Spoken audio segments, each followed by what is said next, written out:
attributes required to win in Daytona have always resembled the track itself. Bold, disruptive, demanding by design. For the drivers who contend here, it's more than a location or a loop. It's a road to new beginnings, new rivalries, teammates, and now a new challenge. The Mecca plays host to a road course run, showcasing skill sets that combine precision with pure moxie. It's drag racing down the back stretch between turbulent turns, shaping speeds, shifting gears through brake zones and bus stops. The patience to pursue the right spot at the perfect time. A familiar place at a different pace. The road less traveled is next on Fox. We can't wait. So last Sunday was a marathon day in the Cup Series, but the ending, well, it was storybook. Today we're back at Daytona, but today, instead of a marathon, we've got a road race, lefts and rights, turtles and chicanes, and Mother Nature, not a problem. Today, she is a race fan. Welcome to Race Day on FS1, presented by Coca-Cola Zero Sugar. And it is the second race of the season. And after the way week one started, well, we know anything can happen. Hi, everyone. I'm Shannon Spake, along with America's crew chief, Larry McReynolds, and, of course, Jamie McMurray, who it's really week one for Jamie McMurray. It is. I got last weekend off. He did kind of, right? Kind of, yeah. It was just as busy for you. Of course, he was in the Daytona 500, finished 8th in that race. Congratulations. Thanks. And we're happy to have you here with us. I'm excited to be back. Yesterday was a little break-in, big show today, so pumped to be here with you guys. Awesome. Back in Daytona, right? It was crazy and wild on the 2.5-mile track. Second verse, same as the first. Can we have it today? But this is the first box checked how much NASCAR has changed our schedule up for 2021. This is the 21st year we've been doing NASCAR on Fox. It's normally the last race of our part of the season. We go road course racing. Here we are, week 2, we're road course racing right back at Daytona. And we all know who the favorites are. We know who's probably going to run well. But road course racing, a lot of things can happen, a lot of unknowns. I just don't know if we're going to know who's going to win this thing, maybe till the final corner of the final lap, just like the Busch Clash about a week and a half ago. Something to look forward to. Yeah, I mean, a lot can happen. And if you think back at the great racing we've had all weekend, the truck started on a wet track in the rain. And then yesterday, what a story to see Ty Gibbs, an 18-year-old, in his first Xfinity Series start, go to Victory Lane. Great story. Yes. That was such a cool Victory Lane celebration, too. That's what you want to see, that emotion. We might get it down there today. And for the folks down in Daytona, it might feel like Groundhog's Day, and that's because they're back at the same track. But, of course, as we just mentioned, nothing is the same today, except maybe for our Bob Pockrass, who's in Daytona and has all the news covered. Hey, Bob, what are your headlines? Well, Shannon, we're back here in Daytona a week after the 500, and there's still some chatter about what happened on that final lap. Penske teammates Brad Keselowski and Joey Logano did talk this morning to go over what happened on that final lap and to make sure they're okay going forward. Joey Logano said the most frustrating part is that there are 400 people at Team Penske wondering where their Daytona 500 bonus check is. Well, I can tell you where it is. It's with the people at Front Row Motorsports. They're celebrating Michael McDowell's big victory and also the fact that they were able to add 4 races of primary sponsorship thanks to the win. One thing that won't change, Michael McDowell will continue to drive his own motorhome. He'll take it from Daytona to North Carolina tomorrow. But first, he and everyone here, they've got 70 laps on the Daytona road course, the same course used for the Busch Clash 12 days ago, except they've added some turtles to the backstretch chicane. That's curbing in the center of the turn, as well as on exit to keep drivers out of the grass. Now, let me tell you, Shannon, those turtles are mean. The Xfinity drivers, the Truck Series drivers, they didn't touch them, or else they suffered considerable damage over the last couple of days. So, Shannon, stay off the turtles. The Teenage Mutant Ninja Turtles, Donatello, Raphael. Something interesting about Bob Pockrass saying those turtles are mean. Breaking news, breaking news. Jamie, what is your headline? Those are some down at the racetrack. What is yours? Yeah, well, I want to see if Chase Elliott can make it 5 in a row. He's been incredible. We saw in the Clash. He had a chance to win the Clash as well on the same racetrack. And can he make it 5 in a row? Great run in the Daytona 500, finishing second. Yeah, I'm going to go back to what happened last week. We had 2 things things happened at the end of the Daytona 500. We had, I think, what we can safely say is a surprise winner, and we had a first-time winner. Back to my earlier point, anything can happen when we go road course racing. Can we, to start 2021, 2 consecutive races, have maybe a first-time winner or at least maybe a surprise winner here on the road course today? We certainly could. And speaking of those turtles, we're missing an opportunity here right now to get some new, younger fans, They're right? yellow turtles, We could write the names of the Teenage Mutant Ninja Turtles on those turtles. Only Shannon would know that, Clint though. Boyer, we'll give him a Sharpie, let him go Yeah, I do bet he that, knows all right? them. We've got much more to cover with race day here on FS1. And then, of course, over on Fox, here's a look at what's coming up around the turn. Donatello, Michelangelo. We're just hitting the road on race day. Things were looking sweet for Kyle Busch until a late break derailed his Daytona. The two-time champ will stop by to talk last week and how he looks to repeat his success from the Clash. And their competitors, friends, and brothers will take a special look at the Chip Ganassi pit crew members that are redefining the status quo. Michael Waltrip and Michael McDowell have one monumental thing in common. They'll sit down and talk about the emotions and craziness that comes with getting your first victory at the Daytona 500. It may not have been the outcome you hoped for, but Ryan Newman was back at the Daytona 500 last week, which is a win in many ways. He'll join us later. And Jeff Gordon and Clint Boyer hit the road in an epic race to the booth that you won't want to miss. That's all ahead of the green flag at Daytona on race day.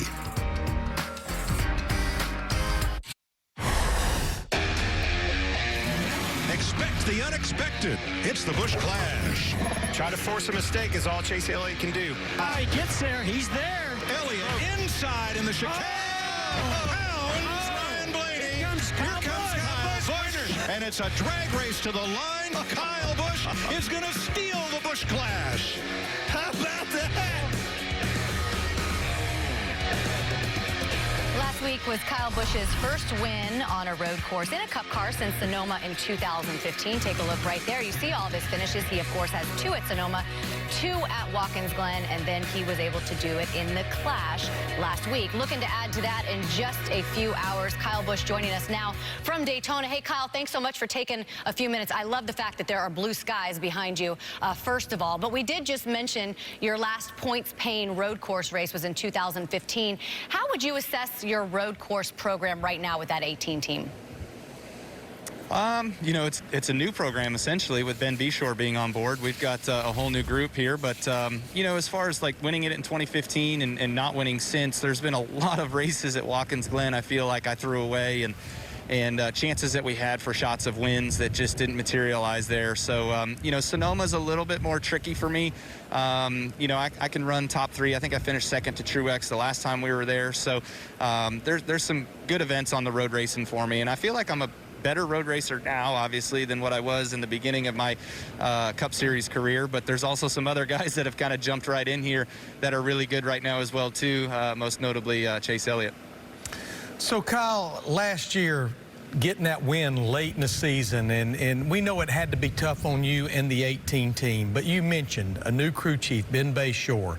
You started off by winning the Busch Clash this year. In fact, go back a couple of years ago, you and him won 4 of 7 races in the Xfinity Series. What does Ben maybe bring to you and the 18 team that was maybe missing last year? Well, hopefully he brings good handling race cars and speed. And, you know, so far, I guess we've had both. We had some pretty good speed and good handling here in the Daytona road race on Tuesday. And then when we came in with the 500 car, we were just missing something on speed. I don't know what it was still right now, but we had the car tucked down to the racetrack. We had everything as much as we feel like we could do on the car front. And it drove really good as well, too, in the 500. So, you know, there wasn't any handling issues at all. And so hopefully that can continue on through the season, and we can work on ways of making sure that not only do we have fast race cars when we unload and when we start these races, because there is no practice, but also just being able to go out there and have good handling cars that drive good, that you can put anywhere on the racetrack you want to go, and that you can make some moves that you need to be able to make. And Adam was awesome at that stuff as well, too. I mean, we would improve every single time we'd come down pit road for a pit stop. Every single time we would have practice years ago, you know, we would always improve and always, you know, go forward. It was rare any time that we ever had something that, you know, we went backwards on. But, you know, just changing it up a little bit, seeing what's next, and hopefully Ben's the guy that can lead us down the path of being able to collect another championship. Kyle, I saw the tweet that you sent out congratulating Ty Gibbs on winning his first Xfinity race yesterday. And I'm just curious, have you helped him along the way as he's moved up through the different series, had any influence on him? And then just give us kind of your reaction to seeing how excited that Coach Gibbs was when he finally took the checkered flag yesterday. Yeah, I mean, obviously, I've not had as much as Coy Gibbs probably has influence on him, bringing him up through and the things that he's done. But Ty, he's always been, you know, kind of my little buddy. And, you know, when I first joined Joe Gibbs Racing in 2008, I mean, shoot, he wasn't nothing but a 6 or 7 year old, you know. So, you know, just kind of talking with him, talking racing with him, you know, him being a fan of racing, getting into his go-kart days and going through the go-karts into the bigger karts and then getting into the K&N series and the ARCA series and all that sort of stuff. I mean, he's been, you know, doing a good job of learning and listening and taking it all in. And he's on that simulator like all the time. So we talk about how good William Byron is about, you know, being on the simulator and then being able to transfer and get to the Cup Series level. I think Ty's our next William Byron in that sense, that he does a really good job with that stuff and enjoys that stuff and uses that tool to his advantage. It was certainly a big day for Grandpa Joe out there. Kyle, thank you so much for joining us. And I know you mentioned that Brexton is racing this weekend, so you let him know that everyone here at Fox is rooting for him as well. Yeah, you guys are probably rooting louder for him than you are for me. I know that's fact, but hey. That's not true. I do wish him good luck. I hope he has a good day today, and whoever finishes worse has to buy ice cream on the way home. So hopefully myself and the Interstate Batteries Camry can run up front today and we can win this thing. So Brexton's got to buy me ice cream. That is the best bet ever. Thanks, Kyle. Good luck with that. All right. It's awesome. I love that. Ice cream for everyone. I have a feeling everyone's going to win on that situation. I know. Chocolate ice cream. Larry, what do you need to see out of Kyle this season? Obviously, he just talked. He sounds great. He sounds excited and fresh. And so what do you want to see out of him? No, he does have a little bounce in his step. But again, he talked about making the car better in practice. And we know he was very vocal last year. The last 32 races, we ran those events without practice. We're going to do it 28 times this year. Can he and Ben Bayshore unload that car and be close to just fine-tuning in the race without these practice sessions? Yeah, and I think the best comparison we can give Kyle Busch right now is to his teammate Denny Hamlin. You think back to 2018, no wins for that team. We had Denny out of the car at that point. The following season, new crew chief comes back. He's won 13 races in 2019, 2020. I think we could see something pretty similar from a guy like Kyle Busch. Yeah, it could certainly be a big day, a big weekend for Grandpa Joe, right? Kyle Busch rolls off 14th today. We've got much more coming up on race day. Here's something for you. It's a question. What does A.J. Allmendinger's career and his cat have in common? I said cat. We'll tell you. Then move over, Dr. Phil. We'll dig into some couples counseling right there for those two. We'll be back.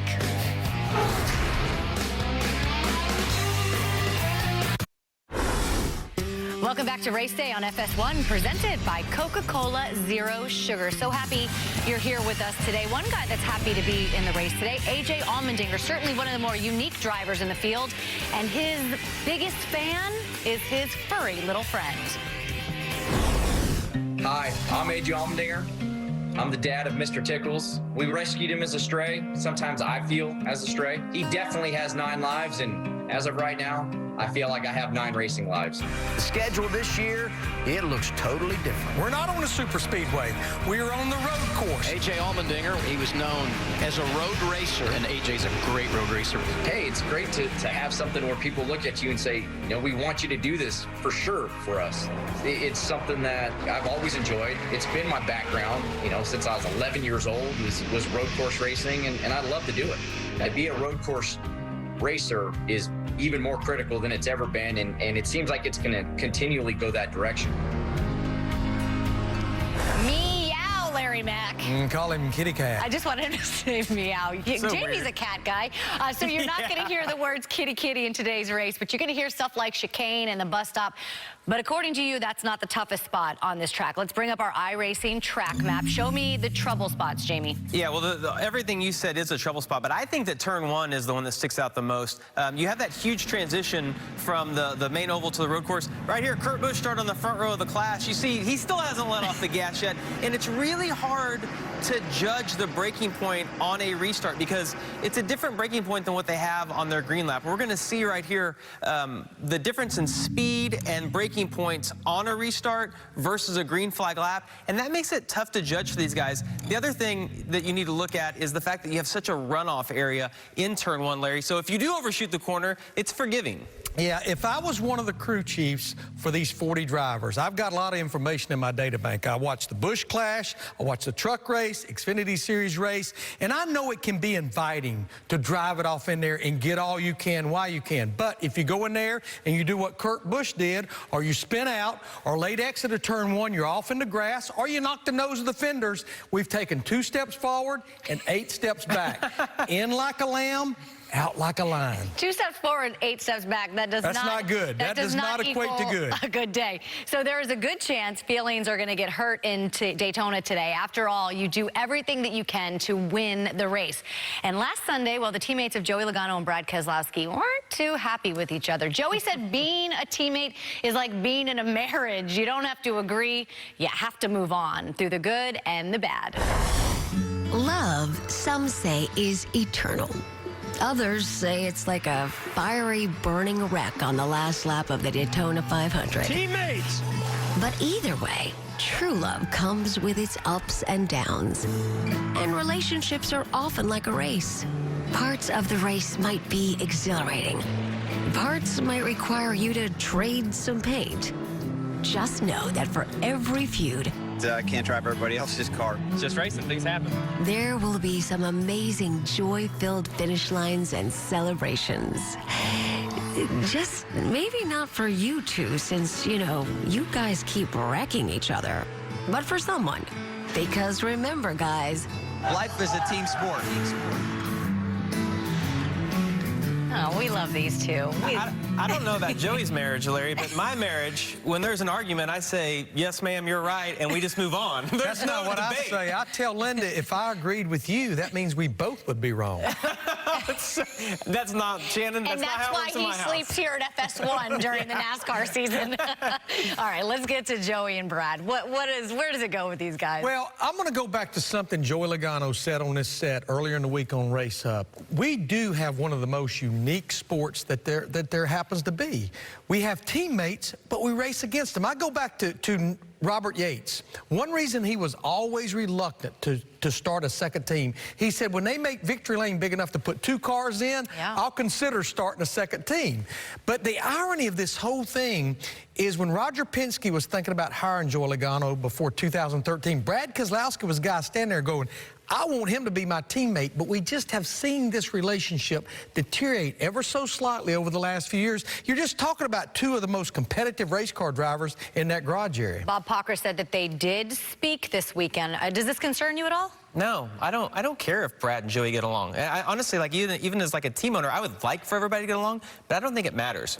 For years, having a teammate meant you would come in after practice, you would both talk about your car, you'd say, look, this is what they changed, this is what I felt. It's just not that way anymore. It's really more about the engineers and the crew chiefs talking back and forth. It doesn't matter if the drivers get along, because once you get on the track, you're no longer teammates. And in super speedway racing like we had last weekend at Daytona, it's evolved as well. It's not just about teammates at Penske, it's about Ford, Chevy, Toyota. That's your teammate now, it's the whole manufacturer. So I think this has changed over the years, and as much as we want Joey and Brad maybe to get along, I just don't care. Yeah, I don't care if they're good friends. I don't care if they go out to lunch and have dinner together. But in the words that I heard the Ford people tell their drivers last Sunday morning before the Daytona 500, short and sweet, play nice. Play nice. Play nice. We've been asking the question, are there teammates in NASCAR forever? Jeff Burton said it perfectly one time. He said, we're not teammates, we're business partners. And I loved that answer. Take a look. Joey Logano right there. He rolls off 11th today.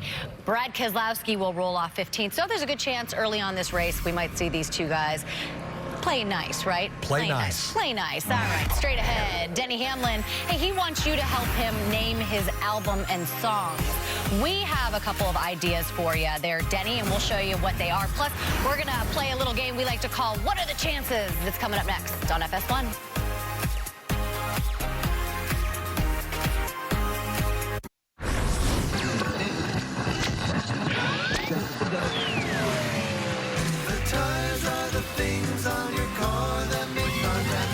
This race is all about fun. Are you ready? Expect the unexpected. The car is the thing on the road that takes you back to your abode. No, asphalt good. Grass and dirt bad. Whoa, abort. Wow. Man. Are you kidding me? I've got chills in my spine. The tires are the things on your car that make contact with the road. How about that? Oh, around goes Kevin Harvick. Throwing up dirt everywhere. The tires are the things on your car that make contact with the road. This is going to be amazing. We got a flat tire or something. Fun is what you are when you go out to your car and it's good time. Simple. Let's just go straight to the garage. If you liked that little ditty, don't miss a weekend here on Race Day. We'll have more. Hey, take a look at this. Denny Hamlin posted this on social media, that picture. Asked people to name the album cover. We've got a couple. What do you think? Air Hamlin? Good? Yeah? I like Top Guns. One man, two carry. I'm not sure about that one. Yeah. I believe I can fly. I like this one. I'm on a boat. I do like it. I do like it. Ham. Oh, H-A-M. I just want to see an album cover that says, "How about that?" What, from Pusha T? Would it be? Whatever. All right, whatever. Let's play What Are the Chances? Whatever. How about that? Larry, you'll go first. Tell us what the chances are percentage-wise. What are the chances there's a last lap spin for the win? I'm going to say about 65%. You know, we obviously saw it in the Busch Clash, and there's a lot more on the line today than there was in the Busch Clash. So I'm going to say about 65%. What do you think? Well, because of what he just said, the fact that it's not the Busch Clash, I'm going to lower that a little bit to 35%. I think in the Clash, it's more of a kind of all-out, no consequences type race, so I'm going to keep it a little lower. You need to tell Martin Truex Jr. that and Jimmy Johnson from a few years ago at the Charlotte Roval. I know you guys don't care what I think, but I think 100%, and we'll see how that goes at the end of the race. You're right on that. I know. We don't care. Well, Jamie, what are the chances a past champion wins today? I'm going to give this a high chance, 95%. And here's why. You got Chase Elliott, who's going for 5 in a row. Martin Truex Jr. is the only other driver that's won in, I think, the last 7. And Kyle Busch, who won the Clash. So pretty good chance today, Shannon. 95. Yeah, I'm going to go with 60%. There's 7 past champions in the field. That means there are 33 drivers that are not. So I'm going to go somewhere around 60%.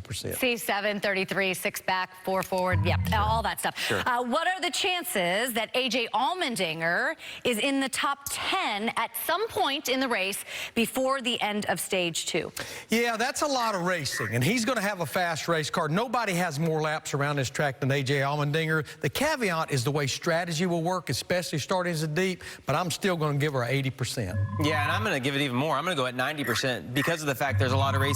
And that team's not racing for points. It's just do what you have to get there when it counts at the end of stage 2 and put yourself in a good position. Ooh, not racing for points. What possibly could go wrong? Could we up it a little bit? He was racing for points yesterday.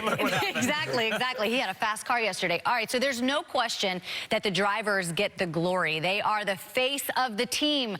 So that might make the pit crew the heart, right? And today's pit crews operate very differently than they did in the past because their prep and their brotherhood extends far past Sunday. Here's a look at our new series, The Brotherhood. One more deep inhale, and when you are ready, you can slowly begin to unwind. The yoga for us is just a good chance to mentally reset. So much happens on a race day. It's important for us to not carry that into the next week. And so this is our chance to just mentally reset. Just be exactly as you are, just observing, feeling, settling into your body. Like everything we do is noisy. This is just to kind of bring some balance.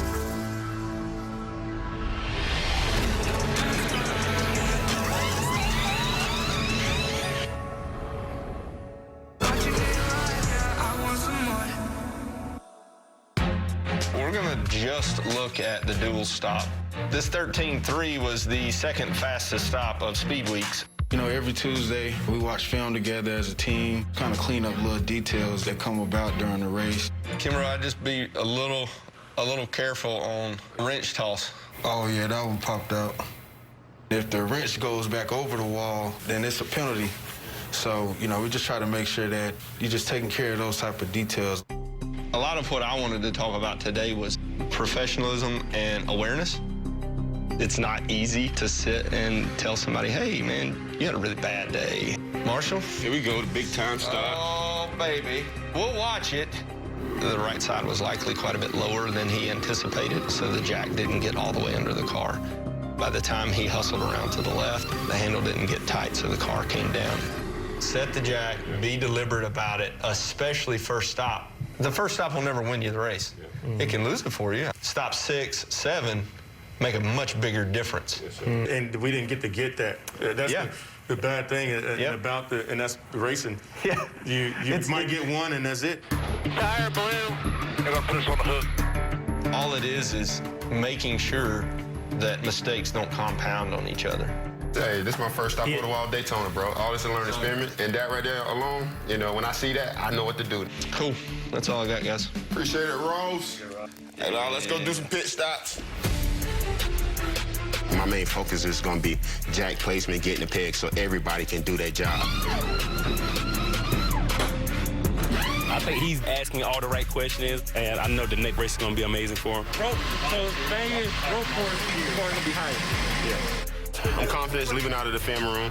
So if y'all wasn't talking to me, then I'd be concerned, man. I'd be concerned. Man, if we stop talking to you, that's when you're on your way out. Yeah. I feel real good about it, bro. So what I gotta take it to the track.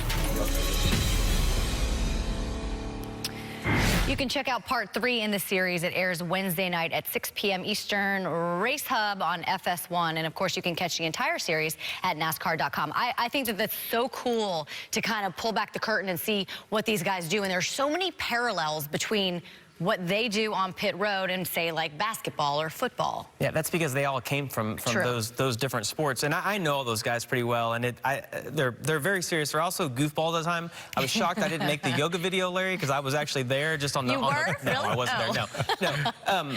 But Mike Metcalf, who we heard speak there, he and Shot P run the pit crew division at Chip Ganassi Racing. And they're such good motivators, and they really know how to bring people together as a team, and they have a lot of unique ideas, but I think it works really well for those guys. And one thing I will tell you about that group of guys is that we hear them talk about pit crew people are athletes, right? No question. Well, let me tell you something. I have been near that group, and they have invited me to CrossFit numerous times. I know my place. I did not go with them. You just came and videotaped it? Incredible, you know, how built those guys are. Oh. If you stick your head in a yoga class, one thing you will never see is Larry Mack. Yeah, that's right. Larry Mack does not do yoga. But people ask me some of the big changes in NASCAR over the years, and I will tell them the landscape of a pit stop. They practice pit stops now more than in a week than we did the entire season, because our fabricators, our mechanics, they were our pit crew. Ray Evernham changed the landscape of pit crews back with the 24 car probably 20 years ago when he started hiring professional pit crew members, and that's all they do. Would you hate me if Stump the Mac was all about yoga? Downward dog, warrior, warrior 1, warrior 2. Those are teammates on pit road. There are our teammates on pit road. When we come back, we're going to check in with Chris, Jeff, and Clint. We're also going to hear from Jamie Little and Regan Smith. It's all coming up next.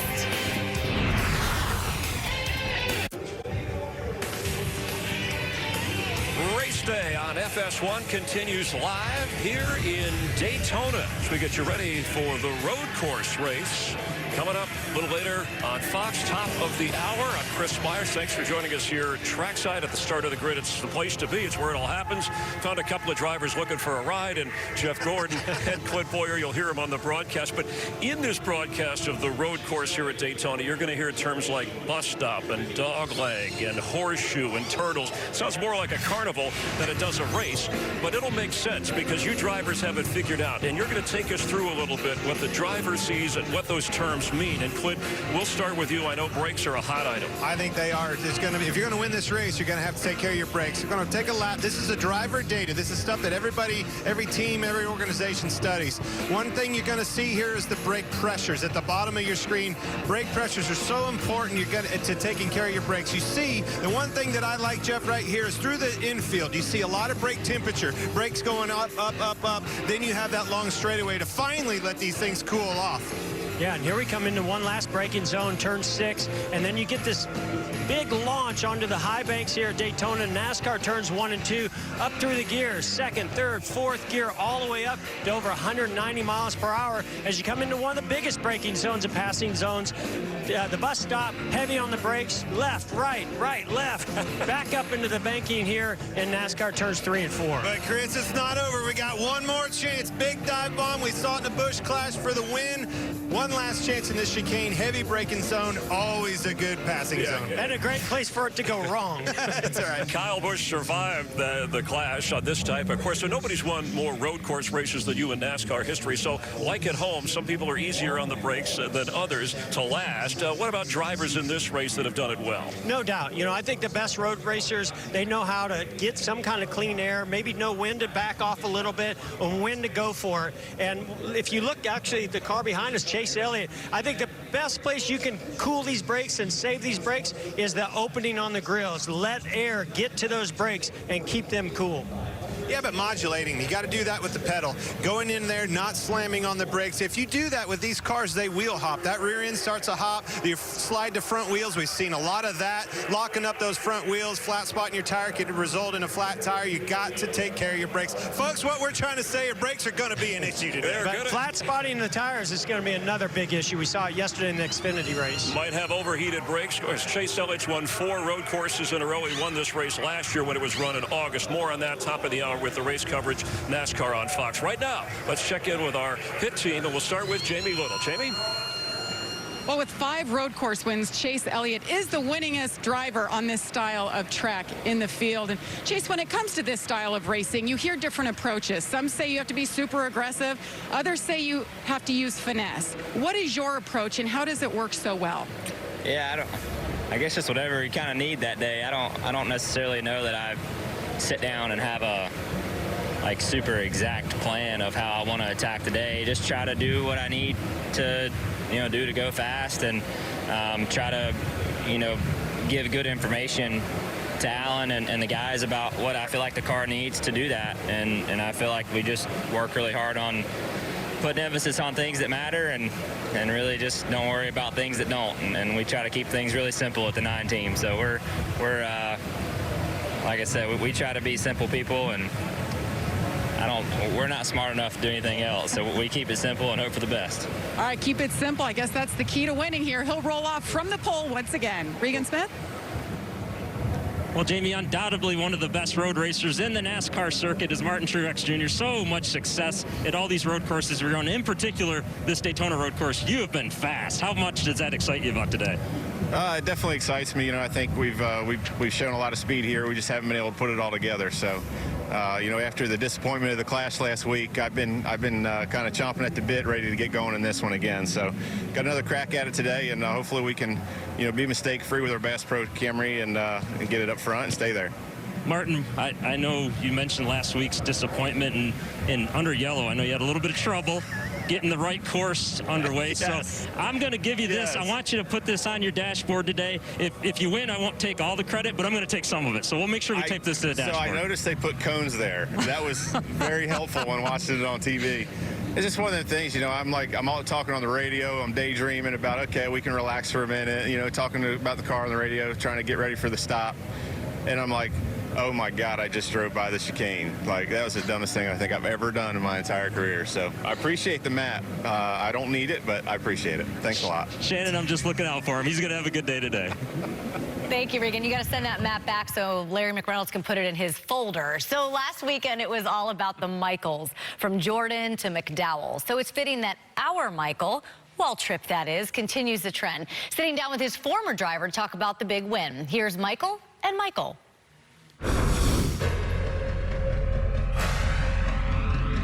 You know what, I was laughing coming here today. When we were headed to Daytona a week ago, it was all about Michael. Michael was going to be in Daytona. Michael Jordan. That's right. And we leave Daytona, and it's all about Michael. Yeah. Michael McDowell. It's crazy thinking about everything you're going through?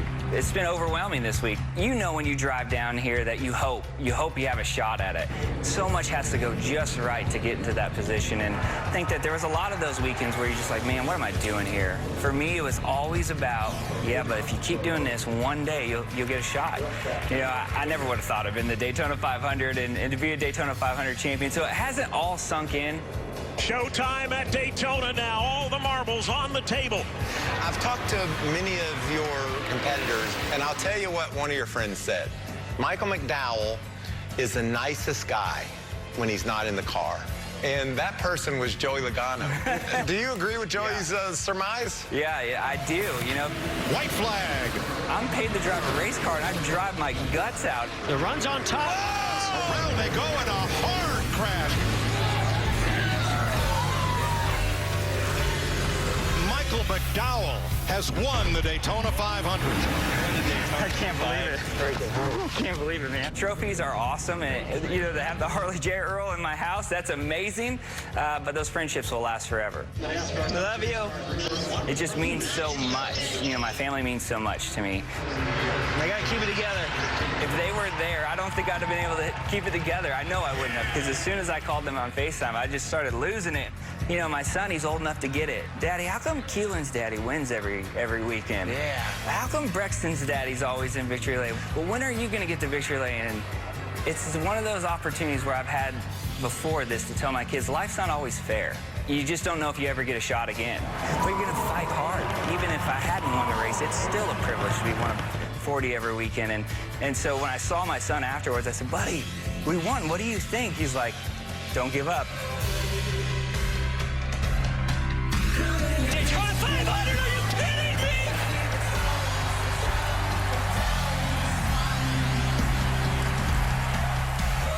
Like, you could see him get emotional when his son said to him, don't ever give up, because you realize that the lessons as a parent, they're listening and they're watching and they're learning. And to me, such an incredible story, because anyone who knows Michael McDowell knows that that smile is there whether he finishes 40th or whether he finishes first. Yeah, kudos to Michael for keeping it together right there, because like that was, I think, for all of us watching.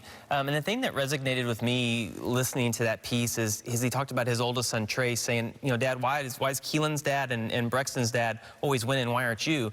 Because, and I've said this since I had kids, when you're a kid, you spend your whole life racing trying to impress your mom and dad, your parents. As soon as you have kids, that transitions to trying to impress your kids, right? You're like, I want them to think I'm the cool dad. I want them to think that you know, I'm just doing the right thing.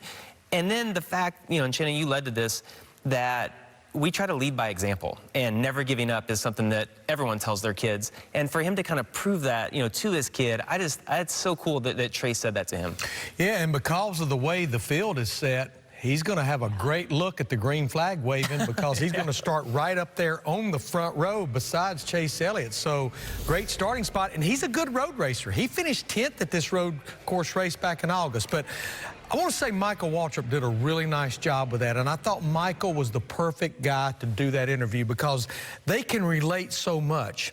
Those two drivers that were sitting there, they have the longest winless streak prior to getting their first career win, and they both did it in the biggest race of the year, the Daytona 500. Another thing people may not realize, Michael McDowell drove for Michael Waltrip the second year of MWR in 2008, and it was kind of a struggling season, and the highlight reel, the qualifying at Texas, I don't think it's going to go away, but now we have more highlight reel on Michael McDowell. Hazel and Carter, Liam and Brady, don't ever give up. It doesn't matter if you finish first, it's how hard you work, right?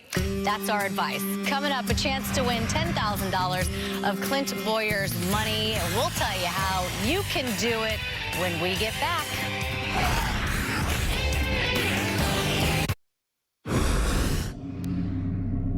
Boy, once again, man, you got us running late. Mike Joy's waiting for us up there. I got it. The race is on. One lap around the track. Boyer, you're going to be chasing me again, and like usual, no change. There's got some pickup. Woo! Bring it on, Boyer.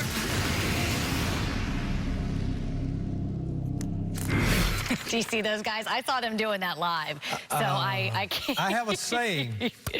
I just don't have a good feeling about this. Just don't have a good feeling. I've got a video, and one of the cars like almost goes over. Almost flipped, right? Yeah. Yeah, I laughed because when we were doing our conference call for the show, you like out of nowhere were like, "Oh my!" And we're like, "What happened?" We thought there was a death in the Spake family. You guys were watching me on Zoom, and I had my phone like this as I was recording what I was watching. Before the cars hit the track, let's tell you how you can win some money today. Take a look.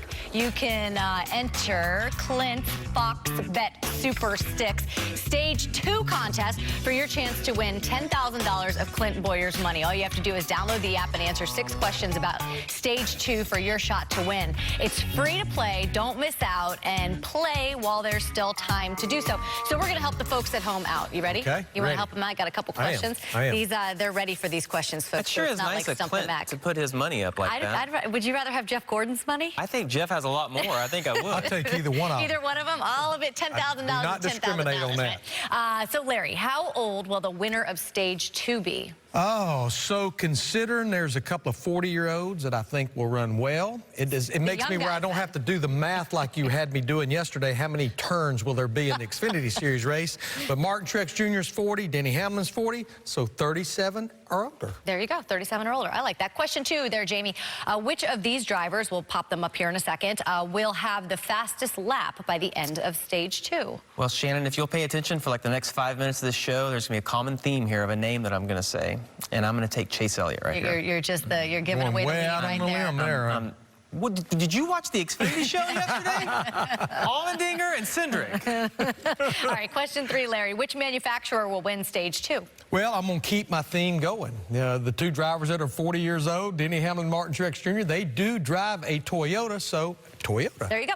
Which driver will gain the most positions in Stage 2? Obviously, it can't be Chase Elliott, so your team is not going to continue. That's right. So this is the hardest one, I thought, of all the questions that I saw here. And the reason that I chose this driver is because in the Clash, he spun out a couple of times. And so he had to go to the back and restart. So I'm like, might happen again. He had a hard time in the right-hand turns, Larry, and it's Kevin Harvick. Because here's the thing. I think if he does have trouble today, it's a good enough race team, a good enough driver, that they're going to recover. All right, question number 5. How many cautions will there be in Stage 2? Well, I think it's going to be a little wild in the beginning. I think, as I said yesterday, when they are told 10 to go, the wires start sparking inside the helmet. They just start driving over the top of each other. But I think Stage 2 will be a little bit calm. It's actually a short stage, 18 laps, which means we will not go back racing after the completion of Stage 1 to probably 13, 14 laps to go. So I'm going to say 1 and 1 only, and that will be for the end of Stage 2. Jamie's saying don't listen to him, folks. Based on what I've seen the last 2 days, 14 laps is a long time at this track. It is a long time. All right, question 6 for you, Mr. Jamie Mack. Which driver will have the best finishing position in Stage 2? Just in Stage 2, finish the best. Well, let me think really deep here. Let me guess. There'll be a theme here. I'm going to go with Chase Elliott. Oh, Chase Elliott. Yeah, he's All right, the guy. there you go. Number 9, 9 times. All right, time to make our picks. I don't know who Jamie's going to pick. What do we think? I just don't know. Do I get to go first? Yeah, you're going first, James. Well, only because I want to work this name into the show because it's like my favorite name. The theme. I'm going to start with Gordon Perkins. There you go. And if you, My man if Gordon. you watch the show, you know that he rings the siren or whatever. Siren. Whatever, yeah. So I'm going to go with Chase Elliott. I think he makes it 5 in a row. 5 in a row. Okay, my guy, talked about him a couple of times a while ago. Finished 3rd when we were there in August. I know we don't live in a coulda, shoulda world, but should have been up there competing for the win, but he got a speeding penalty. Martin Truex Jr., he's won 3 of the last 9 road course races. Actually, with the twist of the knob about that much, he could have won 8 or 9 of those 9 road course races. He will go to victory lane today. And he's got Regan's map inside there, so he should be good to go. He should be good. Today. Don't cut the chicane. My pick. You ready? It's not Chase Elliott, obviously, and it's not Ryan. Definitely not Chase Elliott. It's someone that could have won the Clash, and you guys are living in a coulda world. Win the Clash. I'm going with Ryan Blaney today in the race, and I know he's starting 27th, but I looked back at some of the road course Roval finishes that he's had, and he started in the back. He was fast in the Busch Clash. I want to talk about 2 of those guys. Martin Truex Jr. starting 19th and 27th. If you're the pit for Ryan Blaney, if you're the pit crew, the guy on top of the pit box for this, what's your strategy to get them up front? Yeah, and I think Martin Truex Jr. is definitely going to be one to watch because he's going to move forward. He's going to be fast. So much of my strategy is going to depend on how much ground we make up in that first stage, because going back and watching this race from last August, there was two distinct strategies. Focusing on stage points, which means running to the end of stage 1, the end of stage 2 before coming to pit road, or pitting before they close pit road before those two stage ends. There was two distinct strategies. Yeah, well, Regan gave him a map, but what he should have given him was a razor, because that beard is like wildebeest all of a sudden. That needs a bush hog. That is a lot of beard. Truex was by far the best car, I thought, in the class. Chase Elliott, I know, was in contention to win, got a little bit off with pit strategy, but I thought when they had equal tires, I thought that the 19 was a little bit better, so I expect big things from him as well. Yeah, and of course, it's all shaken up because of the early wreck in Daytona 500. We've got much more coming up, getting you ready for the road course out at Daytona. Grab those remote controls, switch over to Fox. We will meet you there. A lot more coverage. Clint and Jeff racing those cars. What could go wrong? Nothing. We'll see you there.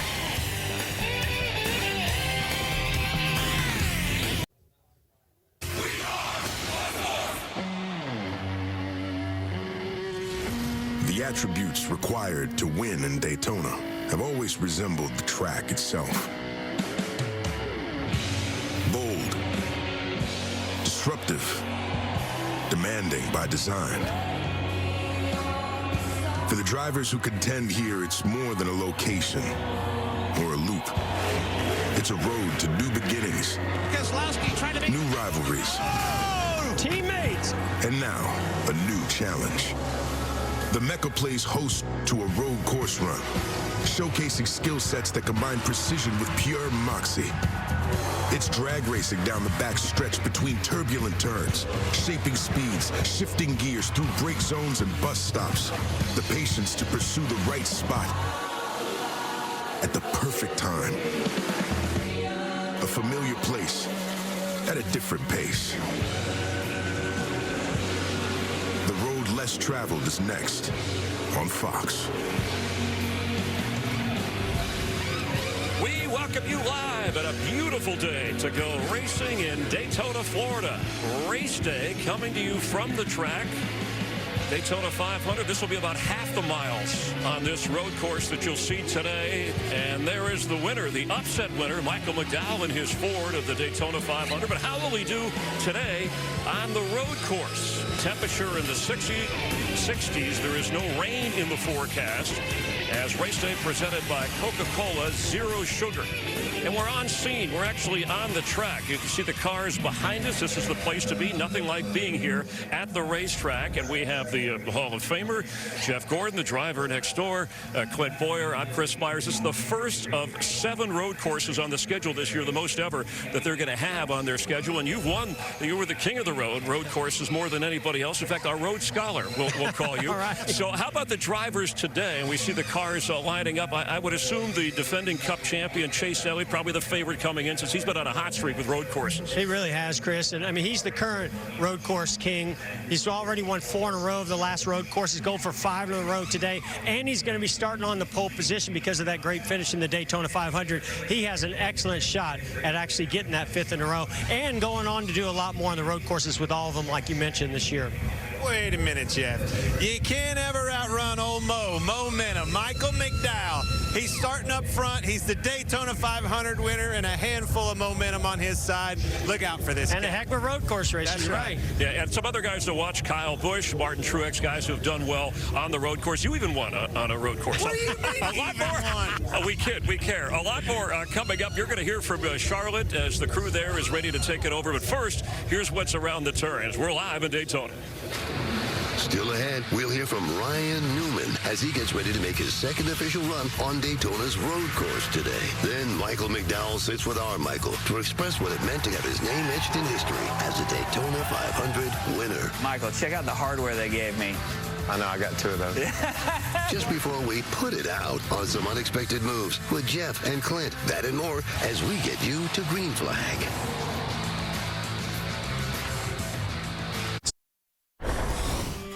Welcome back to Race Day. So there's a look at Ryan Newman's number 6 for today's race. You notice the black and white paint scheme. Well, it's to recognize that his team is the first to become carbon neutral. And as we welcome you into the Charlotte studio alongside Jamie McMurray, I'm Shannon Spake. Larry McReynolds is going to be with us in just a moment, but we do want to head back out to Daytona and say hello to Ryan Newman. Ryan, so thankful for you joining us here today. Tell us a little bit more about your team's carbon neutral initiative powered by Castrol. Yeah, really proud to be a part of this. What Roush Fenway Racing has done in partnership and with the leadership of Castrol has been pretty amazing. So last year we became carbon neutral as a team, as a shop, and just trying to be a leader and a leader in the NASCAR industry, and hopefully for the fans and all the people that are watching. So go to castrol.com/driving for change. You can learn more about what we've done and the things that you need to do to be more respectful and responsible to the environment. That's really what it all comes down to. Yeah, what a great program, Ryan. Looking ahead to today, for the majority of your career, there were only 2 road courses on the schedule. We have 7 this year. Even though you haven't won on a road course, you're a really good road racer. So what's your take on adding all the road courses to the schedule this season? I look forward to parts of it. I mean, there's times where we get to practice and there's times that we don't get to practice, but in reality is there's a lot more times and opportunities for us to get better at it. You know, it used to be you had the road course ringers coming in and you had a chance to maybe run in the top 5, and you mixed it up with those guys, hopefully, and the guys that were really good at it. And now it's become pretty much a dedicated part of what we're doing. It's you know, almost 25% of our schedule, and we have to put a lot of focus on it, and I'm fine with that. We just, you know, we had the fortunate abilities there with the Clash to get some laps in, and hopefully those will pay off today. Pretty much, if you don't like it, you better like it. That's the theme for the road courses this season. Thank you so much, End Ryan. result, yes. Thank you. Of course. There's so much to break down in today's race, especially when it comes to the challenges that the track presents itself. Larry McReynolds is going to break it down right now. Well, Shannon, I'm going to take a look at our track map, and we're going to focus in the area about 2/3 away down the back straightaway, what we call the bus stop. It consists of a left-hander turning in, 2 right-handers, and then to exit it, another left-hander. Now, if you go back to the Busch Clash with all the dirt and grass that was thrown on the racetrack, what they did is the second half of this bus stop, they added what we call turtles on the outside of the rumble strips. They're almost like big speed bumps. This is to keep the drivers from getting off into the grass and the dirt and dirtying up the racetrack. But Jamie, the last thing you want to do is get out there on those turtles. It will absolutely kill the front splitter of the race car. Well, great explanation there, Larry, and I couldn't agree more. We've learned over the years at Charlotte when they first added those that hitting them will tear your car up, so I'm sure all the guys will stay off of them today. We've got much more coming up in just a second. Aerial coverage provided by Goodyear. Drive always, discover possibilities. Goodyear, more driven and more race day coming up next. COVID may have knocked us on our heels, But this is America, and we're ready to fight back. So let's continue wearing masks, practice social distancing, and educate ourselves on the benefits of COVID vaccines. So join me and Clint and millions of other Americans, because when we all come together, COVID hasn't got a shot. Welcome back to Race Day, presented by Coca-Cola Zero Sugar. Now it's time for an update on the Coca-Cola family of drivers. So we got Austin Dillon and Denny Hamlin. They're filling up row 2, starting 3rd and 4th. Joey Logano rolls off 11th. Ryan Newman will start 33rd, and Daniel Suarez in the 35th starting position. So take a look at this. Denny Hamlin earlier this week, he tweeted this picture out, and he asked folks to say, hey, name the album cover, right? So, because I guess he thinks it looks like an album. Okay. We made our own. We're helping you out a little bit here, Denny. What do you think, Larry Mack? Give us our name of our album is... One Man, Two Carry-On. That was so well scripted right there. That we did that. If you think that's the one we picked, you ought to have seen the others. That was like quick. We were ready for it. We're ready for this, right? A little hit the gas, pump the brakes, have a little fun. You can play it along at home if you would like to. First question, Jamie. Chase Elliott will become the all-time winningest road course winner this season. Of course, he only needs 5 to pass. Only 5? Only 5. Yeah. Well, I'm going to hit the gas because, Larry, at the the rate he's going, he'll have that done by November of this year. Well, yeah, 25 years old. There's 7 road course races this year. Very possibly before the end of 2021, he's going to pass Jeff Gordon. But in Jeff's defense, 7, it would be 3.5 years most of his career before we would run 7 road course races. So hit that gap. That siren just needs to be on go. Larry, Kyle Busch will outrun his teammates today. I'm going to say pump the brakes. I just think Denny Hamlin, Martin Truex Jr., I think Kyle's going to run good, but I don't think he's going to outrun those others. Yeah, I'm going to pump the brakes too. Exact same reason. You look back to the clash, Truex and Denny led the majority of that race. Now, Kyle won because he was in the right position at the right time, but I think it'll be tough to outrun those two guys. Okay, so next one, leader will overshoot turn 1 on half of the restarts. So I'm going to say pump the brakes. I know that we saw it a bunch, but I feel like people learn from their mistakes. We've all watched the races. We haven't seen it as much as we did in the clash, so I'm pumping the brakes. This is where we go our separate ways. Hit the gas because it's hard to not overshoot it when you have the rear wheels picked up off the ground with someone pushing you off into turn 1. Is that what happens? Absolutely. Is that what happens? Okay, how about this? Michael McDowell and Michael Waltrip have a lot of common ties. Their name, of course, winning their first race after not winning for a very long time and winning that very first race at the Daytona 500. There's also a lot of history between the two Michaels, and they had a chance to sit down to chat about it all.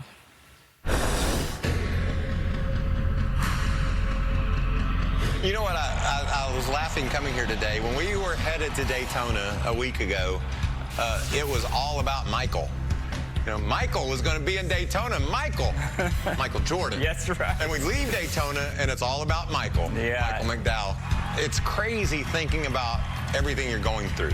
It's been overwhelming this week. You know when you drive down here that you hope you have a shot at it.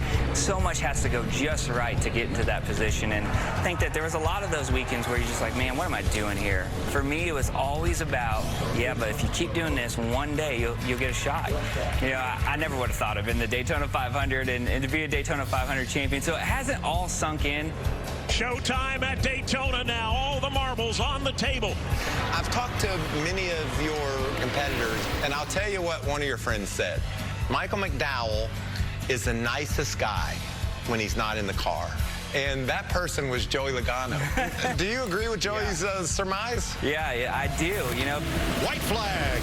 I'm paid to drive a race car, and I drive my guts out. The run's on top. Oh! Around they go in a hard crash. Michael McDowell has won the Daytona 500. I can't believe it. I can't believe it, man. Trophies are awesome, and you know, to have the Harley J. Earl in my house, that's amazing. But those friendships will last forever. I love you.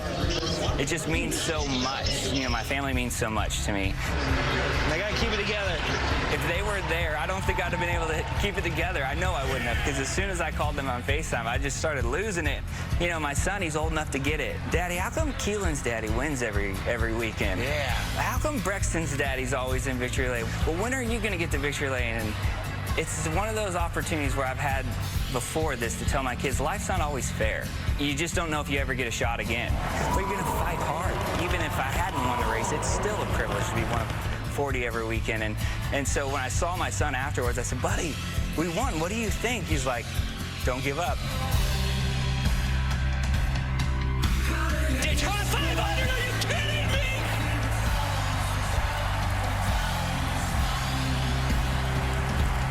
If you're a parent and that doesn't get you when you see that moment, Michael, give up. yeah. Well, I mean, it's a big one. Yeah, so good. And I think something that stuck out to me there is that he talked about his kids saying, well, why is Harvick and Kyle Busch's dad always winning? Why aren't you? And as a dad, you want to make your kids proud. And that was a great piece right there. Super touching. McDowell also a good road course racer, so we'll watch for him today. Let's head out to the racetrack. Chris, Jeff, and Clint, take it away.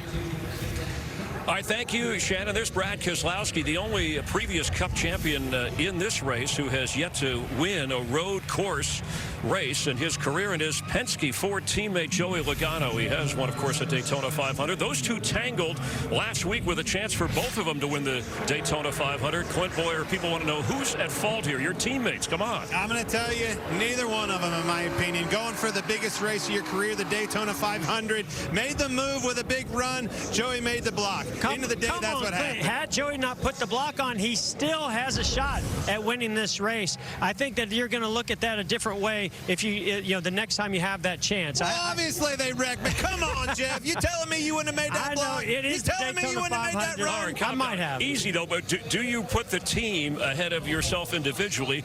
You know, we know Keselowski never won a Daytona 500. Logano has. It's so hard. When you're in that frame of mind, it's the closing lap of the Daytona 500. You want the win so bad. You're Keselowski. You got a big run. You're going for it. There's no way at that moment you're going, we need a win for Team Penske. You're thinking, I can get the win for Team Penske. Does the bad blood carry over today on the road course, even though they're teammates? Well, we finally had a chance. They talked about it today. Had a long week. I don't know why we waited until today, but at the end of the day, that's what happened. Had the conversation, got to get that in the rearview mirror. I look for both of these guys to do just that and be running up front today. Well, I like watching them race. Do you get the impression that each thought the other guy was a little bit at fault? Absolutely, 100%. But I will say, Roger Penske has a way of bringing drivers together and bringing the team together. So I do think, as long as they don't have another incident here today, they'll get past this, and it will be all about Team Penske. We have a couple of moments before we get to Put It Out, your favorite segment in race day on pre-race shows. So some of the other drivers here, Denny Hamlin certainly capable on a road course. Finished second here last year in the road course race. I thought that, you know, the Joe Gibbs Racing Toyotas of Denny Hamlin and Mark Truex Jr. looked very strong in the Clash last week. How valuable was Kyle Busch running well in the Clash, which is on this road course format? Oh, very valuable, but I do agree with Jeff. If everybody knew going into this year you had to close the gap to this 9 car. This 9 car has been dominant on these road courses in years past. The Gibbs bunch, I think they're the ones that had answered that call. Kyle Busch winning that race, huge shot in the arm for him and his team. I think it's going to be a big year for that boy.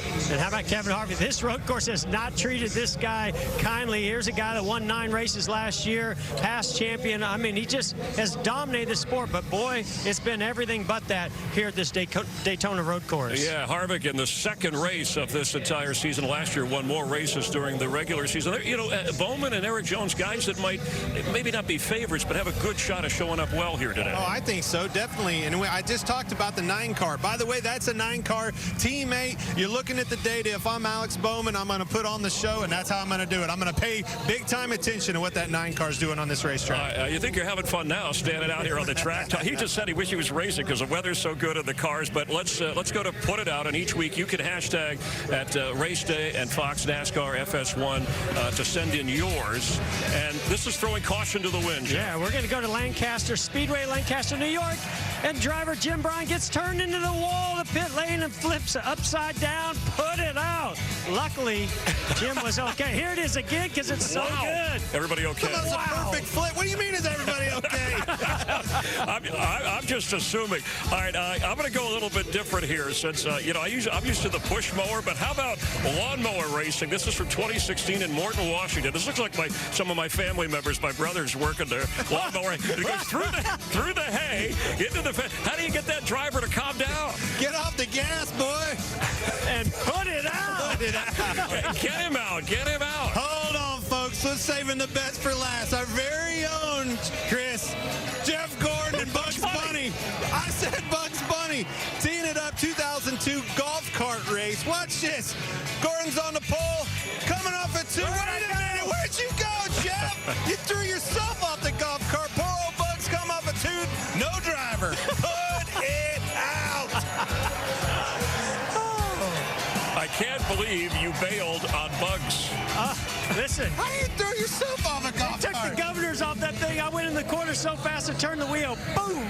I got to say, folks, please submit videos. Somebody on my Twitter sent that to me, and it was the best thing I had all Send some more of Clint, please. More of him wrecking. Or Chris. Before we sent you up to the booth to call the race with Mike Joy, this is very different. Super speedway to a road course. Greatest challenge. What's the biggest difference for drivers? Is this a more physical race than the middle part of the Daytona 500? Well, no doubt. It's physical and it's mental because you cannot overdrive these corners. You got to be real careful in the braking zones and not use up your equipment.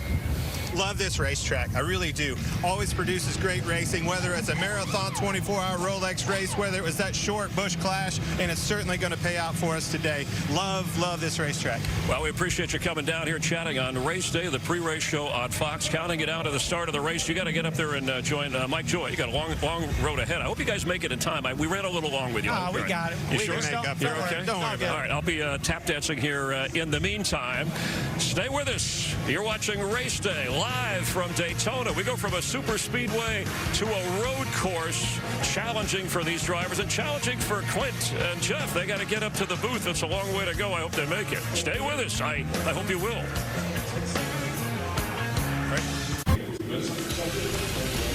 Counting it down to the start of the second race of the NASCAR season. Fox NASCAR and Race Day coming to you live. Aerial coverage provided by Goodyear for those that push the limits of possibility. Goodyear, more driven. Nice to see fans returning. There were some here for the Daytona 500 before rain and the delay and a dramatic finish, but those sunsplashed today. Temperature in the 60s, sunny, and ready for road course racing. They ran this last August here, but first time it's run as the second race of the season. It'll be 70 laps around a 3.6-mile track. We're glad you're with us, so let's go trackside for opening ceremonies. Ladies and gentlemen, at this time, we ask that you please rise and remove your hats as Chaplain Jolene Johnson from Advent Health offers today's invocation. Please join me in prayer. Dear God, today, thank you so much for the opportunity to gather together. I pray that you would bless every healthcare worker and every person who is stationed in the military around the world. We pray for every team and every driver. And I ask today that you would give us a vision of hope, a vision of peace, and a reason to smile today. In your name, amen. And now, to perform our national anthem, please welcome the biggest selling and most awarded gospel artist of all time, with 12 Grammy Awards and over 17 million albums sold. Here is CeCe Winans. Oh, say, can you see by the dawn's early light was so proudly we held at the twilight's last gleaming, whose broad stripes and bright stars through the perilous fight o'er the ramparts we watched were so gallantly streaming, and the rockets' red glare, the bombs bursting in air, gave proof through the night that our flag was still there. Oh, say does that star-spangled banner yet wave o'er the land of the free and the home of the brave.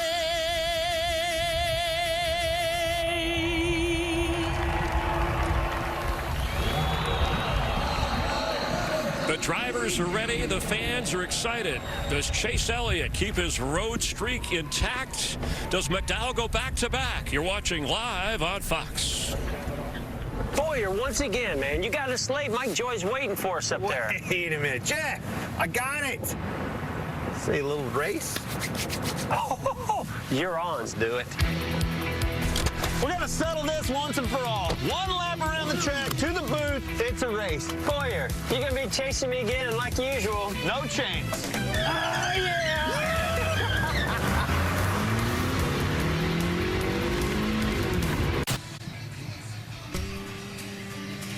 We're back live at Daytona. You can enter Clint's Fox Bet Super 6 Stage 2 contest for your chance to win $10,000 of Clint Boyer's money. Just download the app and answer the 6 questions for your shot to win. It's free to play. We don't want you to miss out, so play now while there is still time. We hope you have a lot of fun. Back here live from the grid. They're ready to go 253 miles, a lot of twists and turns as we welcome in Mike Joy in the booth, your play-by-play broadcaster, as he has been for Fox for the last 2 decades. And Mike, I thought that Clint and Jeff would be there by now. I don't see him. You all right up there? Chris, this is on you. I'm going to bring Regan Smith up here and put you on pit road if I don't have some analysts here pretty quick.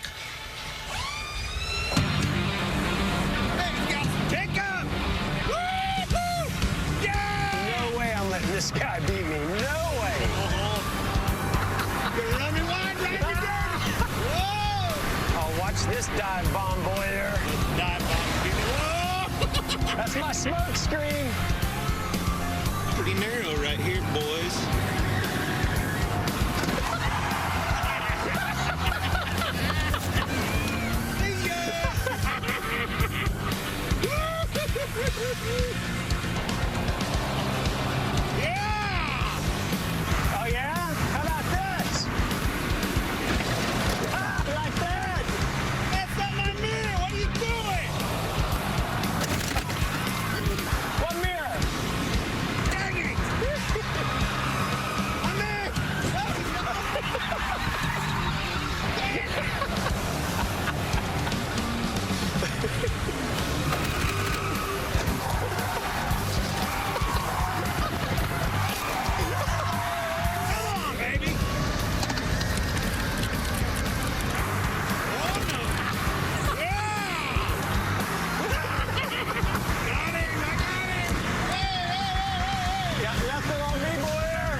About this.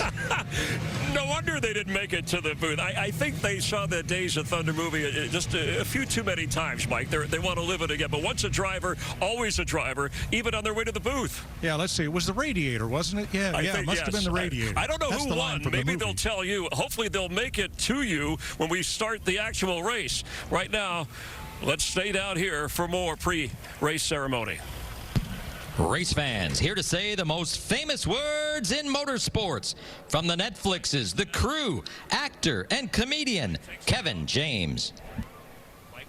Drivers, you know what's coming. Start your engine! Where am I? Where this?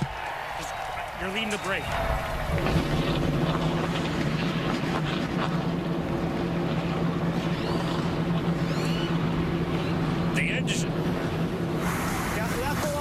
The engines are fired. The drivers are ready. So is Jeff Gordon and Clint Boyer. Will they make it to the booth on time to call the race? Stay tuned.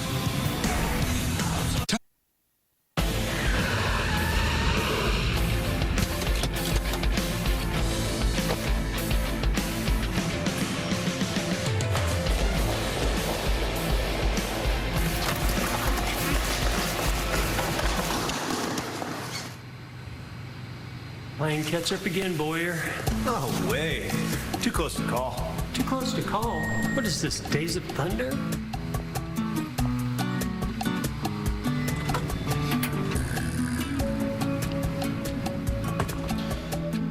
Well, we put in a call to Ty Gibbs and Ben Rhodes, but it looks like Jeff and Clint might make it to the booth in time for the race. NASCAR Cup Series on Daytona Road Course.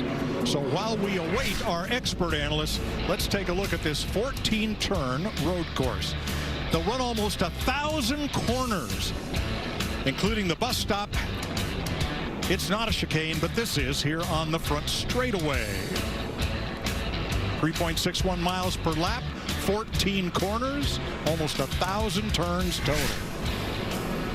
Well, finally, boys, that was 2 perfectly good rental cars. What got into you? You know, I just wish Fox would let us have a little fun. No. You know?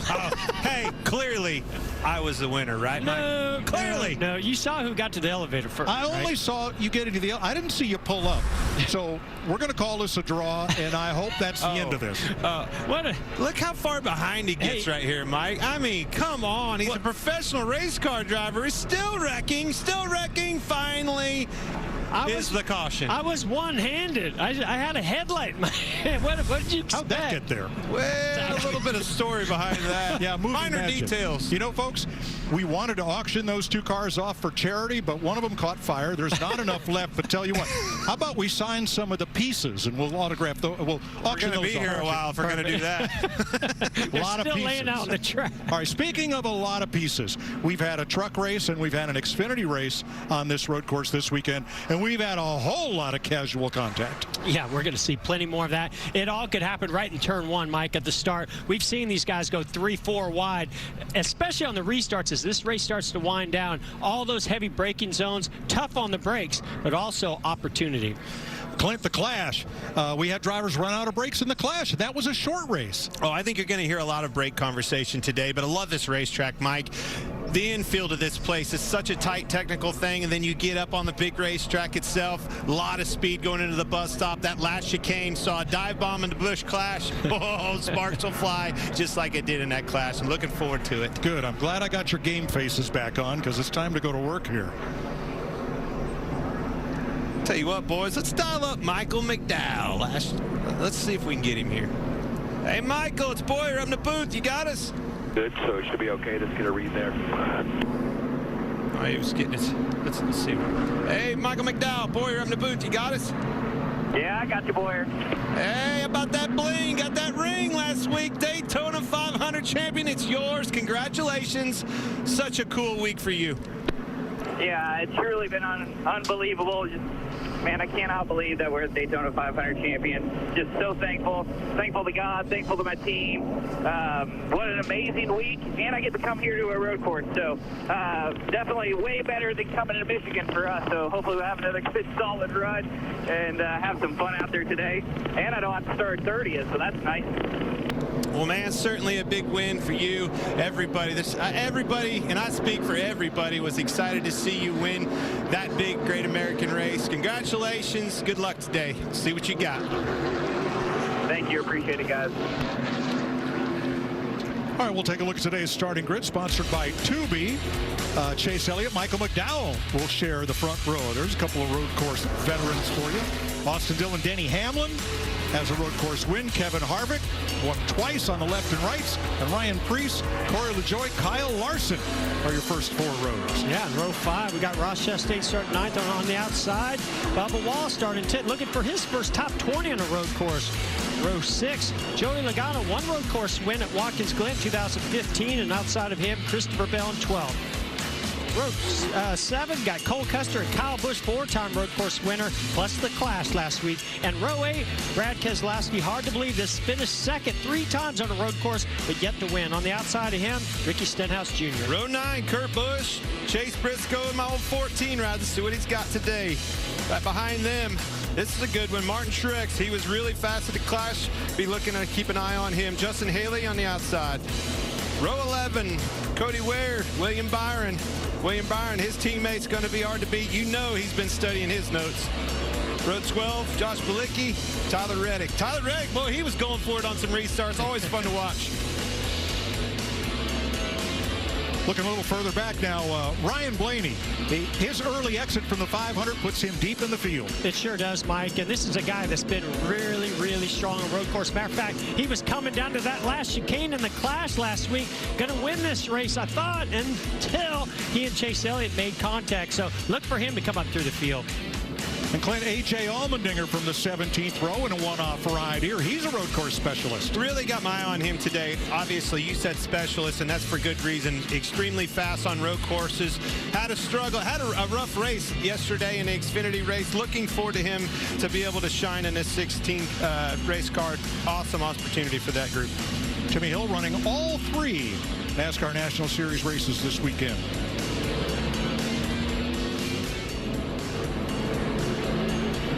So NASCAR now only makes a few changes to these cars to run on a road course, mostly weather-related.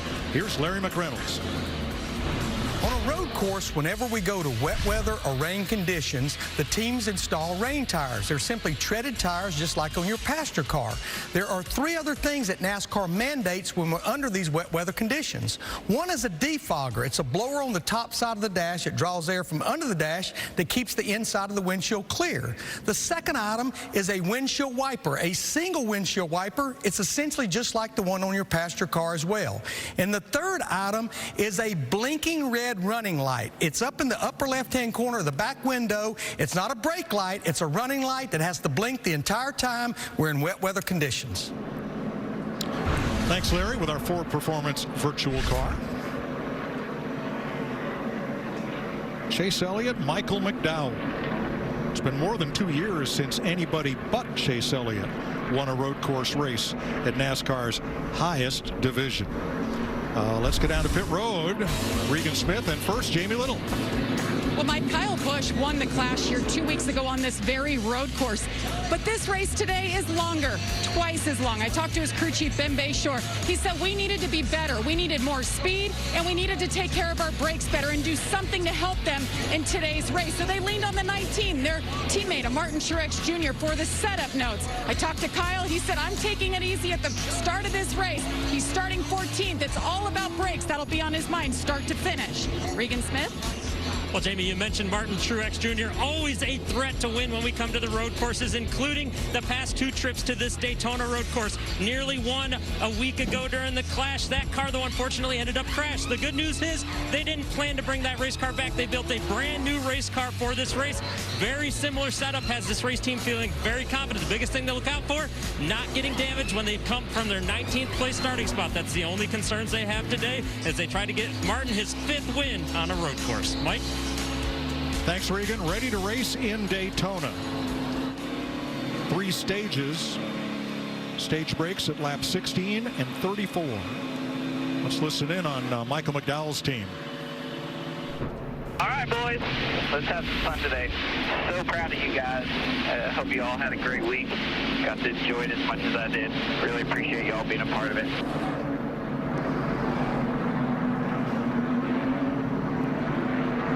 They face not the start-finish line, but the chicane on the front straightaway, turns 13 and 14.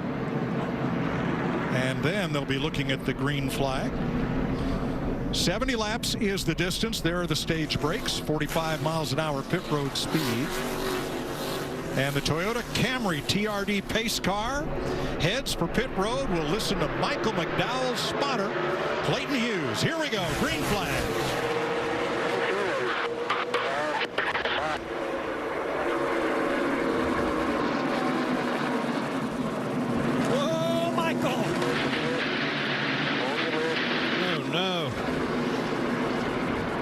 McDowell overshoots turn 1. Well, he and Austin Dillon made a little bit of contact. Oh, now he's gotten into the dirt there. Not over yet. Oh, still locking up tires. So, in my opinion, what can't happen there, and we've seen this, whether it was a Clash, a truck race, Xfinity, on these starts, it's so important to get some temperature in them brakes. They want to lock up. Without temperature, you got to make sure you get temperature in your brakes. Kyle Busch in trouble. Going into turn number 3, that car slowed and never regained race pace. I see some damage to the right front fender there. Quite a bit of damage. Just wonder if he's worried he's got a tire down. Got caught looks up like it's up, though. Big accordion I think there. the splitter's down the left front. He might have. I think he's got damage on both sides here. Yeah, you can see he's had somebody get into the rear bumper. Some damage there. Meanwhile, up into the banking in turns. What's this, 7 and 8? Actually, NASCAR 1 and 2. Ross Chastain making a move to the outside of Joey Logano.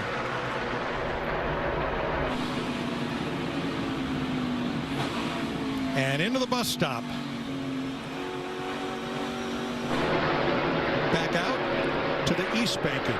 Let's go back to the start of the race and watch the 34 of Michael McDowell. When this was just after he and Austin Dillon made a little bit of contact as Michael's trying to get in the inside lane, and I think that just kind of opened up the door for him to overshoot the entry in the braking zone there, Clint. Yeah, and it also put it's kind of what started the development of the 18. Everybody saw him go out, made adjustments for Michael to come back on. You see the 18 over there. They're 3 wide. Yeah. You can't go 3 wide. He got into the 14 right there and off the racetrack on both sides. Boy, they don't give you much time to get ready for this deal. We got action everywhere. Michael McDowell here, he's got all sorts of trouble. And caution is out for debris. I'm wondering, could that that's be Michael's right front up? Locking that right front up, flat spot. We talked about that earlier in the show, Jeff. Yeah, you can't do that. You know, it's so easy to lose a tire. There's a lockup. Outside pole sitter Michael McDowell and Kyle Busch in trouble early.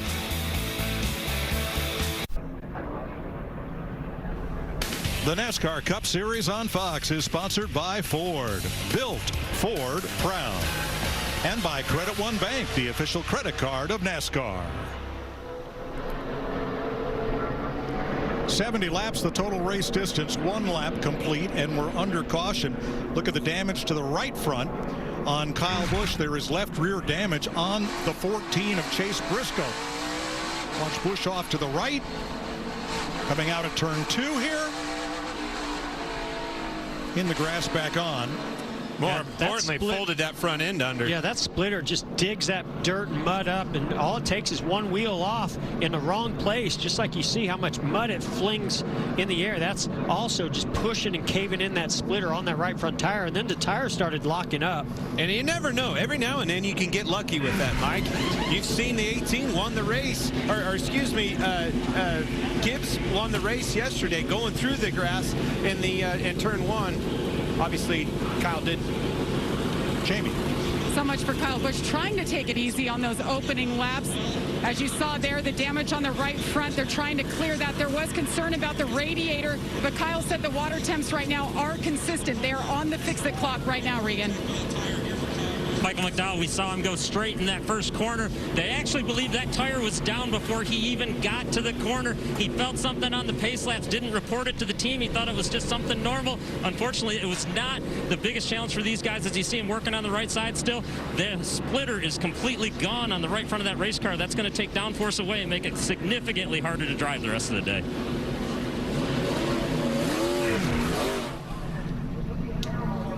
Comes Michael McDowell, the third. It's down right there. It won't turn. The right front was already down. He did have a big lockup, though, going into turn 1.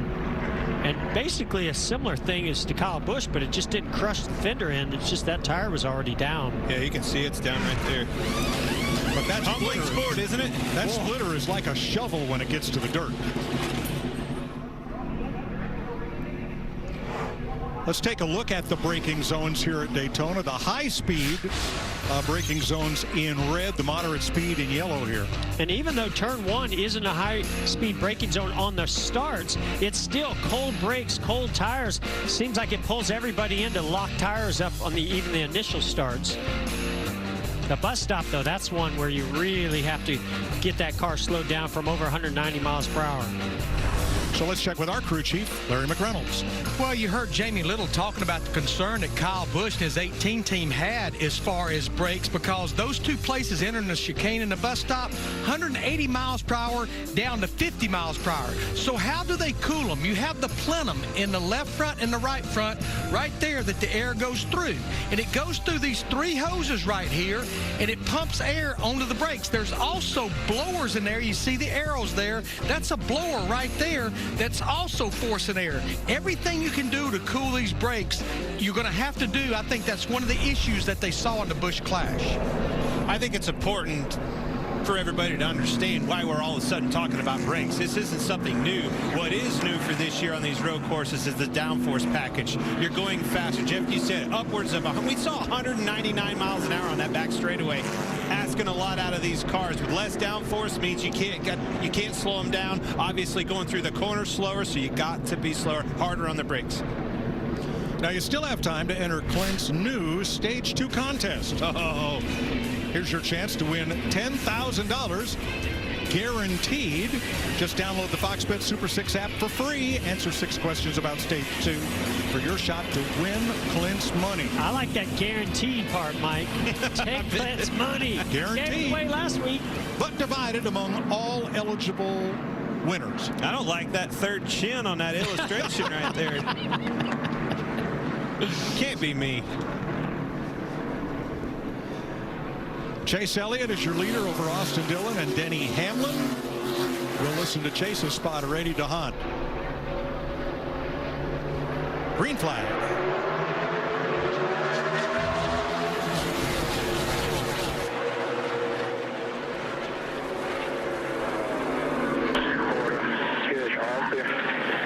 Behind you. The 3 is quarter panel and all clear, all clear, all clear.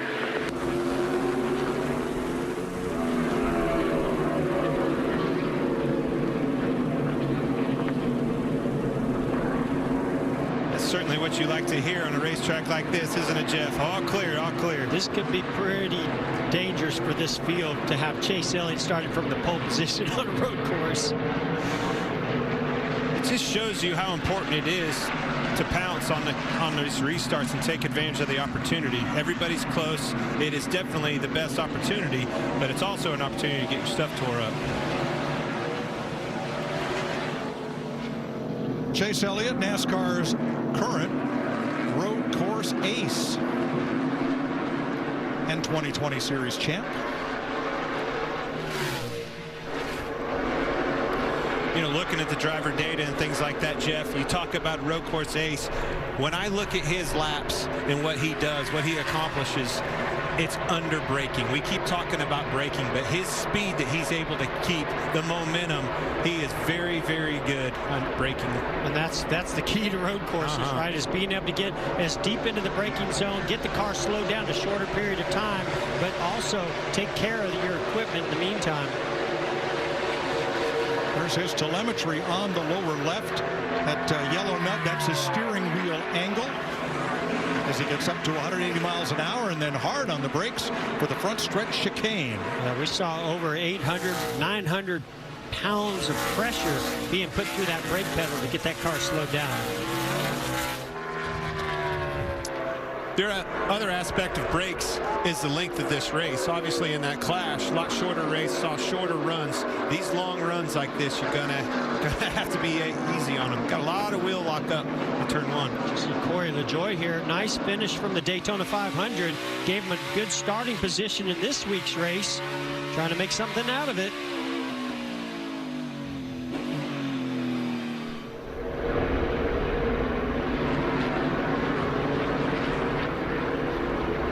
Joey Logano has taken over third from Austin Dillon.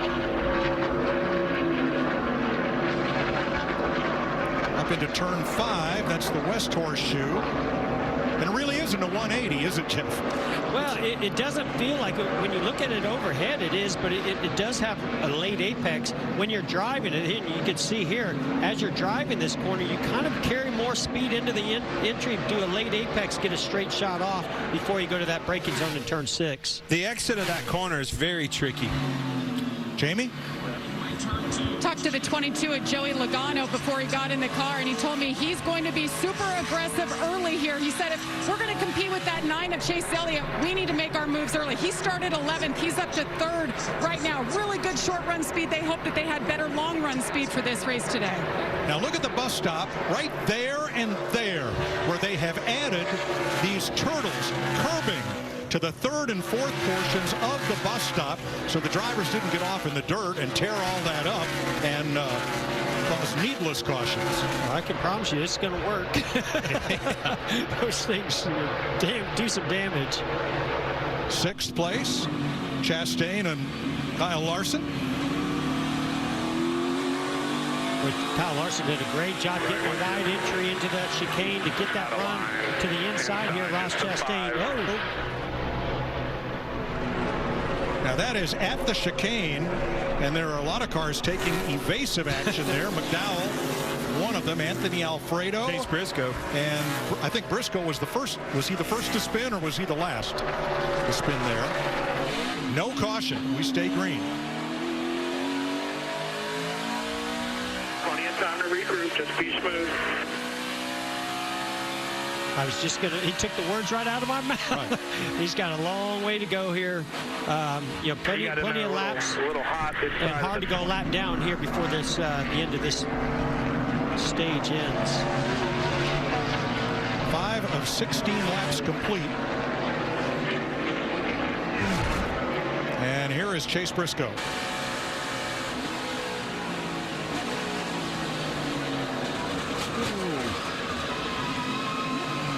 Biggest thing I didn't like about that is he hit that turtle hard. You could hear when he slammed into that turtle on the inside, the impact that it made. It'd be interesting to see what his splitter looks like. And you could hear it.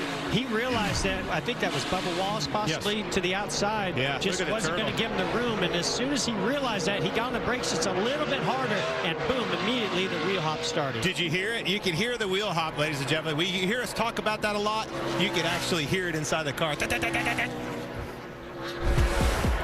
5 complete, and Chase Elliott, NASCAR's road course ringer, is out in front by 2.7 seconds.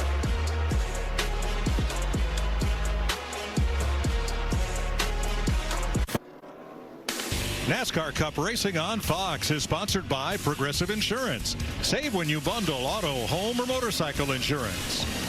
And by Toyota. Let's go places. Chase Elliott leading Denny Hamlin's Toyota. We broke the track into 4 sectors.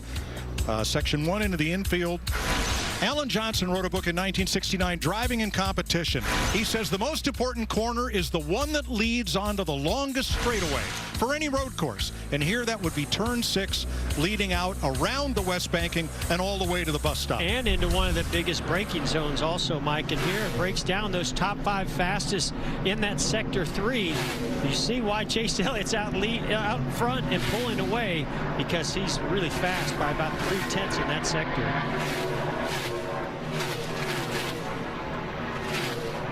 One driver on the move is A.J. Allmendinger. He has climbed up to 16th, but he and Ryan Blaney had quite a moment here. Yeah, you can see 16 of Allmendinger pulls ahead of the 12. I think Ryan Blaney, Clint, was just going to pull in behind him to draft to the next corner. I think the 16 missed the shift right there. If you see a lot of momentum, as you were saying, Blaney's going to pull down the draft behind him all of a sudden.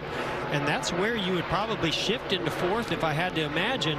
We'll have to do some investigating and see if we can't find out a little more information. But he's pretty lucky. Both of them are pretty lucky, because I would have thought had he missed a shift, that momentum shift would have continued to slow down. But maybe he just hesitated before he went into 4th gear. Well, they both continue in 16th and 17th place.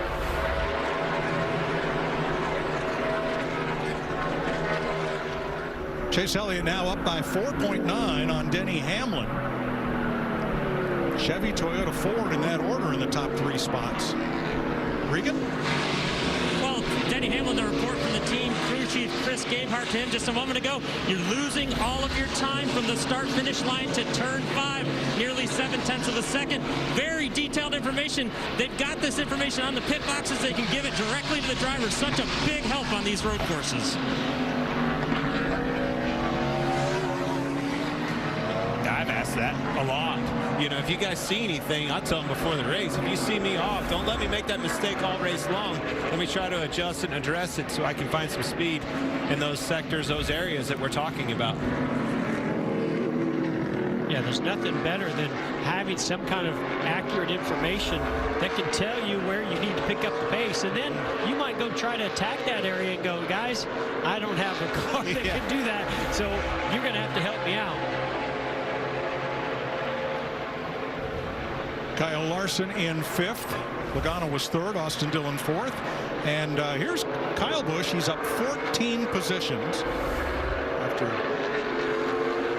Well, pretty lucky that the caution came out. We saw a tire that came out onto the racetrack for Michael McDowell's car. That brought out the caution. That allowed them to make some significant fixes on this car and be able to get it back out on the racetrack. And actually that fender, that piece of the fender that's gone, that's not going to hurt him too much because the splitter's still intact. Well, for the most part. It's Well, you missing saw the end right of it. front fender on the 22 yesterday, Austin Cindric. It was completely gone, and he drove up through the field and almost won the race. That's called cooling that right front tire, and it loves it. And that positions gained is since the restart. And Kyle gets another one, passing Ricky Stenhouse. Now another 2 cars back is going to be Michael McDowell, our outside pole sitter and Daytona 500 winner. Had a lot of open wheel experience. He was the Star Mazda champion in 2004. Had a couple of starts in Champ Car. And then 8 starts on this course, including 6 Rolex 24-hour races in IMSA. This shows you how hard the competition is in this race. I mean, you had the Daytona, last week's Daytona 500 winner go out on the first lap with damage, obviously, and then the 18 wins the Busch Clash, comes, wrecks on the first lap, has got damage, is struggling the rest of the race. Crazy how humbling this sport is.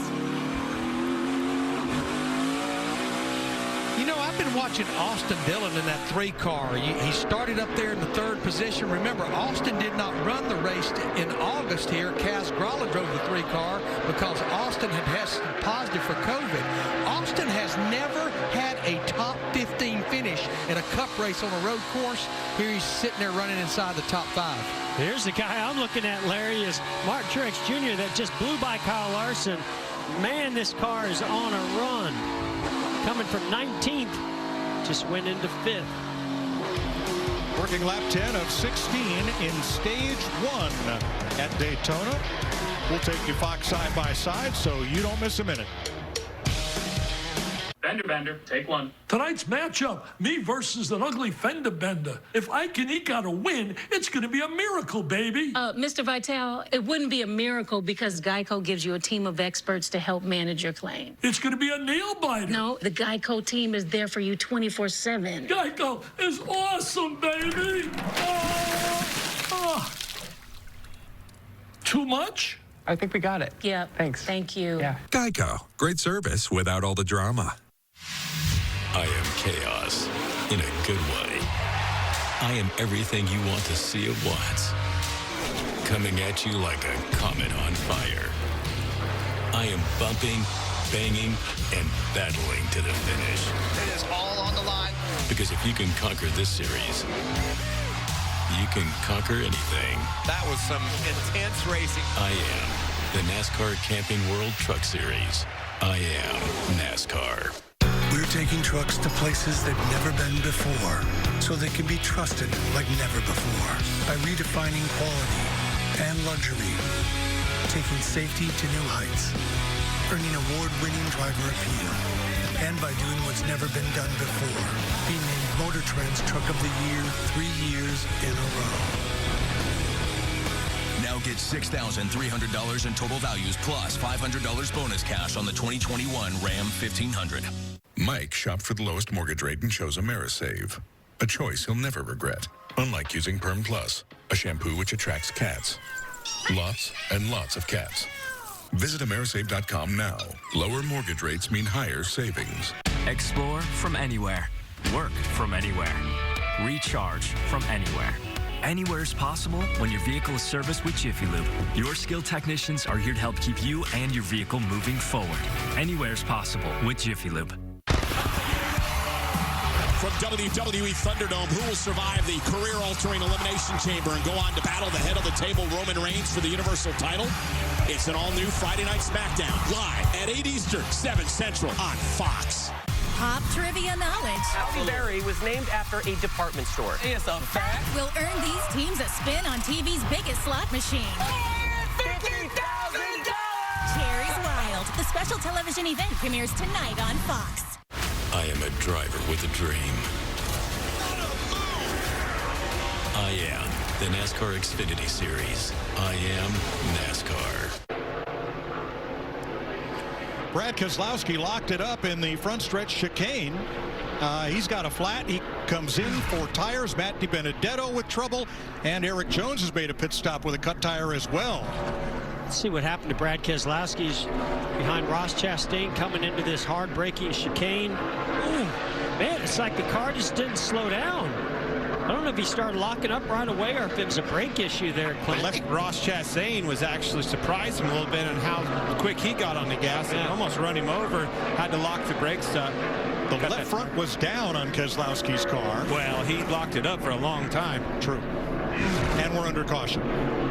Matt DiBenedetto has ripped the right rear tire completely off of his Wood Brothers 21. And that's what brought out the caution. See debris on the track there.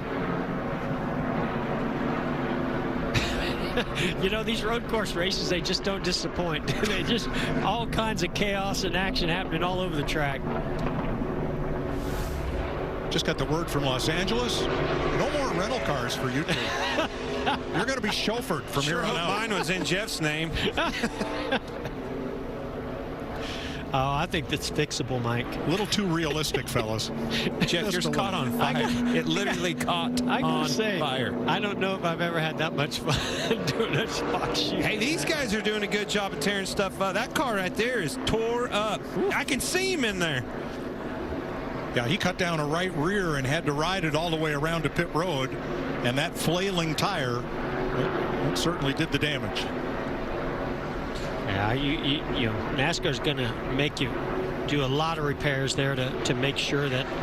From experience, Jeff, and you felt this, you knock those crush panels out on any kind of side, that baby's going to be hot and loud in there. Guys, I can't imagine that pit road, it should be a busy place. You heard Martin Truex Jr. talking about the give up, the fall off.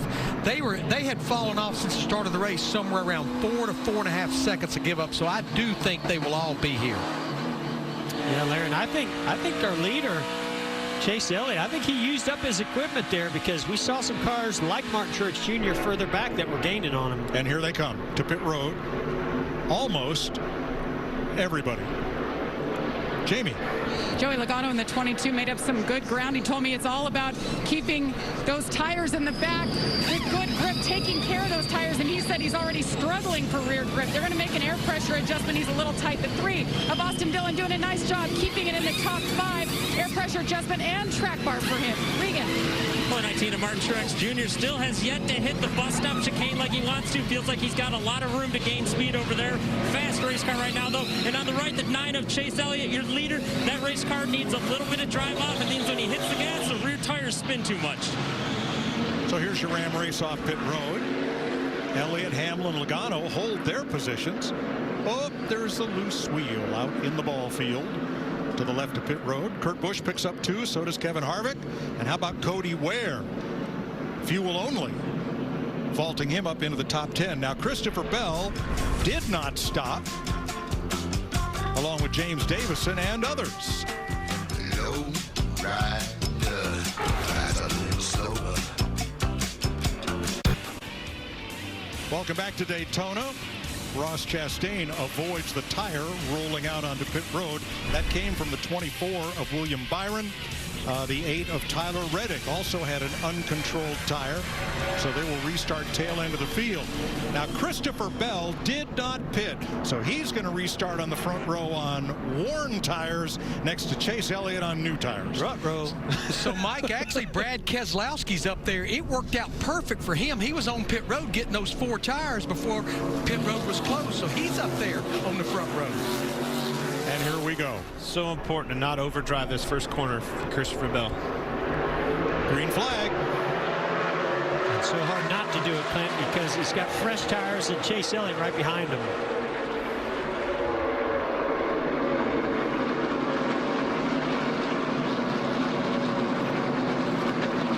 Great job. Yeah, nice job by everybody getting through there. Oh, Chase and Christopher makes a little contact. Trading a little paint there. Brad locks him up into 3.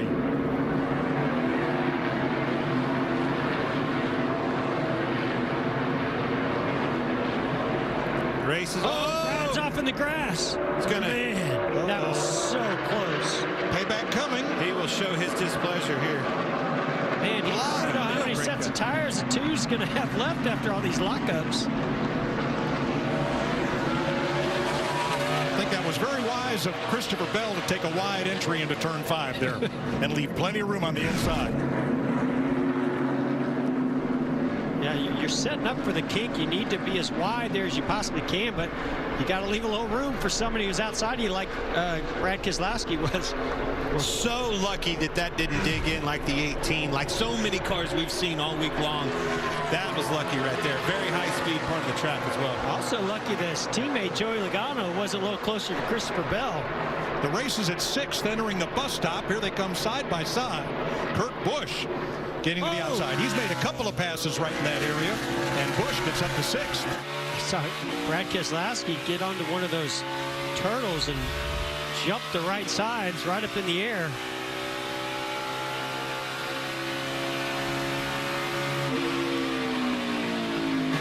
Front stretch chicane. Ooh, here's some lock up there by Kurt Busch.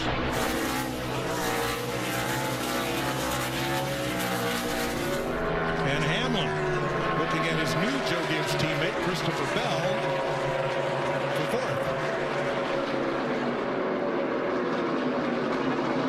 Pits are closed with 2 laps to go in stage 1.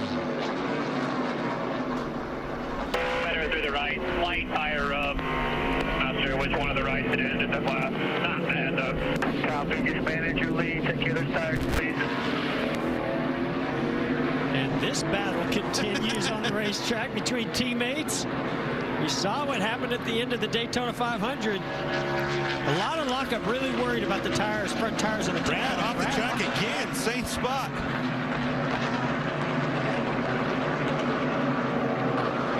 Second, third, and fourth here. A lap and a half to go in stage 1. See Christopher Bell losing some positions. I believe he's in 8th place before that caution came out in pit stops, and I don't know if that was something that's going to work out for him, except for some more tires that he might have at the end of this race. Well, he went from 13th to 1st, Jeff, by staying out, and everybody else pitting. Well, but it may be hard to gain any stage points here for Bell. Yeah, that's true. If he was 13th, I thought he was a little bit further up. So yeah, if he was 13th, then absolutely, that's going to be a gain for him.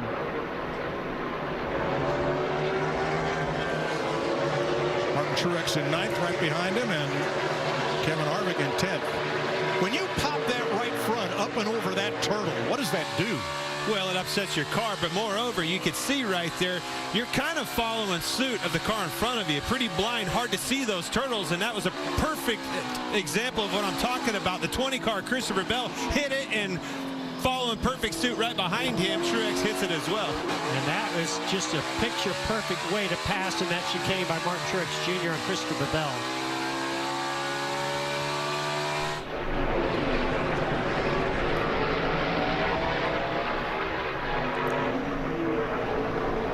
Hamlin is right there. And Jeff, you were correct. Christopher Bell was 8th when he chose not to come in and pit and take tires. So went from 8th to 1st, not 13th.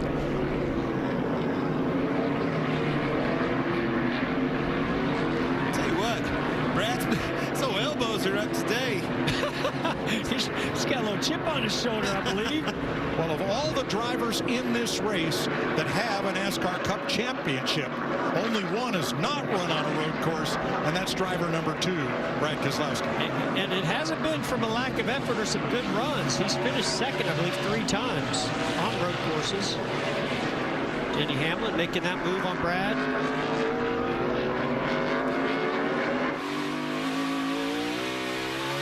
And Kurt Busch continues to march forward. He's up in the top 5 now. 7th place, Truex and Dillon. They're going to drag race it around the West Banking, off of NASCAR 2, and headed for the bus stop. Wow, look at that run on the 3 of Austin Dillon coming off the banking. Made the difference, too. Yeah, dude, I got to say, if Truex ever gets to Chase Elliott, it's going to be on for the lead. These 2 guys are really fast. Well, since stage racing began, Chase Elliott has won 25% of all stages on road courses, and he's about to pick up his 6th stage victory on a road course in the NASCAR Cup Series. Green and white checkers in the air. Chase Elliott wins stage 1 from Joey Logano, Denny Hamlin, Brad Keselowski, and Kurt Busch, the top 5. And Truex was able to get that position on Austin Dillon for 7th.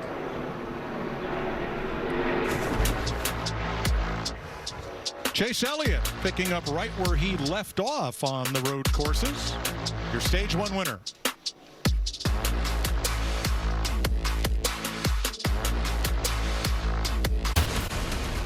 Saturday, former super middleweight world champ, the Dog Durrell, returns and will face off against the rising Shut It Down Davis.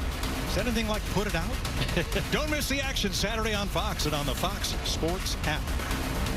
Come on, Mike. There's nothing like Put It Out. No, that's true. This is true.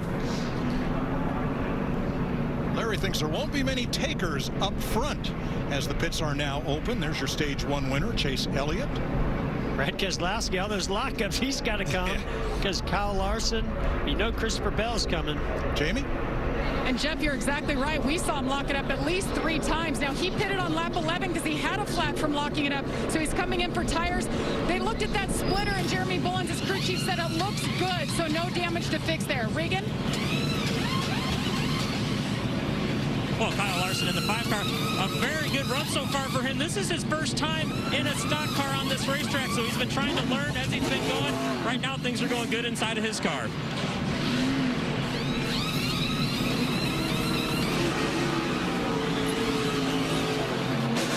Martin Truex, toward the end of that stage, working his way up quickly through the field, but doing it very efficiently and without contact.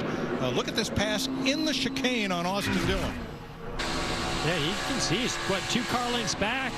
Gets on the brakes here. You don't think he's going to make that pass, and then he just easily, we've already seen him do this, just textbook again. Surprise. Hits that curve and goes right on by. Let's dial him up. Yeah. Hey, Martin Truex, Warrior on the booth. You got us? Yeah, I got you, Boar. Hey, man, putting on a show, coming from the rear. Started 19th. Marching up through there, making a lot of moves, a lot of passes, and making lap time doing so. What are you seeing? Yeah, I feel pretty good about the old Bass Pro Shops Toyota Camry hot rod today. Long way to go, though, so we'll see. It's track slippery, it's fun. Car feels good, so just had a little trouble on our first stop there with a little bit of fender damage, but all is good. Just try to keep her in one piece here, stay up front. All right, thanks, buddy. Keep it up. Yeah, that's good. We were wondering what happened on that first pit stop, fender damage.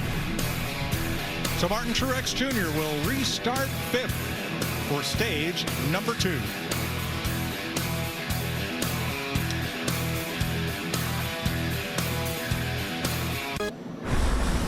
We will get the green flag next time by. There's the lineup on your left to begin stage number 2. Kyle Larson, Christopher Bell each led a lap. Chase Elliott has led all the rest so far. Now let's get the inside scoop on Ryan Newman's Castrol carbon neutral paint scheme this weekend.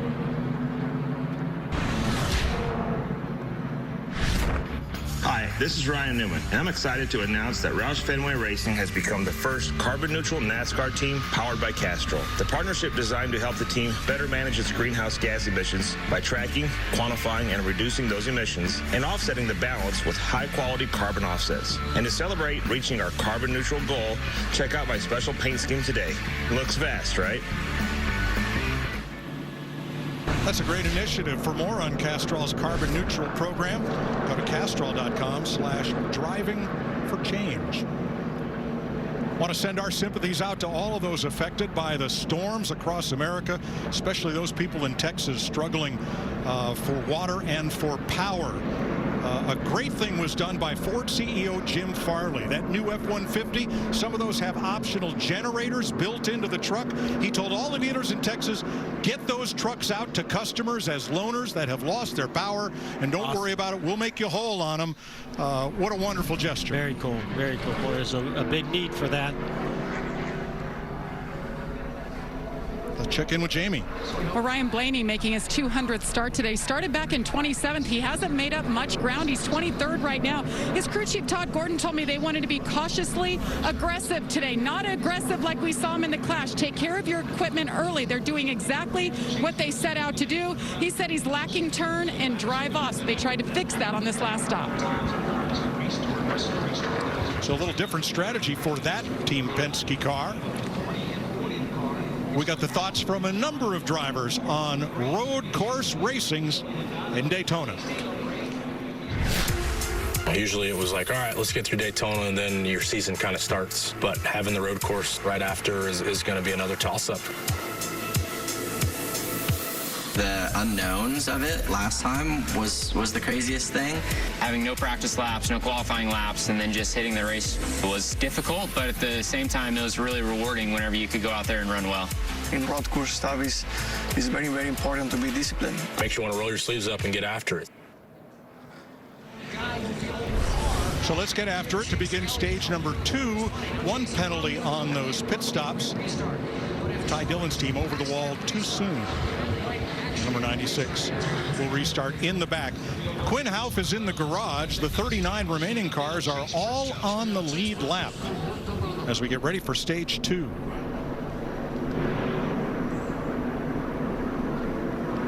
All I can think of as we get ready to take this restart is what's going to happen next. Now, the first 13 drivers did not pit during this caution. Here's Joey Logano's team. Watch it back there. I can't see all the lap times, but it looks like it's probably the 9 and 19, 11 or us right now. 19 is pretty good out back, yeah. He was catching me really quick, it seems like. Out of the front stretch chicane. Pace car dives to pit road, and here they come to the Geico restart zone.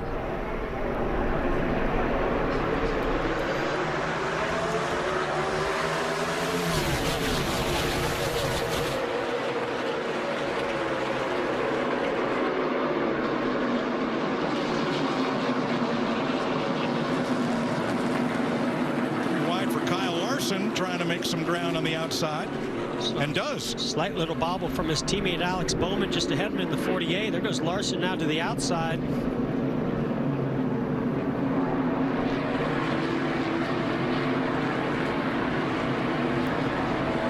It's getting smoother. It's definitely getting smoother. You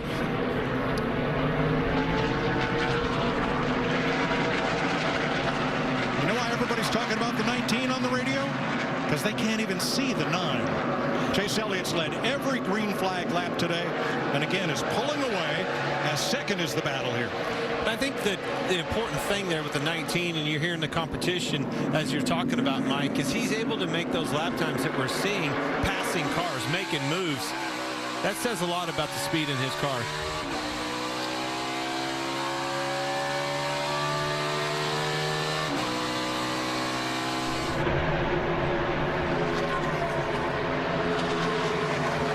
Moved up well. Now here's Larson drawing a bead to the outside, Byron to the inside.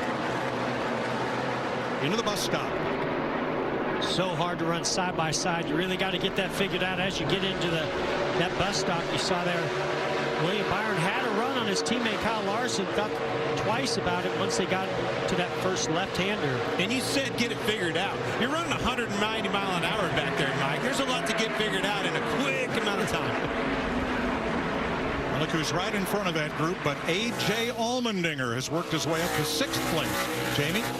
Welcome back to Cup Racing. A.J. Allmendinger, he's running full-time in the Xfinity Series this year, but they're taking a one race at a time on this side.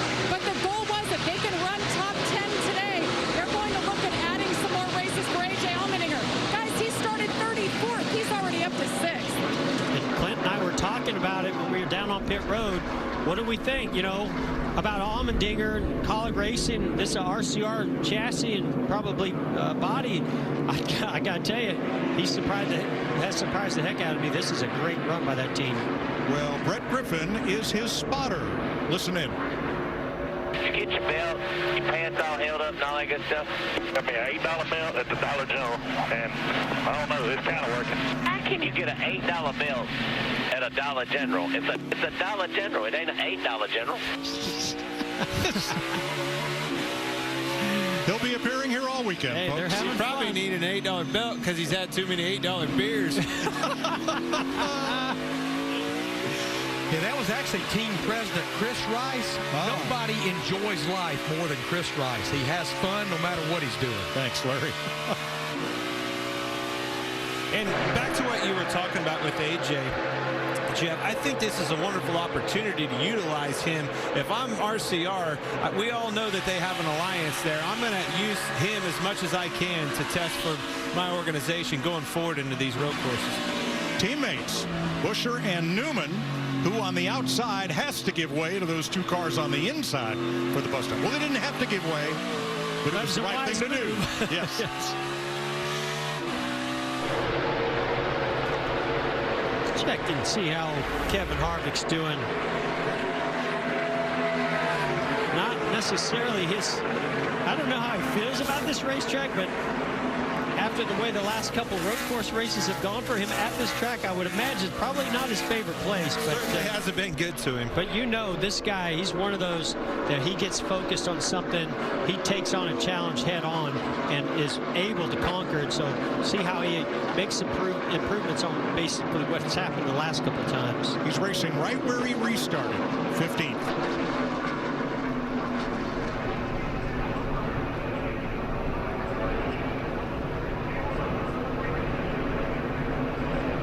Turn 3, turn 4, the kink.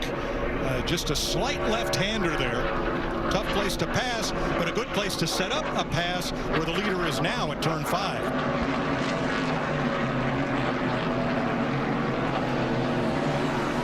Look at Martin Truex Jr. making the outside move on Joey Logano. Here he comes. That's going to move him into third place. And below Chase Elliott. Ooh, get a little lock up. Yeah, we heard a couple guys talk about the track not having as much grip. So as that grip goes away, boy, you really got to adjust your brake zones and how hard you can push on that brake pedal, how much speed you can carry through the center and exit of a corner and throttle. So we're seeing right now, Chase Elliott starts out extremely fast. So I just wonder if he's not using up a bit of those tires. And when you're a car behind him like Denny Hamlin is right there, that's what you love to see. Oh, he's making a mistake. Here I come.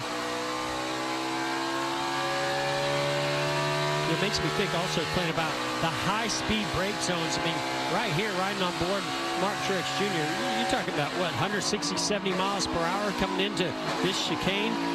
When you lock a tire up in a high-speed brake zone like that, it goes for a long way, and it starts to flat spot that Goodyear tire quick.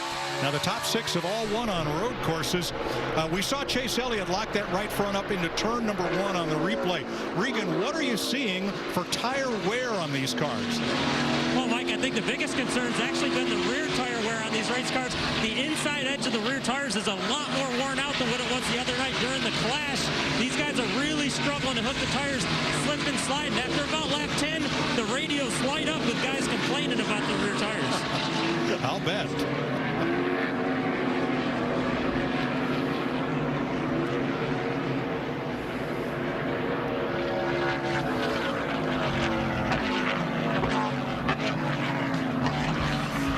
Laps complete, working lap 7 of 18 in stage 2. Chase Elliott's led every green flag lap so far. Doing it just like that. And then he got into him.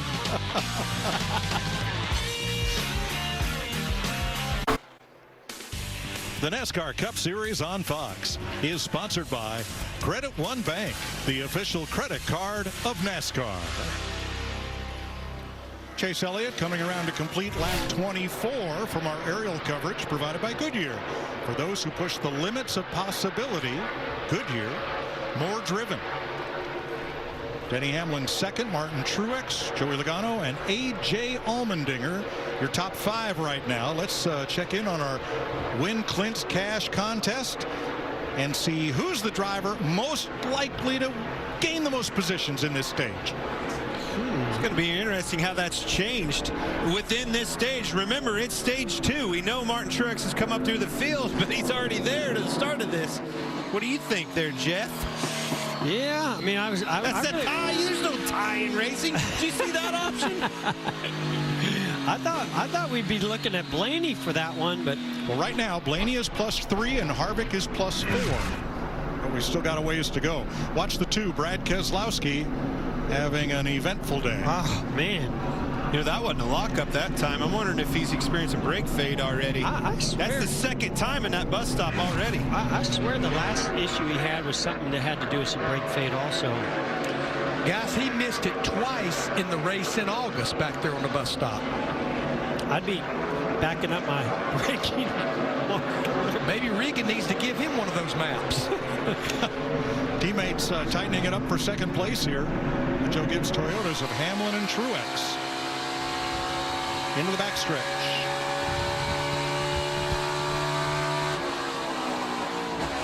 I would have thought Truex would have been a little bit easier getting in there just because not only do you have little downforce, but now even less because you're riding right behind Denny Hamlin. And remember, when he was leading that clash, he wrecked right there on the bus stop. You heard him say on his radio he's being a little gingerly. He knew that he had some time that he could make up, still gain in the bus stop. Looks like he's found it and is pushing on it.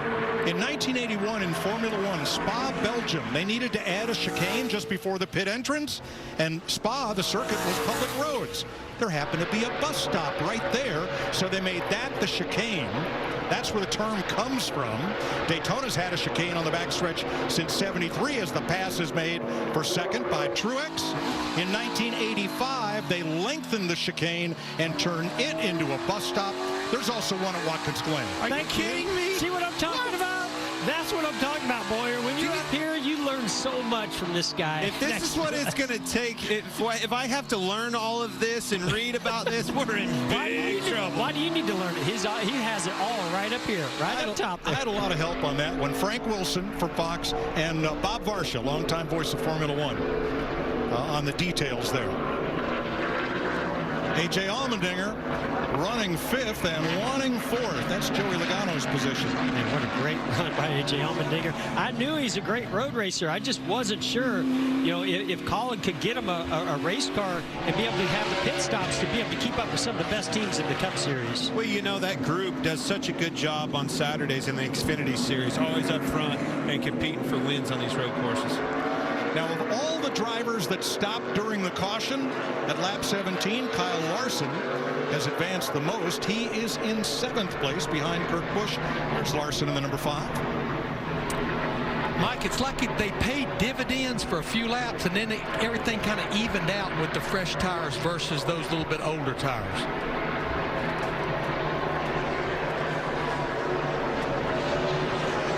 Now, last Sunday at the finish of the 500, we said the finish is set when they hit the button for the caution, and that is true. At that moment, Larson was in the top 5. But, however, there is always a however, and the however is you must maintain at least pace car speed all the way to the start finish line. We called that to Paul Harvey. He didn't do that, did he, Mike? No, he actually spun out after the camera. Yeah, he was in the middle of spinning out. He was spinning out back in turn 3. The rest of the story. So he finished where he crossed the start-finish line, not where he was at the moment of caution. Tyler Reddick overcoming a penalty, up 10 since the restart. Kyle Busch up 10, Christopher Bell 7th. Chris Buescher and Chase Briscoe making big gains. There are USAA biggest movers since the restart.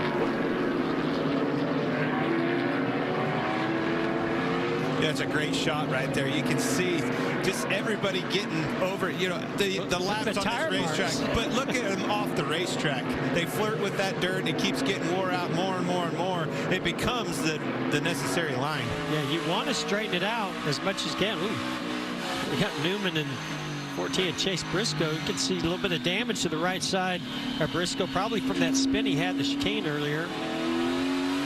I know from experience, Chase, driving that 14 car, that one's hard to pass.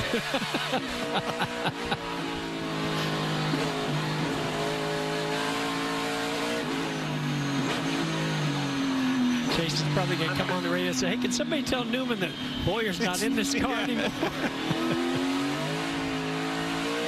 It's a great, I love this corner right here. This is one when I thought about this race coming up beforehand, before the season started, I wouldn't have had turn 6 right here pinpointed as a place to pass. Throughout the course of all these races, we've seen a ton of passing going on, setting them up in 5 and making them pass in 6.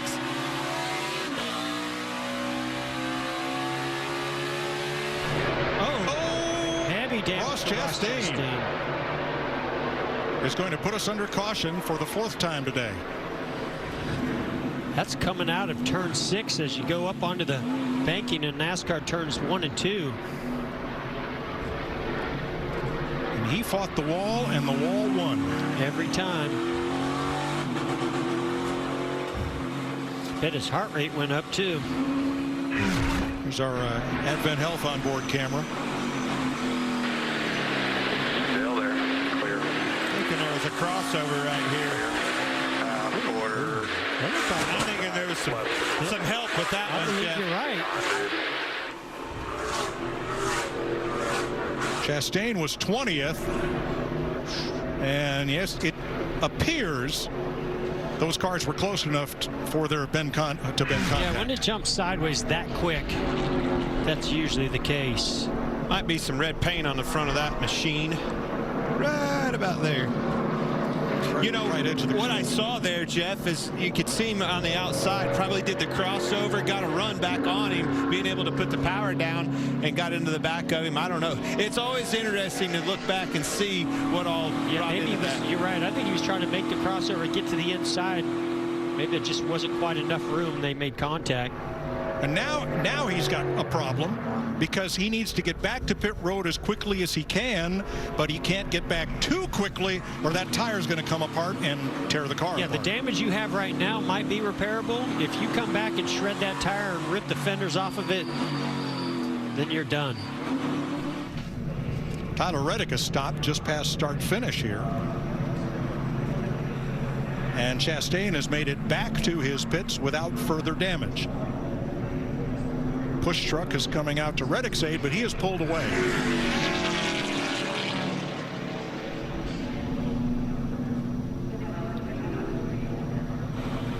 A lot of damage, 42.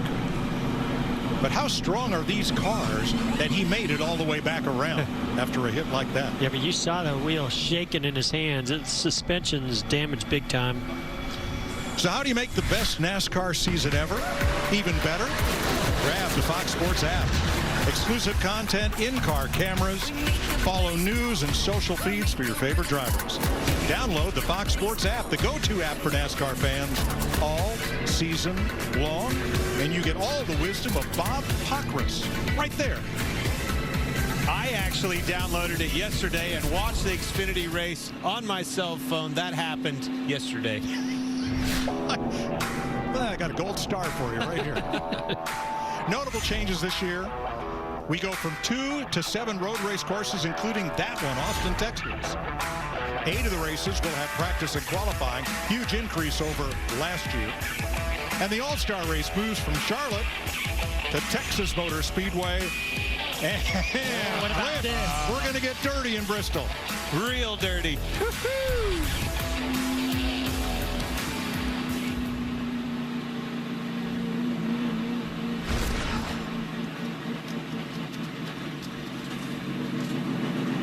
Oh, I'm afraid they're going to be a little dirtier than that. That lens, you mean? Yeah, than this lens and our Fox car. Oh, how cool is this? Oh, have you guys been iRacing again? I will be getting on that tonight, as a matter of fact. All right.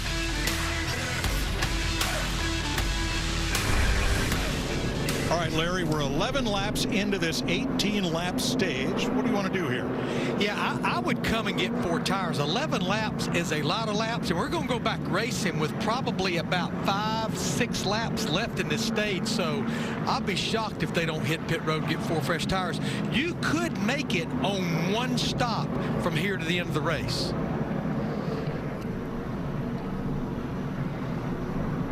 Feeding time, boys. Here they come. Not all of them, but certainly most. Jamie? Joey Logano said that the rear tires are just giving up so much, and the fronts are as well. And he said, hard to tell if we were any better that run. 4 tires here. They said they can't tighten them up anymore, or he wouldn't be able to turn. Regan. Well, Martin Truex Jr. was right on the edge of his pit window right there. They decided to come. They felt like all the leaders would. His left turns just a little bit worse than what they wanted. The 9 car of Chase Elliott on the right-hand side of your screen. He needs more front turn with that car on old tires. The tires were giving up too much for him.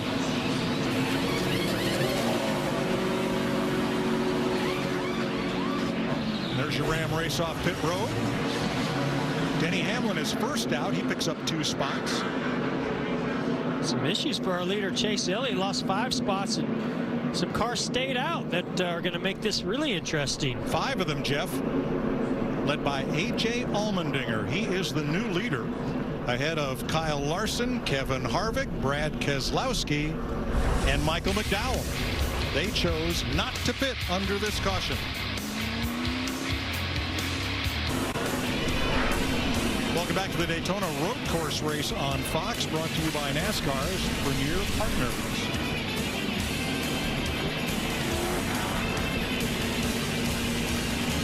The Toyota Camry TRD pace car going to lead the field back to green. Working lap 12 of 18 in stage 2.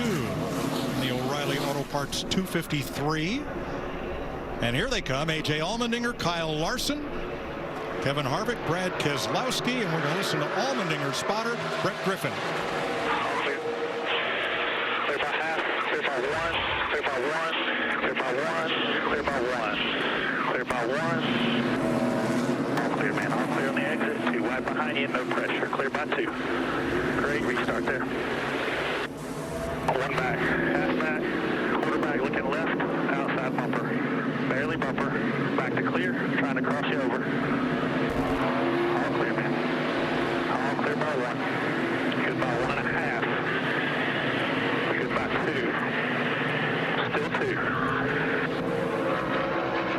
A.J. Allmendinger is about to become the first driver, perhaps, to lead a green flag lap here, not named Chase Elliott. Big lockup by Kurt Busch going into turn 5. But look at Denny Hamlin making good of those fresh new Goodyear tires, already up to 3rd, going to 2nd here around Kevin Harvick. And that was Brad Keselowski off and back on coming out of turn 5. Chase Elliott restarted back about 14th or so because of trouble on the right front on his pit stop. Let's look at Martin Truex's restart. There he is. Remember that double yellow line. You can go below that double yellow line here on the road course at Daytona, unlike on the oval. Boy, just perfect move there around Michael McDowell. Ty Gibbs actually made that move, same move yesterday in that Xfinity race. Ultimately, what put him in a position to win the race.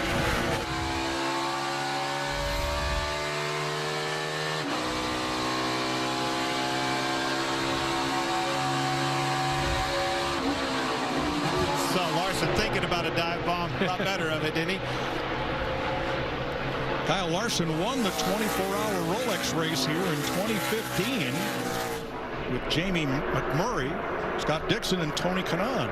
You can really see how much it upsets those cars when they get on the turtle and how much momentum you lose. The 5 car, he got into it, and then you saw the 10 of Eric Almirola hit it as well. Really throws your car out of line and sets whoever's behind you up to make a move. Yeah, it doesn't help any too when those guys are on fresh tires behind you. Absolutely. Here comes Hamlin. Allmendinger's done a great job holding off Denny Hamlin, but it's just a matter of time. And Denny, we haven't talked much of him. He's been putting very competitive lap times up. Obviously the 9, the 19, they're the ones that we're keeping an eye on, but 11 wasn't too far off of them. This clean air will be very beneficial for him. And props to Kurt Busch also taking advantage of those new tires. Came in the same time Hamlin did in that last stop.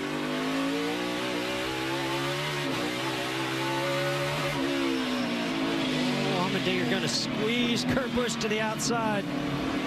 See if he crosses under, coming up onto the banking. Right there's where you hope new tires is going to be your advantage to be able to put the throttle down and get a run. But even with new tires, you could hear how much wheel spin it was for Kurt Busch.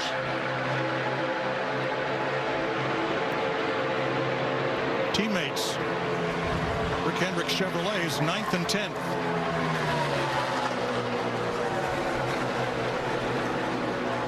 And behind them, Cole Custer.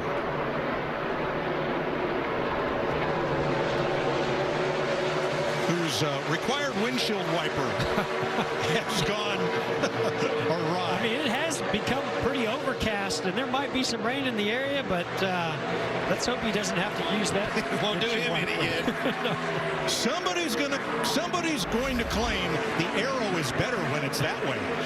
I don't think so. Well, hey, it's racer's mentality. If that car went to the front with a windshield wiper stuck in the air, you can bet your bottom you're coming back next week, and everybody will be that way.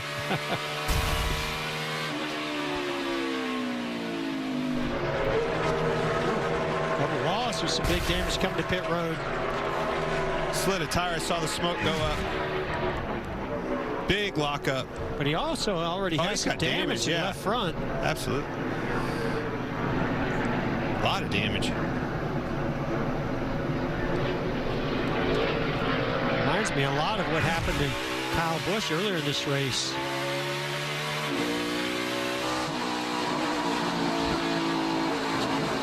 Third place, side by side. Whoa, Busch off and back on. You hear drivers all the time, and I've been guilty of it. I say it time and time again. Almost every day. All you got to do is stay on the racetrack. Trust me, folks, that's hard to do. Especially these cars coming through that kink and that dog leg. That turn, you're carrying a lot of speed, and you're just sliding all the way through there.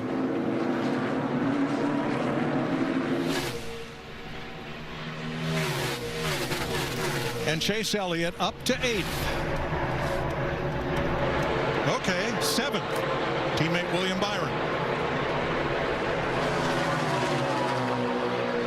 Definitely not the snapshot of what he's had and experience. He's finally, he's having to make some moves, make passes. Definitely a different snapshot of what he had earlier in the race. Right now, he's just hoping Kurt Busch holds up Mark Truex a little bit longer. What we're hearing on Elliott's stop was the right front tire got away, and to chase that and keep it under control and avoid a penalty, it made the tire changer slow over on the left front. That's how he lost all those positions. Pit stops are so orchestrated. Everything has to flow and be executed perfectly.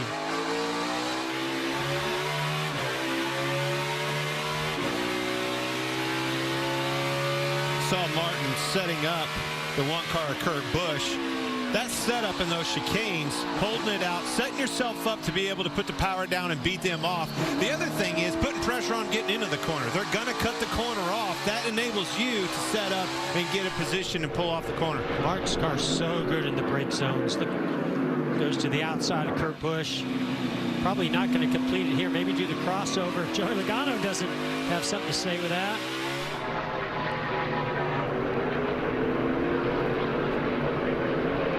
I think Kurt Busch has probably driven the most aggressive race we've seen today. Been taking big chances and making them pay off. Certainly on restarts. He's made a lot of time up being aggressive on the outside, just wherever they're not. If he's got to go to the outside, he'll dive on in there and run it in on the outside.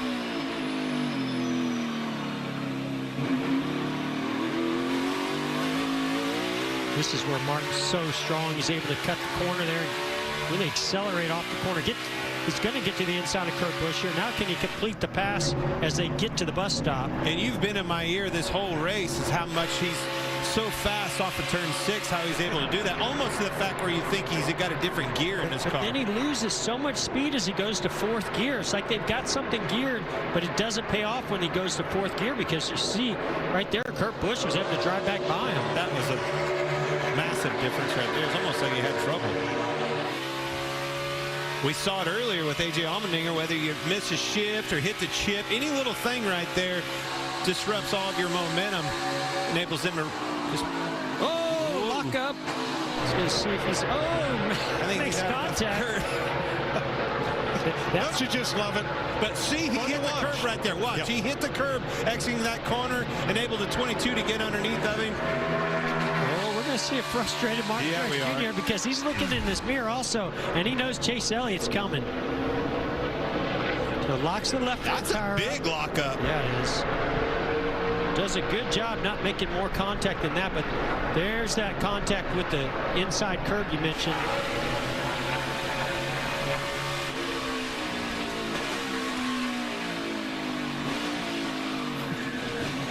Whoa. Caused a little wheel hop by Kurt Busch when that contact was made. Is that the kind of contact that you know it's coming, so you're planning for that counter steer when he gets into the back of you? And Mike, we've seen where Martin Truex Jr. has been making this outside move coming into that chicane and doing it so well. That time Kurt knew it was coming. He moved to the outside and he had to go to the inside, but oh, look what's happening now. The 9 of Chase Elliott is there. Yeah, Christopher Bell got past Truex, and here's Chase. Yeah, I wonder if Truex now has an issue because of that lockup, if he's gotten a vibration from the flat-spotted left front. He's definitely nervous, I can promise you that. Whether it's causing his car lose grip or have troubles. Regan. Well, Martin came on the radio immediately after that lockup, and he said it messed up the tire. He could feel it instantly. So, Clint, Jeff, you know what that feels like. That wheel shake is a pain in the butt. Well, it ain't just a pain in the butt. It's nerve-wracking. When it's bad enough, it's flat-spotted enough that it's vibrating the car. What comes after that 9 times out of 10? Well, yeah, it's just a matter of time before it comes apart. But also, it makes it a lot easier the next braking zone to lock up again. It finds that flat spot and a lock up again. Denny Hamlin, who won both stages in the 500 last Sunday here at Daytona, won stage 2 in this race last year and finished second on the road course. He's going to take his Toyota to the stage 2 win. Side by side for second. Maybe Kurt Busch got it from Logano. Bell and Truex the top 5. Elliott, Byron, Custer, Allmendinger, and Kyle Busch all got stage points here in stage 2. How close was it? Ooh. Okay, I really Kurt thought Busch. Logano had him, but no, Kurt Busch. Denny Hamlin is your stage 2 winner.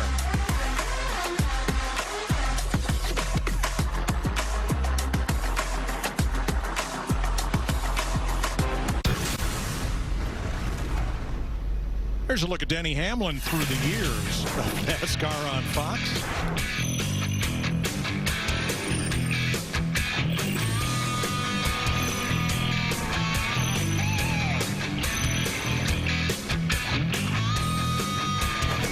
All the way to his flight down this weekend. Hey, there you go. All right, pit road's open and Hamlin leads them in. Jamie. Well, the 22 team decided they had enough tires to get to the end, so let's come in and get some new ones. That has been his biggest complaint today. They've taken a tear off, so he has clear vision out the front. 4-tire stop. Let's go to Regan. Well, the 11 of Denny Hamlin, he's still trying to get better through turn 6, struggling to get the power down on that section of the racetrack. They're going to work on that just a little bit. The 19 of Art Truex Jr., he needs to stop making mistakes is the main thing. They don't want to have to give up track position. Lucky that a lot of other cars pitted with him. A.J. Allmendinger's had the same tires since lap 12. He alone. And Kurt Busch picks up a spot coming off pit road.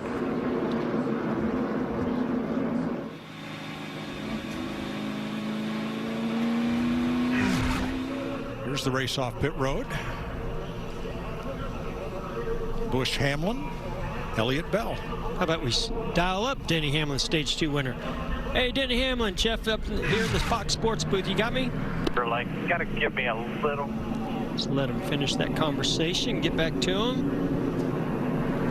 Hey, Denny. Jeff up in the Fox Sports booth. You got me? Well, man, we've seen you own this place on the oval for the Daytona 500. You own that stage 2. What do you think? Should I pick you for this final run to the finish? We'll see. I mean, right now, you know, I stated in pre-race, I'm about a third. I think I have to keep the fast ones honest. But I mean, I think that we're in the hunt. We're getting closer. Again, we're not going to get, you know, I'm not going to get gobs better speed here in the next 30 laps, but you know, it's a process. All right, man. Well, thanks for talking to us. Looking good out there. It's a heck of a race from up here, so keep it going. Yeah, Port. Denny Hamlin, stage 2 winner. 35 laps to go in Daytona.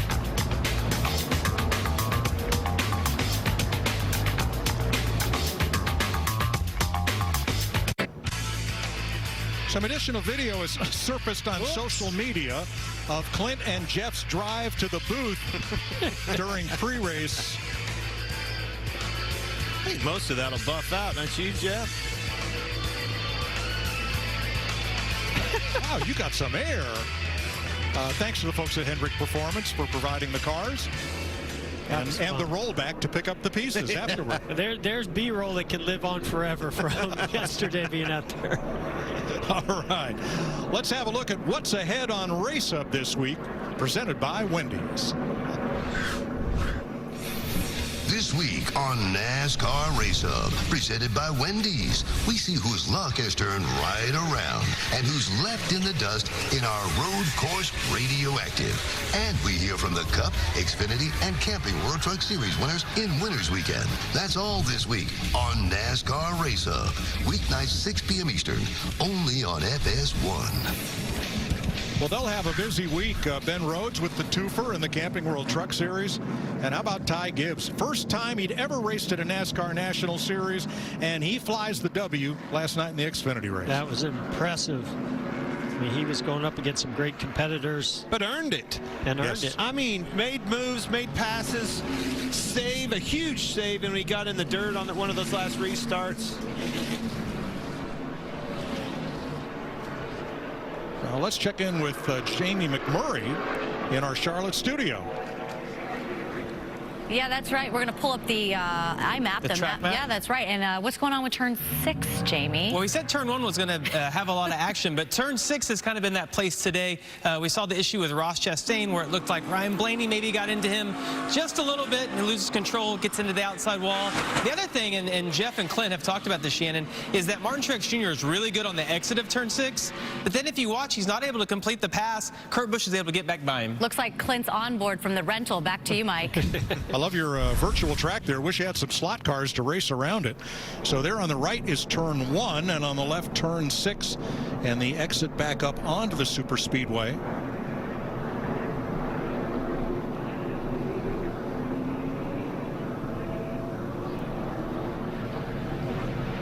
Let's have a look at today's Xfinity fastest laps. Chase Elliott, Denny Hamlin, Martin Truex, Joey Logano, Kyle Busch. Good chance your race winner comes from that 5-some right there. I look for that lap to get faster. These clouds are going to affect these cars. We've been hearing about tires wearing out, guys having trouble putting the throttle down. 103-degree track temperature when we started, 87 now. Big difference. Now, Daniel Suarez in the 99 and Matt DiBenedetto in the 21 did not pit. So they're out front for this restart with 7 laps older tires than the cars behind them. And both very respectable road racers in their own right. Although I look at the right rear of Matt DiBenedetto, I'm not sure how good that car is going to be handling. That happened early. A.J. Allmendinger too fast entering. Has to restart at the back. Costly mistake. Be fun to watch, though, for us. Yeah. All right, here they come to the Geico restart zone. Stage 3. It'll be 33 laps to go when they get to the line.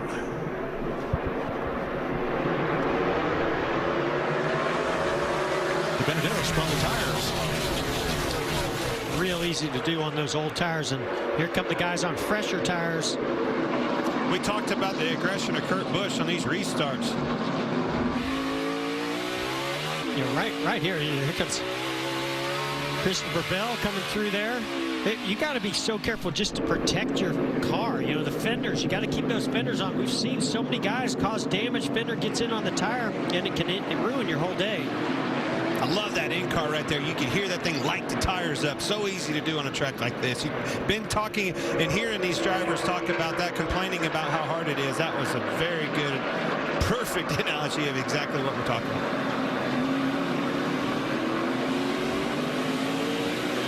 Elliott and Hamlin trying to work their way back to the front. They are 5th and 6th. Well, we know how fast Chase Elliott is up front. What about, can he make these passes on some of the guys he knows he's going to have to race for the win? Here comes one big move by Chase Elliott to the inside of Denny Hamlin. This is important to race last stage. It's important to get out there and get yourself established as a front runner, get out in that clean air, and this is the opportunity to do it while everything's stacked up. Power move by Chase Elliott to get in front of Denny Hamlin. And that all happened at turn 6. That's where he sets that mood, gets that run, the corner that leads onto that longest straightaway. But if you're Chase Elliott, all you've heard about is this 19 car coming in your rearview mirror. This is a chance to get up there and make sure you don't let him get out too far.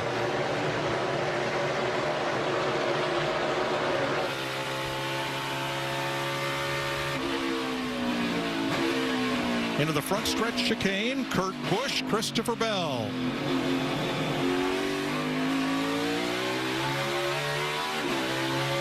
Impressive run today by Christopher Bell. Hanging in there with some very serious road racers here. Kurt Busch, Martin Truex Jr., Denny Hamlin, all these guys, very good road racers. Third place, the Toyota Cam on board Martin Truex, Chase Elliott in hot pursuit. Jamie?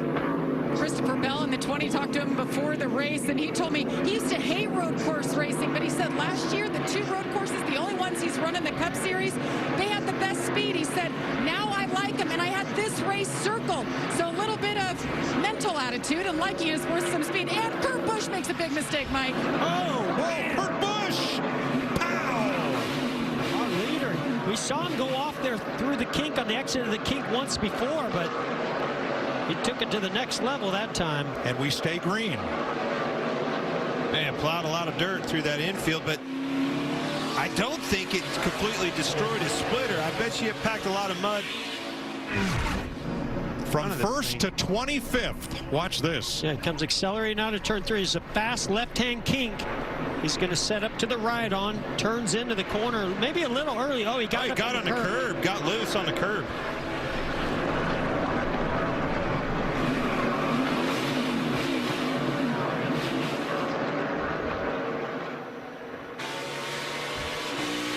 Hit your marks, drive away. I think he was loose before he got to that curb. Yeah. I think as soon as he got out of the gas, the thing got loose. The way it went. Just a longer ride could take from making many laps around this racetrack. In a sports car, those Daytona prototypes, that's the last thing you want to have happen is to go off through that kink.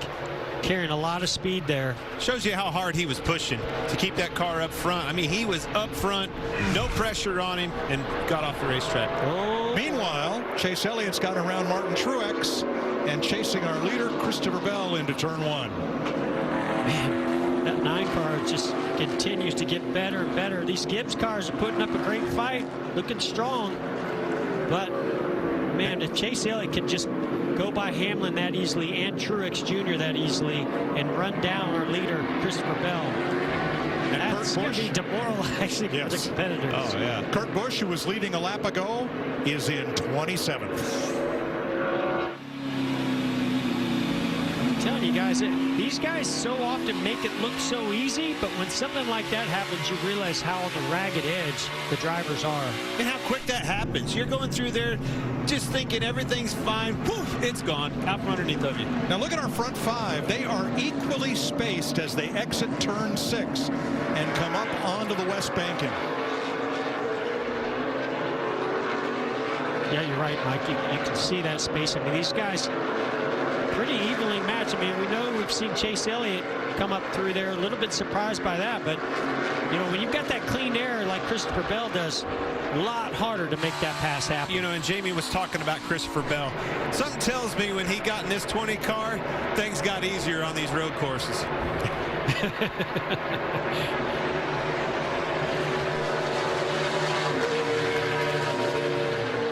Logano is closed right up on Denny Hamlin. And right behind them comes Kyle Larson, who has been in the top half dozen here for most of the day. Well, you talk about Christopher Bell and his dirt background. You talk about Kyle Larson. These guys both have a ton of talent behind the wheel. That's why you can, when you do dirt racing, you have to adapt to changing track conditions. You can adapt to different types of tracks and racing. It's going to be interesting to see how he takes this pressure. This is a lot of pressure from the fastest car on the track. Easy to make a mistake. Here it comes. Right there, you called it, Clint. Slid up just at least a little bit, open the door for the 9 to take the lead. I like the way he did that, though, Clint. He got out wide so that Chase could pass him without slowing down his lap. You can't beat him. Smoother than this, 3 wide down the back straightaway. Look out. Cody Ware in the middle, and Ware gives Newman a shot. Man. Oh, Brad.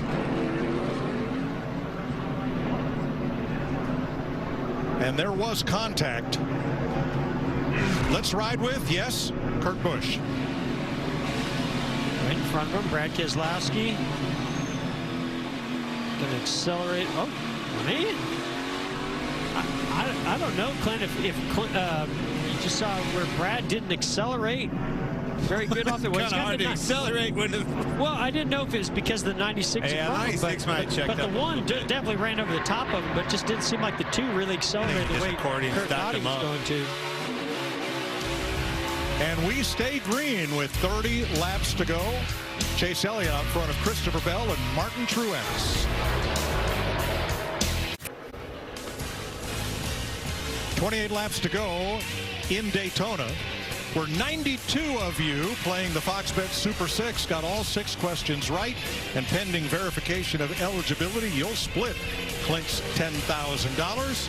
$108 a piece. Get well your done. wallet out, Boyer. I love this thing, man. A free app. Go on there, put your picks in. 92 people splitting 10 grand. I don't necessarily like it. It's my money, but go for it. Sign up next week. Here's how the Coca-Cola family of drivers are faring. Joey Logano, Denny Hamlin, top 5. Daniel Suarez led on the restart. He's currently 11th. Austin Dillon 14th. Ryan Newman 27th.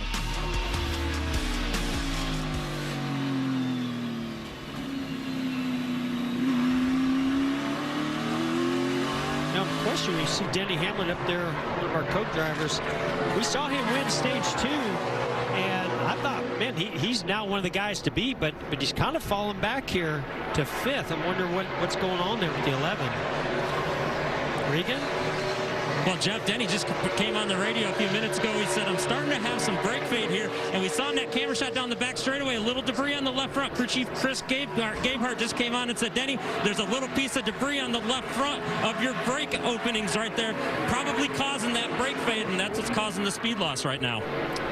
Yeah, Clint, talk about brake fade. I mean, we know that we need as much air moving into those brake ducts as possible, and if you're going to have any debris on the front there on that grill, that's going to, limit some of that air. But what happens when they get hot?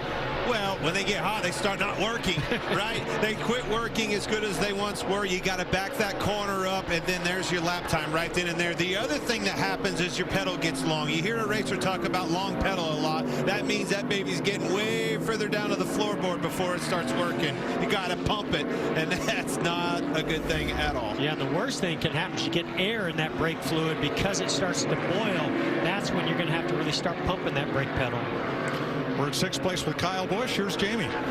Look who's back in the mix. He's up to 7th right now. Remember what happened at the start of this race? He got pushed into the grass, and you see that significant right front damage. They brought it in, put tires on it, fixed it, and it's been pretty decent. He says he's good everywhere except for this chicane. Right now, they have one set of stickers left to the end of this race and one set of glued up scuff tires with 2 or 3 laps on it. Huge comeback. Team effort right there. I'm shocked, Clint, when I look at that front splitter. Okay, the front fender's gone. We know you can get away with some of that, but you need as much of the surface of the splitter to really get that car to grip and stick, and he's got a lot of it missing, yet he's in 6th place. And one of the things, it's a great point, and it's valid as that fender missing. That splitter is so important. You saw them when we cut to break. They had a jack stand underneath that thing, making sure they got that splitter bar bent back exactly where they needed it. So Bubba Wallace has made a pit stop for overheating, was too fast entering, had to come into a pass-through. Anthony Alfredo made a stop. They had a long look at the front end of that car, sent him back out. And Matty Benedetto has just been on pit road for tires. He's not going to have a right rear tire overheating or brakes. There's so much air moving around the right side of that 21 car. 27 laps to go. As Alex Bowman works on Ryan Blaney. That's for 16th place. Here are your Toyota top performers. Christopher Bell, Martin Truex, Denny Hamlin all in the top 5. Kyle Busch 1 spot back, and Ty Dillon. And Christopher Bell is keeping Chase Elliott honest. 1.5 seconds back. That last time by was actually hundreds of a second faster than our leader of Chase Elliott. Larry, stage 3, what have you got left for tires in the pit? When do you want to use them? Well, everybody's got at least 2 to 3 sets other than like Jamie Little reported on Kyle Busch because he used so many tires in the early part. Mike, what I think we're going to do is probably split this stage in half as you see Eric Almirola with 10 going around when he gets going. So I'm going to say somewhere around lap 51 or 52, which is, 7, 8, 9 laps from now. That's when we're going to start seeing them hit pit road. But, Mike, how good are you at playing chess? When do you make that final stop? That's a good question. I like chess, but I'm not very good at it. Wait a minute, Larry. That's what you get paid to do. You got to make that call on top of the box. I need to know when we're coming. I know when I'm coming. I know. I'm going to come right there about lap 51 or 52. Split her in half. All right. I like the chess scene in the original Thomas Crown Affair, Steve McQueen and Faye Dunaway. It's a classic. What? Listen, Thomas Crown Affair is one of my favorite movies, both of them. But I like the more modern one, I'll be honest. It's good to be Tommy Crown.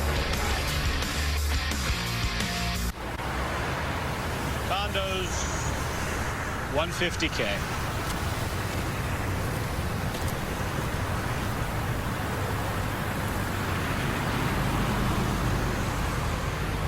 Sorry, bud. Thanks. Switch to Progressive and you can save hundreds. Like the sign says. All right. Back to work. I am tradition. Passed down. From the families that race to the ones that watch us every weekend. It's all I've ever known, racing. I was fortunate to be in Victory Lane 20 years ago, and I'm here again. I am meant to be passed down from one generation to the next. Because the only thing better than seeing a race is sharing it with someone. I am NASCAR. The new Detroit style from Pizza Hut, where the sauce goes on last. Yeah, you heard me. Last. That's what keeps the crust light and airy. It's kind of blowing my mind right now. Try the new Detroit style today. No one out-pizzas the Hut. Explore from anywhere. Work from anywhere. Recharge from anywhere. Anywhere is possible when your vehicle is serviced with Jiffy Lube. Your skilled technicians are here to help keep you and your vehicle moving forward. Anywhere is possible with Jiffy Lube. Saturday, a statement will be made on Fox. Establish who you are in the ring. Anthony Dirrell. He's got a mission. The former two-time super middleweight world champ, Anthony Dirrell, is back with an eye on the belt. But there to shut it down is Kyron Davis. One of the most exciting young fighters. A future star and a former champ show the world their worth. Let your hands go. This is your moment. Dirrell Davis, Saturday at 8 Eastern on Fox and the Fox Sports app. Oh, great. The show's starting. Come on. Just trust me. Oh, trust you, like with the dollar oysters. I don't think those were oysters. You survived, so... Wait, we can't go that way. Watch this. I'll think we're VIP. Wow. He does think we're VIP. And backstage. Trust me now? I never doubted you. I did for a second, but it's gone now. I trust you. The all-new Sienna. Toyota. Let's go places. I am the return of all the things you love about this amazing sport. It is the return of a new season. I am NASCAR. 24 laps to go. Chase Elliott leading Christopher Bell and Martin Truex.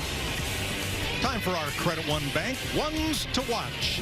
Jeff. Well, Mike, I've got my eye on Christopher Bell running in second place right now, keeping the current road course king, Chase Elliott, in his sights. He's actually won on a road course before at Road America in the NASCAR's Xfinity Series, now getting a golden opportunity at Joe Gibbs Racing.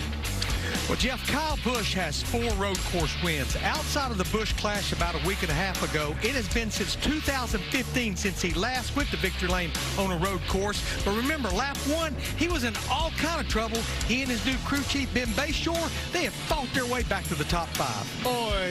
Boys, how do you not talk about Chase Elliott? Left me for this big. Chase Elliott has been your leader, going for 5 in a row. Jeff, I think you had 6 in a row knocking on your door, buddy.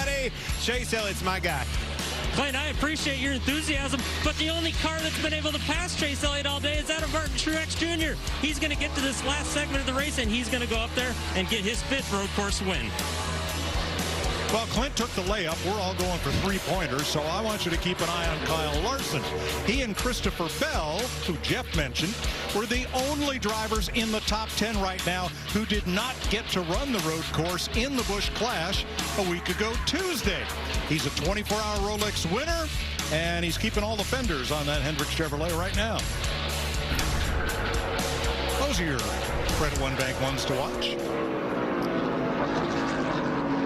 And by the way, Clint, that 6 in a row and road course record, yeah, that's definitely going to be in jeopardy by this guy right here, our leader, Chase Elliott. Tell you what, I just saw a little bit of lockup from him getting into one again. We saw that earlier. Well, I don't think this 20 car Christopher Bell is out of this thing yet. He's right there knocking on the door lap time wise. So we looked at all NASCAR track types and looked at the records for most consecutive wins. We'll start with the super speedways, Daytona, Talladega. On the 2.5 mile, 2.66 mile oval, Cale Yarborough, Dale Earnhardt, 3 in a row. On 1.5 miles, Martin Truex is the 1.5 mile master. On road courses, there you go, with 6. And on the short tracks, Richard Petty, the king won 10 in a row.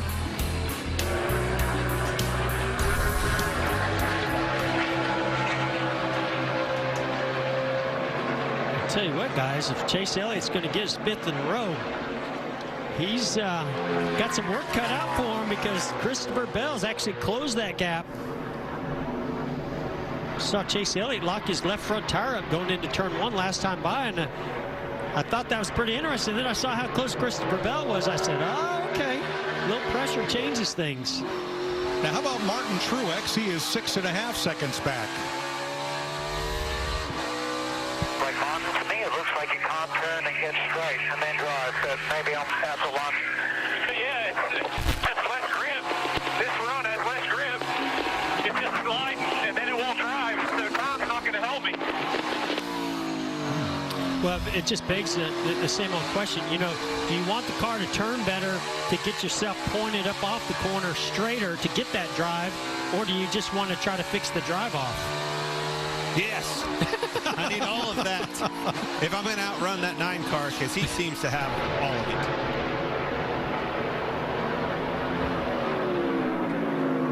it. Meanwhile, Kurt Busch's wild ride, or interesting day, continues. He's gotten from 27th back up to 23rd. Ricky Stenhouse just ahead. Not for long.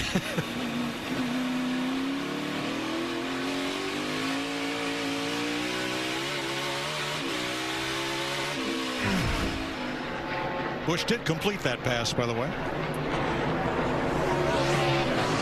Did he complete it, or did Ricky Stenhouse Jr. just say, go ahead? Continue to see the 11 having trouble. I can't help but to think it's all braking. It's all brakes, Clint. I saw we had a shot of him going into turn 5 behind his teammate Martin Truex Jr. He just backed off way early into the corner, so he's trying to save those brakes to get to the end of this race.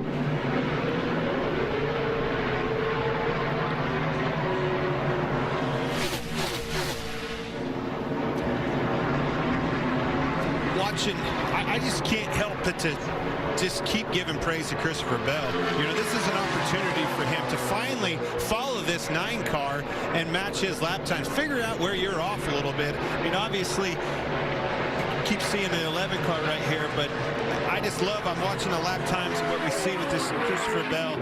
I'm telling you, he's learned a lot right here and putting it to good use. Well, and can he put enough pressure on our leader, Chase Elliott, to either force him to make a mistake, or maybe he starts using up his brakes a little bit too much to keep that lead? He's run road races in the Xfinity Series and 2 last year in the Cup Series, but nowhere near the depth of right-left turn experience in NASCAR that Chase Elliott has. But right here where he's riding, he's learning. Great opportunity for him to do so.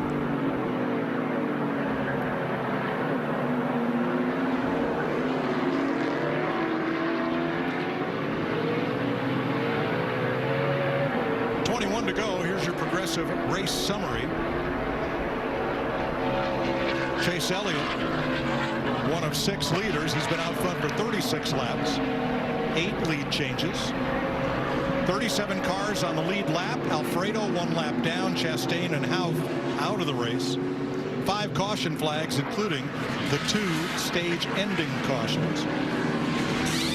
And Michael McDowell, our front row starter and Daytona 500 winner.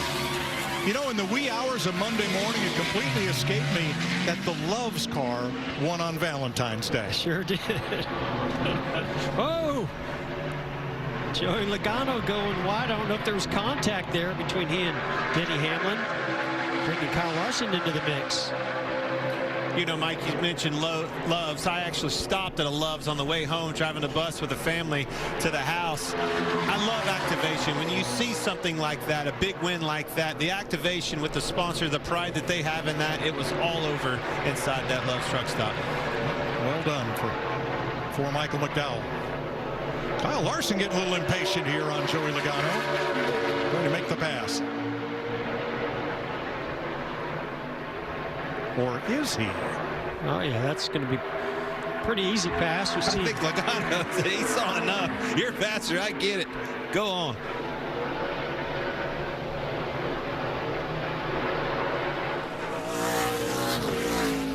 Martin Truex on pit road. Regan.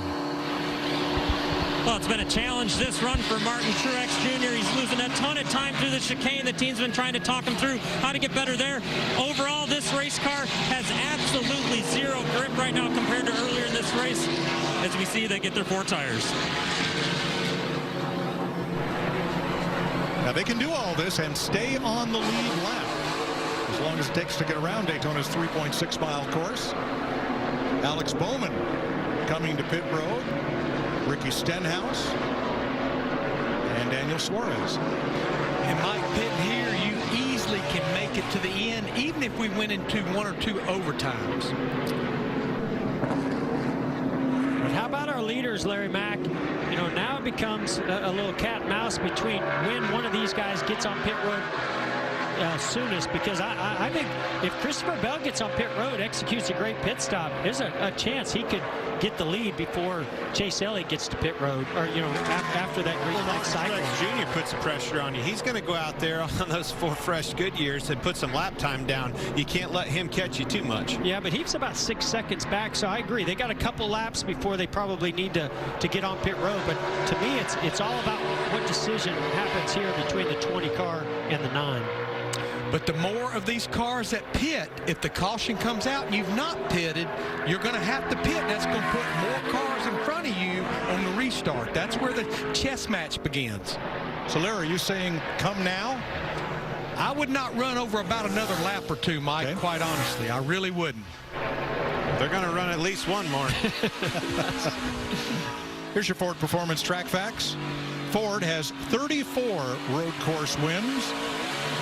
Parnelli Jones, the winner at Bremerton, Washington in the mid-50s. Jeff Bodine of Watkins Glen in 1996 among them. And speaking of Fords, Joey Logano is on pit road. So is Kyle Larson. Jamie? And Joey Logano, just talking about that grip, he'll love to get these last set. Actually, they'll have 1 extra set of sticker tires after this, a 4-tire stop here, and they'll put fuel in it. Air pressure adjustment, and that's it, Regan.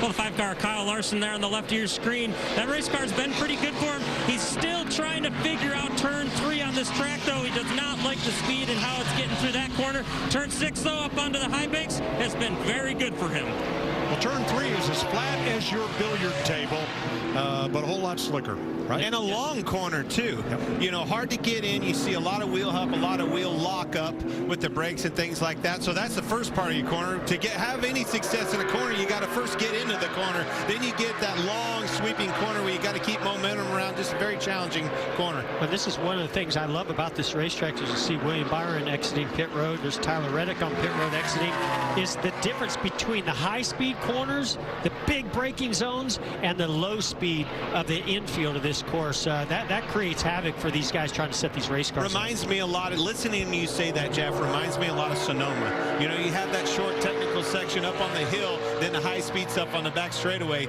both equally as important. Guys, I feel like the 9 and the 20, they've got to come this time. Too many cars have hit pit road.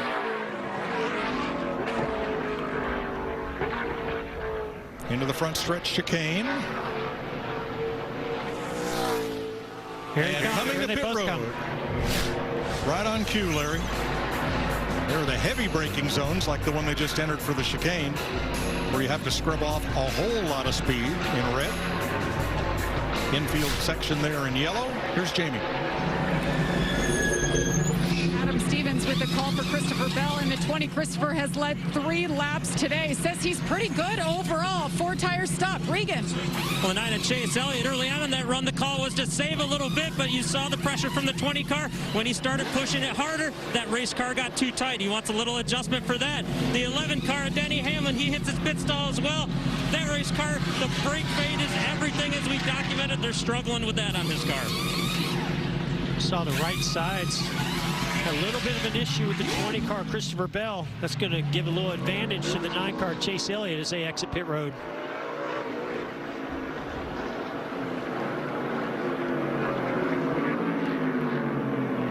Ooh, yeah, I was going to say, be a little careful. Cold tires, you see, there's that flat turn 3 we talked about, Mike, how little grip there is on that track. Really easy to lock the tires up on entry.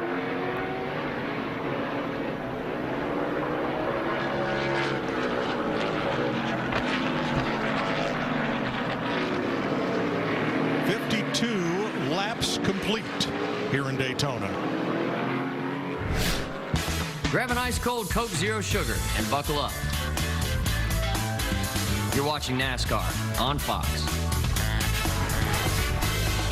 This is Carl. Carl shopped for the lowest mortgage rate and chose AmeriSave. Perhaps the first decision in his life he won't regret. Unlike the hitchhiking incident that took his thumb, which ruined his career as a hand model. It's over. And his marriage to Europe's #1 foot model. We are in love. And his signature dance move. But now that Carl's found AmeriSave, he'll be saving money for years to come. And that's not lost on him at all. Visit AmeriSave.com now. Lower mortgage rates mean higher savings. A guy like this, who relies on his truck for work, knows that his truck will take care of him if he takes care of his truck. And WeatherTech has always been the ultimate protection. From floor liners to no-drill mud flaps to tech liner for your truck bed to bump step to the handy under-seat storage system. And Cup Phone keeps phones secure in any cup holder. Order your American-made products at WeatherTech.com. I'm going to open up 2 beers. Okay. You tell me which sounds more refreshing. Gotcha. This one? Or this one? Bush. Definitely the one that went Bush. What beer is that? Are you being serious? Yes. It's Bush. Right. Bush. 4. And then 5, turn, kick. We got chased by these wild coyotes. We were following her because she had beef jerky in her pocket.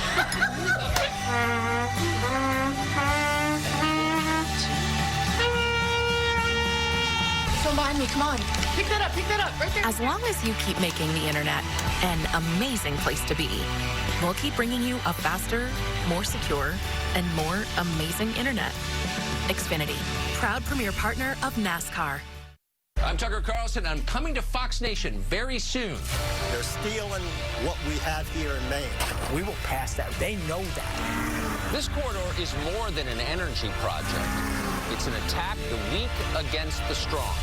We're just so delighted you're a gun guy. Original documentaries that get deeper into the issues that actually matter. Coming soon, and it's only on Fox Nation. I am huge, a giant in every way. I am the sound of fury and the sweet smell of victory. I am the return of all the things you love about this amazing sport. Something that changes you from the very first lap. I am where seeing becomes believing, and believers know it is the return of a new season. I am NASCAR.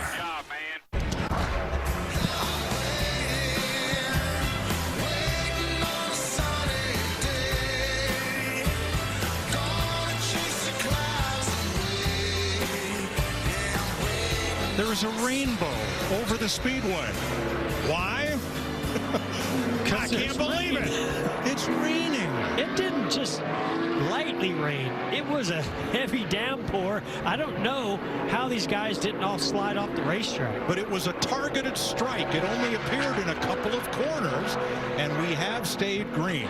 Now, NASCAR procedure, if this track on a road course gets completely wet, they will put out the yellow flag for the teams to come in and put on rain tires, and they'll do that once per event if needed. Now, that's right outside of the racetrack, out in the camper area where it's wet. Most of the track is dry as DiBenedetto lips to pit road. Here's Denny Hamlin's team. Wet. Yeah, it's just a light sprinkle here, Lambert. They keep talking about it on the radio. They're saying no change. Just keep doing what you're doing here. They're worried about turn 6, the biggest part, but it's... Now, Larry, if they waive the caution, what choices do you have? Yeah, NASCAR, they may call a wet weather caution only once during a race. But if they do, and we're into the race as we are, it's the team's option. Come get the wet weather tires or stay out on the dries. It's NASCAR only gets in the tire calling business one time, and that's how you start the race. Well, right now, it is raining in part of the track. It is dry in other parts of the track. Well, Mike, I got nothing for you on that. Well, I can tell you, it's pretty wet. Right here, as we look through the windshield of Chase Briscoe, there was a lot of raindrops on that windshield as he was going up into the banking in NASCAR turns 1 and 2. It's a tough Didn't call. seem to slow him down, though. No, I mean, it's just raining enough, and like we said, turn 1 over there in 6, it looks like it. It's hard to tell, even looking out the window, where exactly it is. You got sun shining on one end and rain on the other. Rainbow above us. Tells you how big this track is.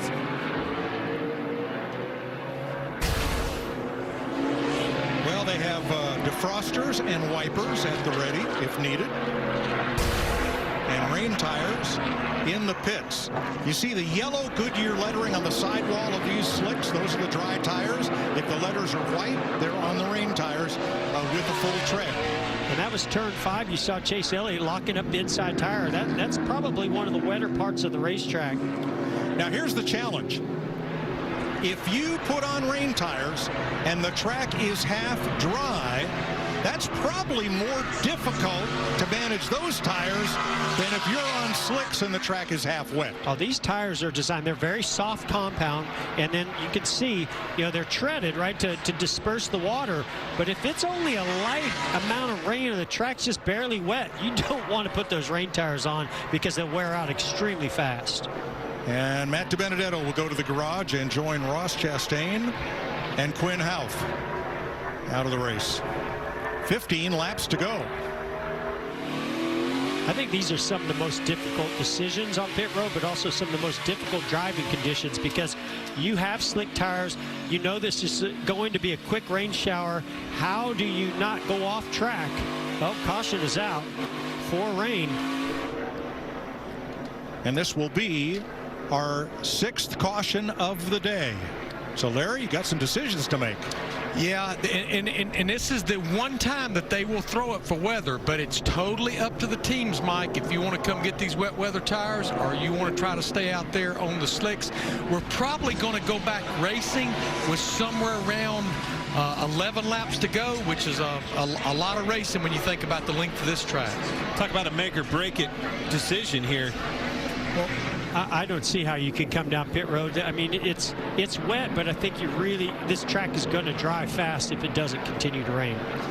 Now, next Sunday, the best season ever continues as the NASCAR Cup Series heads to Homestead Miami Speedway for the Dixie Vodka 400. The action starts with race day at 2 p.m. Eastern on FS1. Switch over to Fox for full coverage at 3 p.m. Eastern and catch the broadcast from anywhere on the Fox Sports app. You know, guys, to tell you the grip level difference between the slick, dry weather tires and wet weather, let's go back to the Charlotte Roval last fall. The track started drying up after they started in wet weather conditions. The 13 car of Ty Dillon came in and got those slicks. He was 3 to 4 or better seconds a lap faster than the cars that were still out there on the wet weather tires. Great point, Larry. Christopher Bell's strategy is this. So assuming we're going to stay here, I think it'd be hard to pit with 3 laps on them. What do you think? Yeah, I mean, I want to do what the field does. Yeah, me too. Do you know what the field's going to do?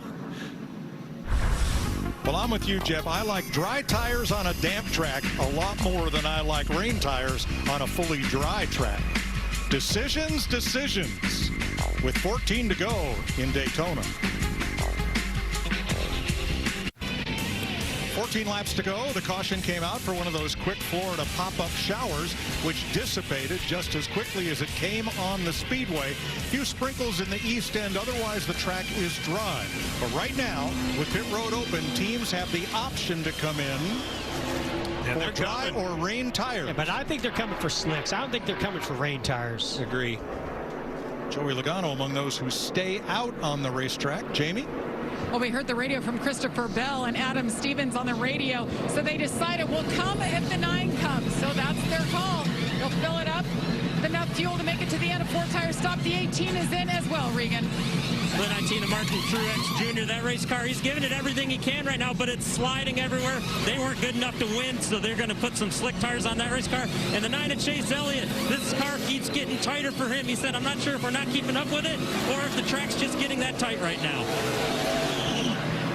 Now again, the Goodyear sidewalls, yellow lettering for slick tires, white for rain tires, and I don't see any white, do you? No, that's definitely slick tires. I think the track's going to be fully dry by the time we go back racing. But look at this race off pit road. Christopher Bell, Martin Truex Jr. all getting out.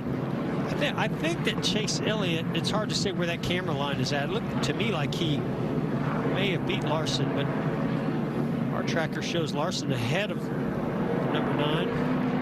Guys, this track isn't near wet enough to put wet weather tires on. Not even close. Not even close. Thank you, Larry. This is when those drivers get paid the big bucks, right, Larry? That's exactly right. That's why I'm bald. Well, tires may not help Ryan Blaney. He has a long stop on pit road with the tires off, looking at the right front suspension, making a nose weight change, we are told. Here's your aerial coverage. Rain-free, provided by Goodyear. Drive always discovers possibility. Goodyear, more driven.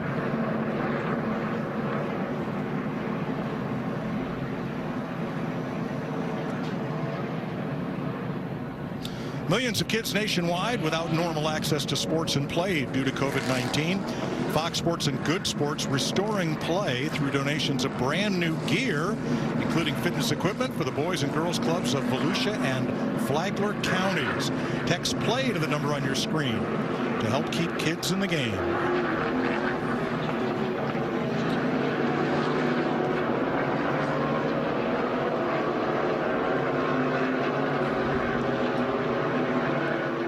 To go, and just as the caution came out for rain, both the rain and the rainbow disappeared.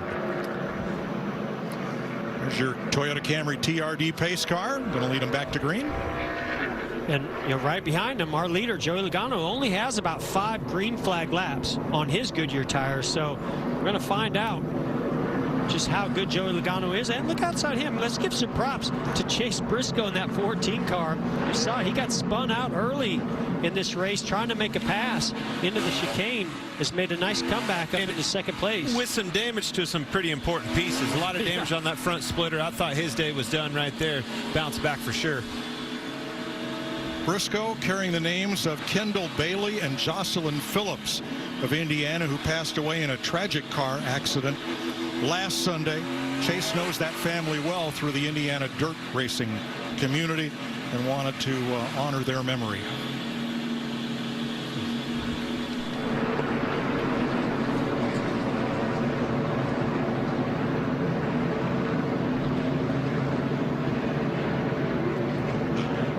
I think the biggest challenge I see for Christopher Bell, for Martin Truex Jr., Chase Elliott, these guys like Larson that came in and got tires, is trying to navigate through some of this traffic, especially all the action we've seen down in turn 1 where guys are locking up tires on old tires, get 3 and 4 wide. They've got to first get through that before they can go chase down somebody like Logano or Briscoe. Agree with you 100%. Pay window is open, and these boys are going after it. Yeah, and they are only going to have 12 laps to do it in. And after the big day Brad Keselowski has had, he's in 6th place. I'm right not sure his day is over yet, Mike. His crazy day, I should say. We'll listen to TJ Majors, Joey Logano's spotter, on this restart with 12 to go. Green, 1 outside the 14. 1.5 off. Barely there at your bumper. 1 backing off already right side 14. Barely bumper.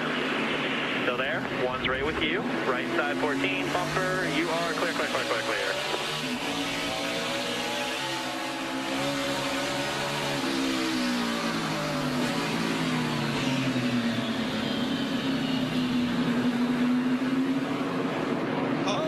Sniper, dude. Tyler Reddick. Oh, Chase Elliott in the grass. This is exactly what we were talking about. Have to stay off of him. Oh, my goodness. Amazing save right there, but he lost a lot of valuable positions. And he has filled the radiator inlet with grass. Which, in my opinion, is going to be a massive ordeal right here. It's very hard to get it off of. You're going to have to try to get to the bumper of somebody and get it off quick. And there he does, right there to Cody Ware. We talked about it, Jeff. You said you have to be able to get through traffic to get in position to win. Wow, look at this. That's big. Tyler Reddick going to bring out the caution here. Man, I thought those signs were mean, but I didn't think they were that mean. This saved the 9 car. This was a help for the 9 for sure. All right, let's first take a look at what happened to Tyler Reddick, the AMR safety crew, quickly on the scene, along with the Daytona International Speedway fire crew. You can see heavy damage there to the front end, so possibly got off track, got into the dirt. A lot of damage where it probably knocked off maybe an oil cooler line or something. For sure. Folded the front end under, knocked the oil cooler line off, or broke the oil cooler itself. So we're going to see what happened to Reddick first. Watch the 8 car. He's wide already, 4 wide. And he had been doing this. We saw him do this in a race prior to this. Go to the outside, make a move. Well, that works really good until somebody doesn't want to give. Right there. Ooh, just like the 18 car early in this race, but much worse. I think a teammate may have run him off into the grass right there. Now, Chase Elliott, way to the right of your screen. Same situation, basically. He's on the outside, and they run wide. They're 4 wide there. What a job he did by not going completely around. But as you mentioned, Mike, there's that grass in the grill. That looked like you in that rental car in front of me, Jeff, except he saved it. There's a reason why I'm not still out there. This is why we have the grass cam. Or had it, you mean. This is why we have it right here. And here's some Chase Elliott team audio.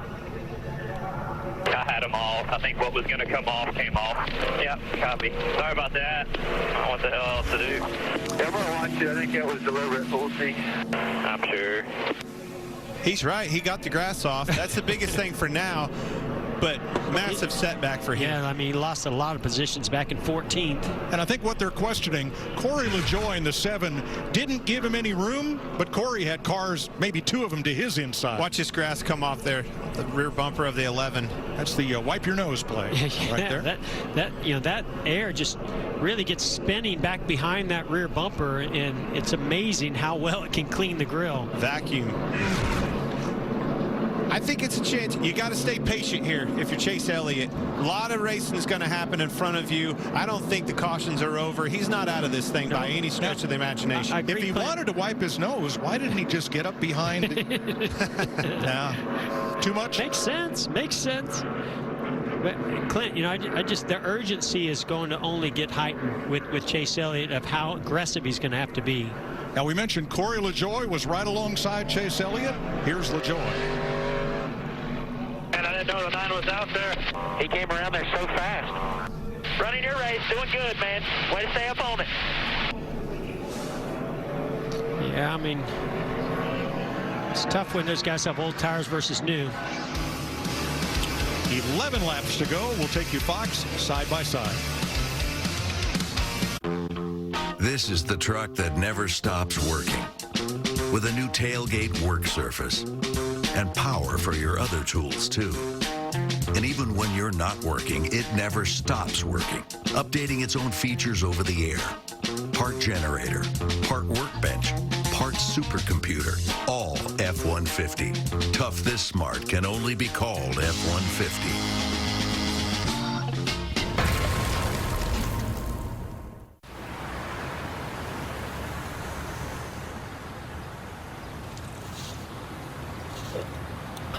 Mondays, right?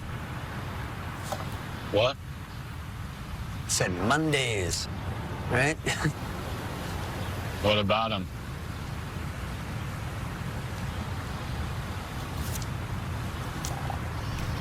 Just trying to make conversation. Switch to Progressive and you can save hundreds. You know, like the sign says. Explore from anywhere. Work from anywhere. Recharge from anywhere. Anywhere is possible when your vehicle is serviced with Jiffy Lube. Your skilled technicians are here to help keep you and your vehicle moving forward. Anywhere is possible with Jiffy Lube. As a talking bucket of KFC, dinner time is my time to shine. Grab some piping hot chicken, young man. Much better than microwaved hot dogs, right, Dad? Eat up. I'm doing the cooking tonight. Get KFC tonight with free delivery. Fox Tonight. Come on, make it big. Pop trivia. Michael J. Fox's middle name is Andrew. Fact? Could earn you huge money. $250,000. TV's biggest slot machine is going wild. Give me a cherry. Jason Biggs hosts. This is something. You're going to cry. It's okay. I might cry too. Cherry's Wild. The special television event premieres tonight on Fox. Anthony Durrell is back. Anthony Durrell. The two-time former champ takes on the rising Kyron Davis. Let your hands go. This is your moment. Durrell Davis. Saturday at 8 Eastern on Fox. I am tradition, passed down from the families that race to the ones that watch us every weekend. You know, it's all I've ever known, racing.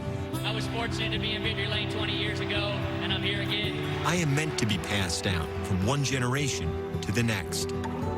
Because the only thing better than seeing a race is sharing it with someone. I am NASCAR. It'll be 10 laps to go when they come back. The pace car slows its speed a little bit as the track trucks and jet dryers scurry for cover. We're going back to green. Joey Logano and Chase Briscoe on the front row. Kurt Busch. All the troubles he's had today, and look where he is, right back up to third place. All these guys up here. I mean, Keselowski, Briscoe, Kurt Busch. Name one of these guys that haven't had a major off at some point. And Chase Elliott, who dominated the first half of this race, is back at 14th position.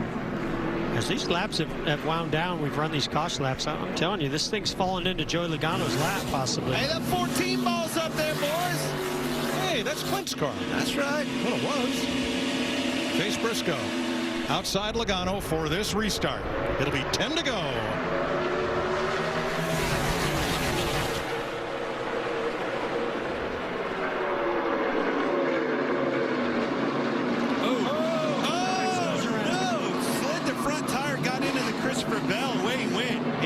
Away. Not everybody's so lucky. Justin Haley has to do a spin around at turn one, but no caution. There's another one of our guys with new tires that you can take off the list. Larson was able to get ahead of Christopher Bell there through all that exchange. Ooh, gets wide into Buescher. Keselowski on the outside for third. Big lockup.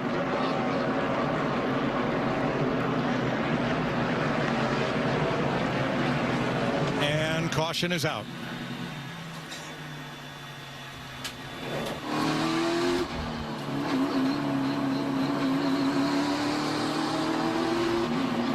hand signals say it all. Super bummed is what he is. Here's a look at it. Getting pushed by Larson. Oh, he makes a late move to the 2. That's not going to work. Oh, he just starts getting loose. The wheel hop too. All the above. Just got in too hot. Yeah, and he got down that lower apron there. I'm wondering if that contributed to it.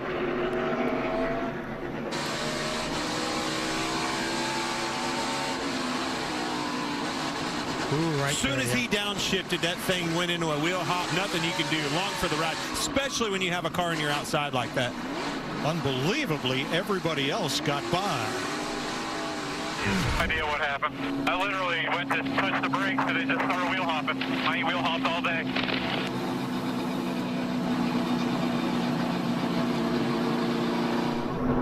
Man, the 2 guys that we had our eyes on, that's what I love about road racing. Caution comes out, changes the whole complexity of this race. Corey LaJoie ended up in the turn 5 wall in the midst of all that. It wasn't off the bumper of the 9, was it? Well, you know, those guys made contact. I wonder if he had a left side tire going down.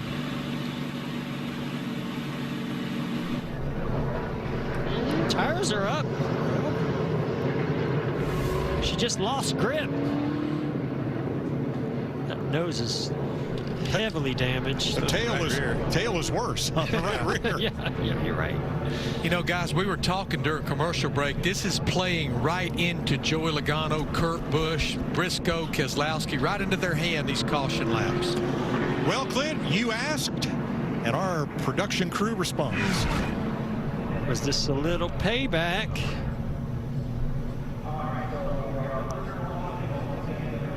This is the exit coming off of 3.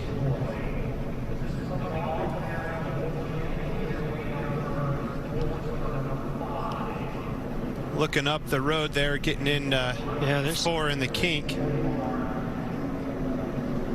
Can't tell if that was right to the end. Well, you can't up the front. I would say we have found it. I think I was right. For once in my life, I called it. A little payback.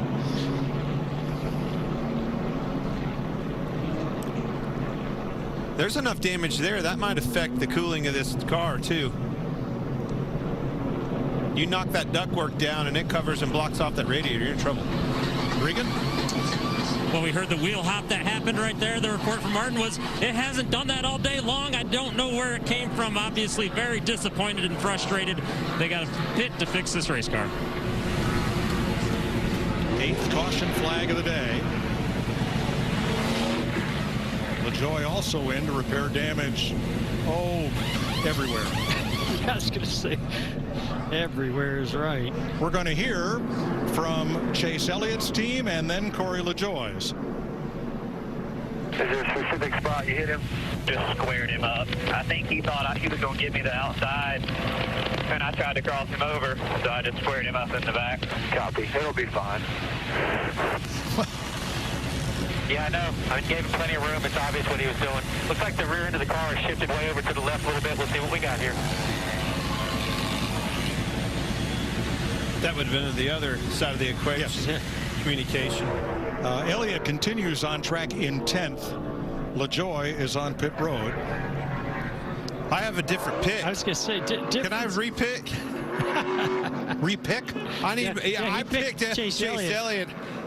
All right, who would you pick right now? If I look at Larson's in 5th with the freshest tires, Logano obviously and Busch up front. And then you got Christopher Bell's the next one with new tires. I like Joey Logano. I'll go with Larson. I think, you know, this fresh tires. I don't like that he's starting in the inside lane, though. I think that outside lane, when you got fresher tires, opens up some doors. Oh, this has clearly opened up a lot of doors for a lot of drivers out there. Anybody in that top 10. I don't think this is our last caution by any stretch of the imagination.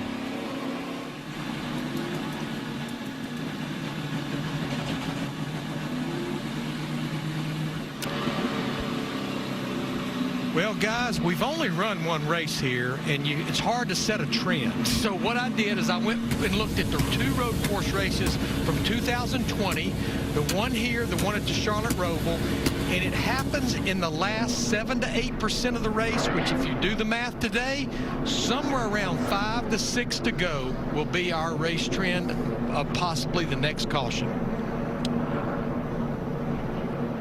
Well, let's recap for you. We're 9 laps from the finish here. Kyle Busch off in the grass on the right, so was Michael McDowell. Damage to both. And early pit stops for both who we expected would be contenders. Chase Elliott is your stage 1 winner. And for a while, he had led every green flag lap. After contact from Ryan Blaney, Ross Chastain got into the turn 1 wall, got it back around to the pits, but was unable to continue. Denny Hamlin, stage 2 winner, ahead of Kurt Busch and Joey Logano. In fact, Kurt will probably be on everybody's highlight reel for this, which dropped him from first place to 27. But he has rebounded and recoiled and retaliated. You pick your verb, but he's back up to second place. Chase Elliott makes quite a save here after contact from Corey LaJoie. And now we're ready to restart. It'll be 8 laps to go. Logano, Kurt Busch, Briscoe, Keselowski, Larson, Buescher, the top half dozen. Let's settle this. It was go time before. What is it now?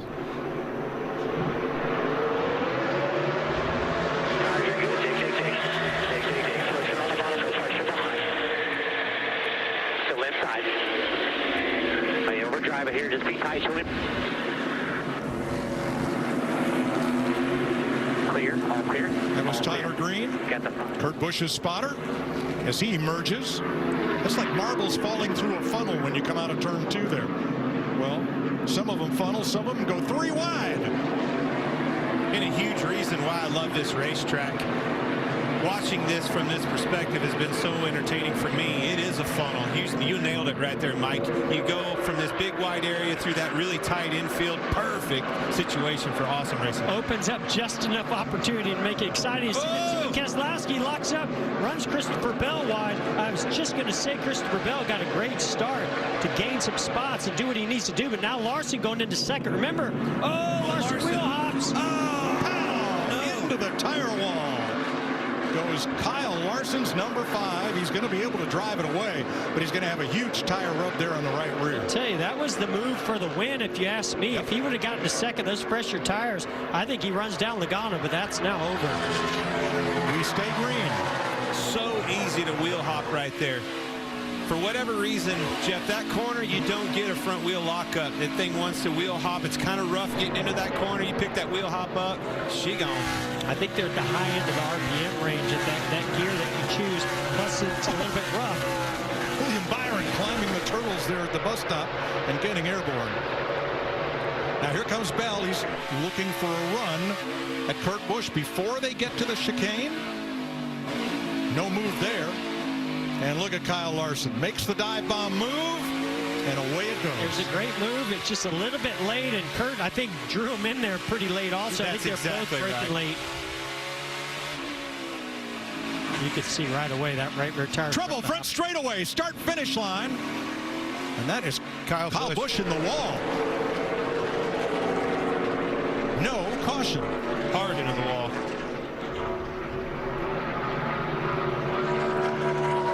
William Byron had missed the chicane, did a stop and go. Kyle Larson makes it around to pit road.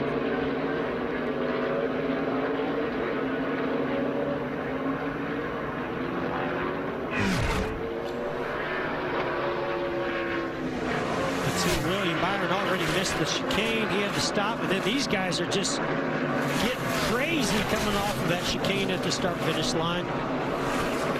Well, I thought Kyle pounded the wall, but that damage was earlier. Second place, Christopher Bell, Kurt Busch. Crossover coming right here. There look, Curran is fighting hard for this second position, making it very difficult. And now there's damage on the 20's right front fender. It was just like, I think, something that's similar happened with Ryan Blaney earlier in the day when Ross Chastain got put in the wall. Here's the 9 and 11 going at it, but he tried to do the crossover, Clint, and Kurt just slammed the door. Now there's damage to the right front fender on the 20. Hopefully not enough to take that tire down. Chase Elliott up to 5th after that pass. Here the 11th. Yeah, he's not out of it yet. He's got 7 laps to get it done, about 6.5.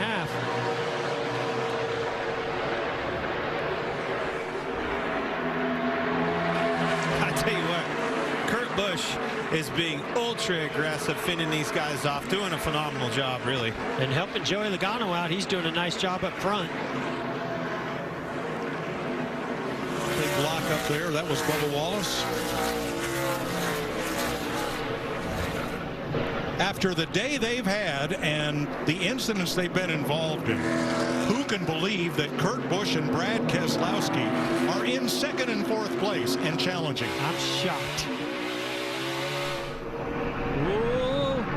Man, you just can't run side by side through that turn 2. 9 really pushed the 2 hard to get into that corner, forcing the 2 to overdrive it a little bit, sliding the front tires. Now will Brad run him wide here going into this kink? Gives him room. Got to make quick time here. Oh, Brad's off the track. No way he makes this corner. No way he makes this. Man, he made it. Barely. No, he is slid, so he's still on the track, but he lost the line. But he's in position here, still in position.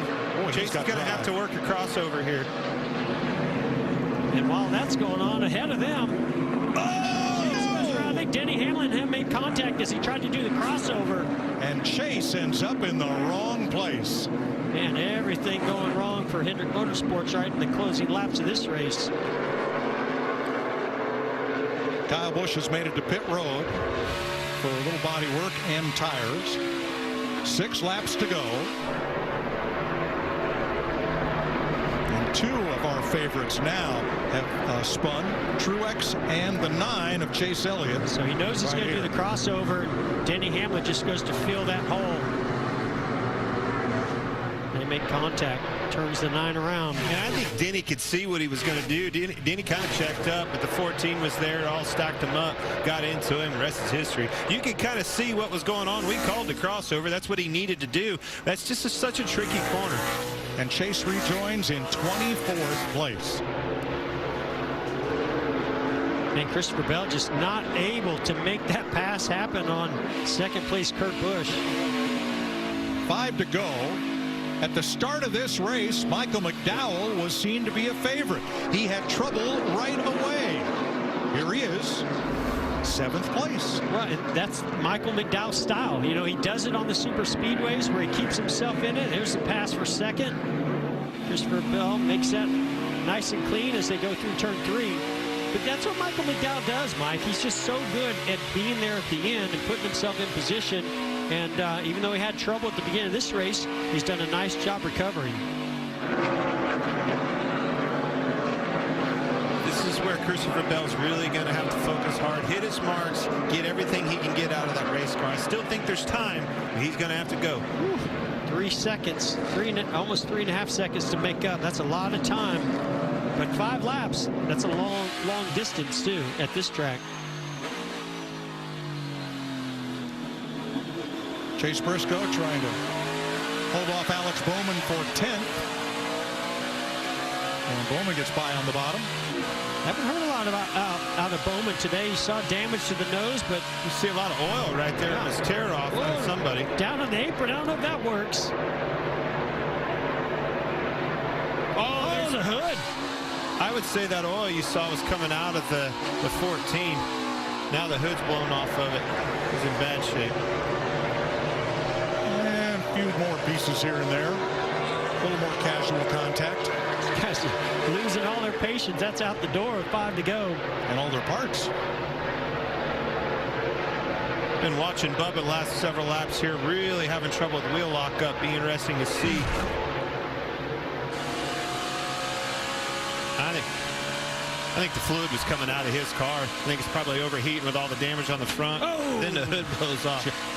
You ever had that happen to you, Clint? I've never had that happen. I was worried. You can obviously still see. Yeah, he doesn't have any problem seeing. No. The arrow is somewhat compromised. I don't see that thing staying like that for long. Tell you what I see. Christopher Bell was the second, took a second off of Joey Logano for the lead right here.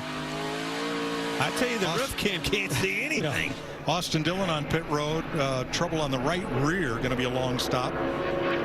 And, well, I guess that meets the NASCAR rule. He does, after all, have a hood attached. And Kyle Busch has cut down another tire. He limps back to pit road. Looks like one of those tents I've seen out in the infield. Got some tent poles, a little shade. That was power steering fluid from Chase Briscoe. That's his problem. Well, that's one of them. 2.5-second lead for Joey Logano. Christopher Bell, Kurt Busch, Brad Keselowski, and Denny Hamlin.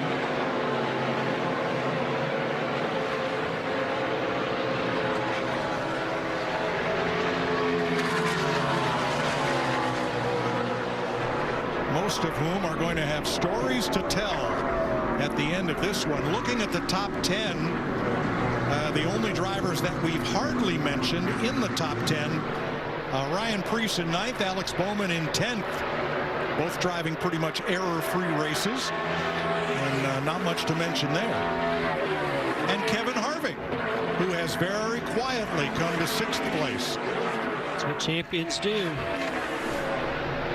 That is by far the cleanest race car on the track. I don't know. The left side's got a little damage.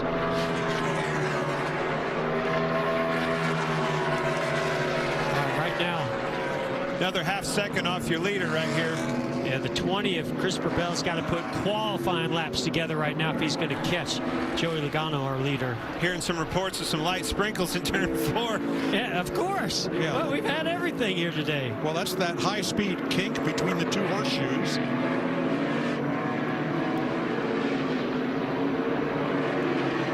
Oh, Bubba. Some issues that turn 1. And Chase Briscoe has finally come to pit road.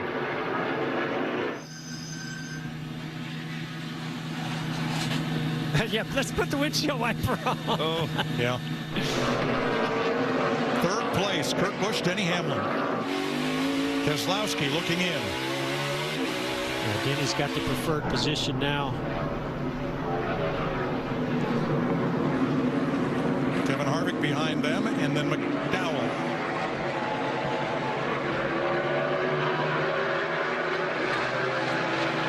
To go. These cars are 6 seconds off the lead. Always getting closer. He's getting close enough he could force some pressure on him, maybe make him, have a mistake. That's probably what it's going to take. So for the 2nd week in a row at Daytona, Joey Logano is probably going to lead the white flag lap.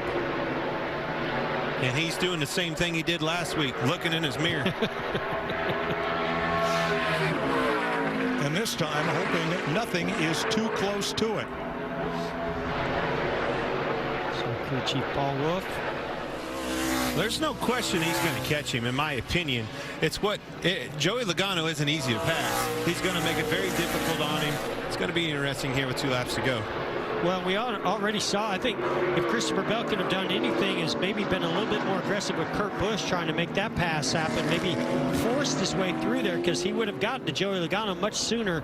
Now it's going to be sort of a desperation move, and will he be aggressive enough to move Joey Logano if he gets there? Well, he's going to have the opportunity. And if he does, Denny Hamlin's in the stealing seat, right where Kyle Busch was in the Busch Clash, sitting 3rd, far enough back that if the leaders have trouble, he won't be part of it, but he could capitalize. You see that, Clint, the drive off going away from the 22 car, Joey Logano. We saw the 20 of Christopher Bell really gain on him on the exit of turn 3. If you're Joey Logano, you got to be careful. The thing I've seen the most out of him and his teammate Brad Keselowski is locking these front tires up, getting into the corner. Make sure you don't make a mistake and hand this thing to him. And some of them, I'm seeing some raindrops on our camera. Oh, he got loose right there.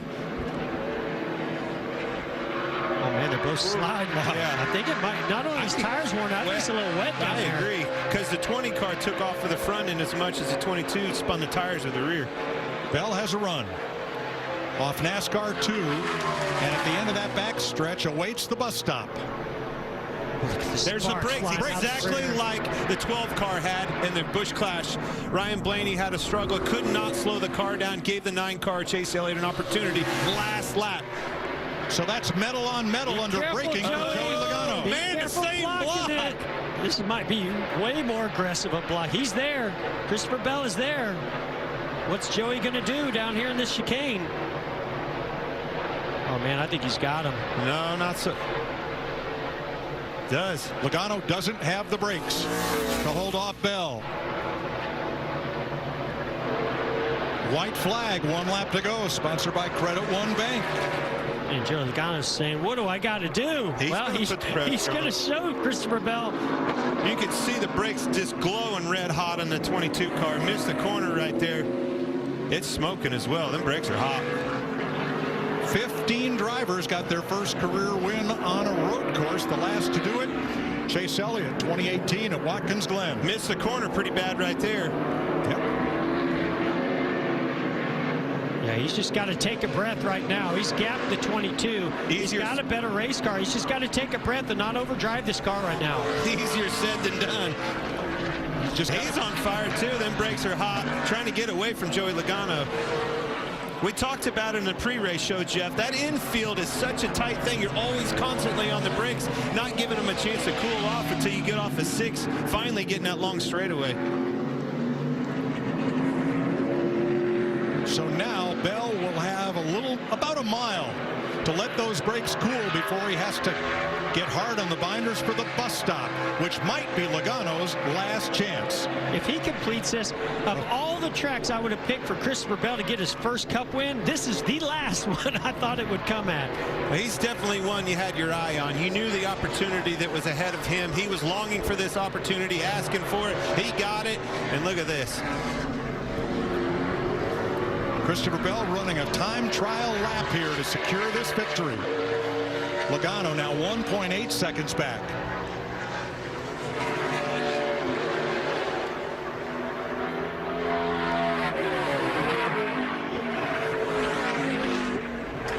Adam Stevens on the pit box for Christopher Bell, who comes out of the final chicane, and in his 38th start. Good job. Christopher Bell scores his first career win, and it comes on the Daytona road course. Oh, my God. Thank you, guys. Great job, Adam. Great job, Hickory. Holy smoke.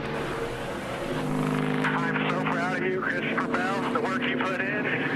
Proud of all you guys, the work you put in. It's going to be a fantastic year and many more after that, man. Proud to tears, man. Proud to tears. No burnouts, I hate to tell you. We got to save that motor. No burnouts. Oh, my first win, no burnout, Jeff. Hey, man, take that trophy. Well, they have to use that engine in, what, at least one more race this year. I think everybody knew it's just a matter of time before this young man went to victory lane, moving over here to Joe Gibbs Racing. Team Frayer. It's going to be an easy flight home for old Coach, huh? Took all the money this weekend. And what a weekend for Toyota. Ben Rhodes, the Camping World Truck Series winner, a team that switched to Toyota this year. Ty Gibbs, last night in the Xfinity race, Joe Gibbs' grandson, victory lane in his first ever NASCAR National Series start. And now, Christopher Bell with Adam Stevens and crew to go to victory lane at Daytona. We've all, as dirt racers, have watched this kid win in dominant fashion on a dirt track. I knew it was only a matter of time. When he heard about him getting in this 20 car, I said, look out. Come on over here. Make sure you're not in the grass. It's So talented. So talented, this young man.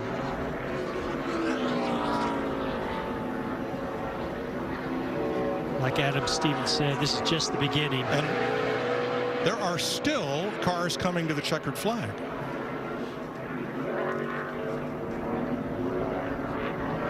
That is not Barney, our iRacing flagman, but boy, he's had a workout today, and well done.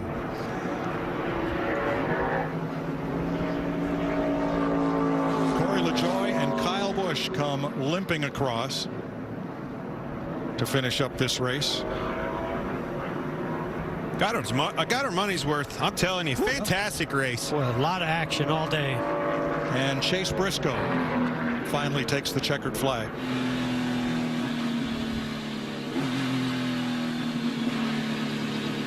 That had to be a workout, not just for the drivers up front, but for all the drivers that had issues on the track, off the track, contact, some casual, some destructive. What a day. I mean, I don't know a single driver out there didn't have a lockup at some point, in the grass at some point. No doubt that was a lot of work.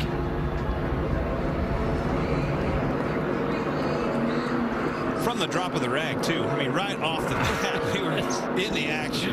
I don't even think I was ready for it. Well, I was ready for it in this race last year, and then they went through there so smooth. I thought, okay, you know, these are the best there are. But boy, it got wild today from the beginning.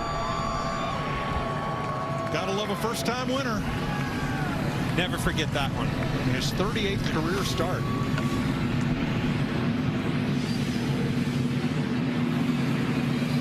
Logano second by 2 seconds.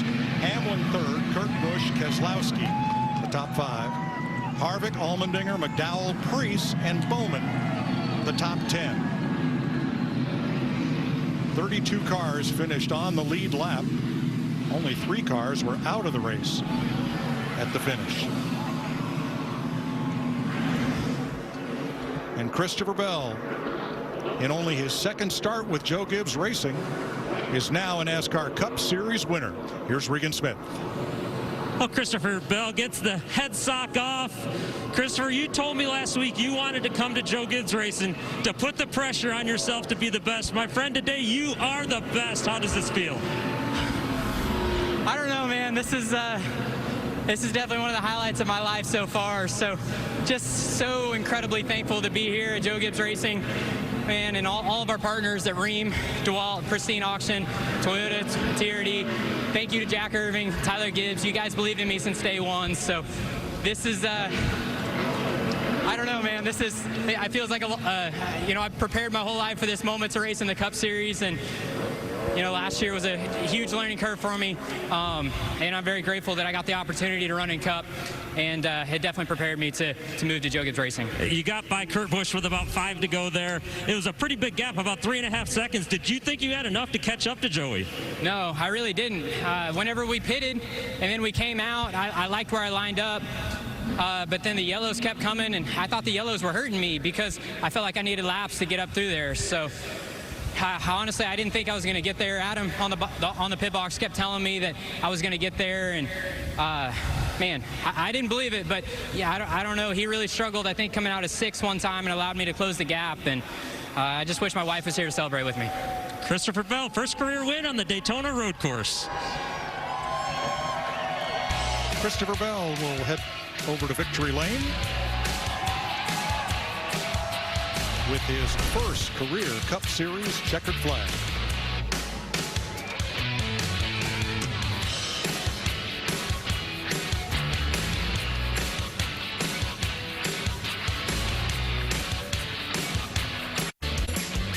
What a day in Daytona. After all this, Kurt Busch rebounds to finish 4th.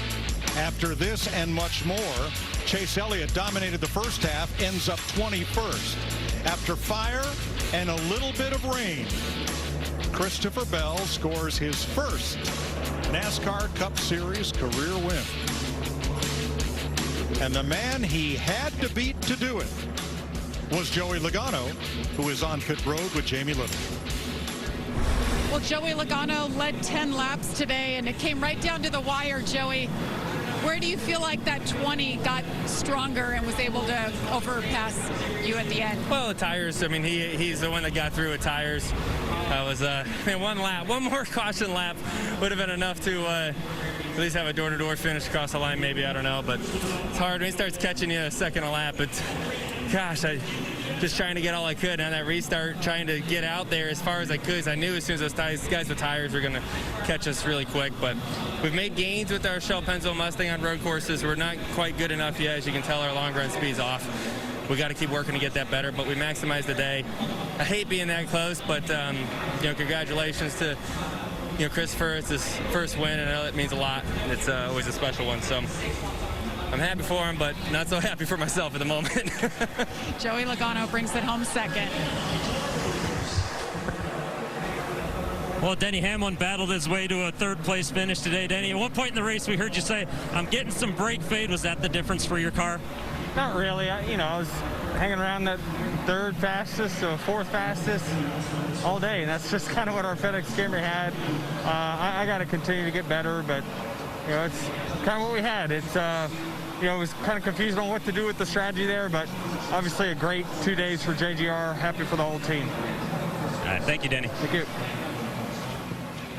What a wild day in Daytona. A little fire, a little rain, a lot of contact, and drivers that you might have written off in the first or second stage end up in the top 5. Mike, we came to a road course race. At times I thought it was an off-road race. There was more guys out in the grass than there were on the racetrack, but we saw some incredible action. We knew it was going to be wild on these restarts down turn 1, and we got plenty of that. But I really thought it was Chase Elliott's day, but when that caution came out for rain, Clint changed everything. You said it right there. The caution wreaked havoc on everybody. What a difference maker that caution made. We talked about brakes all day long. Brakes are going to be an issue. We're going to these road courses more this year. It's going to be interesting to see what the teams do to make adjustments coming from this road course on down the road. And a first-time winner in Christopher Bell. And Mother Nature again plays into the outcome. Here is Jamie with Chase Elliott. Well, Chase Elliott dominated most of the race, led 44 laps there. Chase, there was so much action. I don't even know where to start. You were off track, on track, raced your way through. How would you describe tonight? Yeah, just, when you have those late race cautions like that and you have a mixed bag of who stays and who goes, it's a bit of a gamble either way, I felt like. So I thought tires was the right move. Tires won the race, so I think it was the right move. But you get back in traffic and it just gets to be so chaotic, and then just depending upon who gets through and who doesn't kind of determines how it's going to shake out. So yeah, I hate it. Hate too many mistakes, and yeah, went off track and yeah, just bad deal. We had a fast Napa Chevy, and I appreciate the effort. I hate it for Corey. He ran me off there, so I thought he was going to take the lane again, and so I went to cross him over, and I think that time he was actually going to give me the lane. So go figure. But try again next week. All right, Chase Elliott brings it home 21st. Boy, a tough day for a driver who dominated the first half of this race. The winning pass sends Christopher Bell to victory lane for the first time ever. You'll hear from the Charlotte studio with more right after this.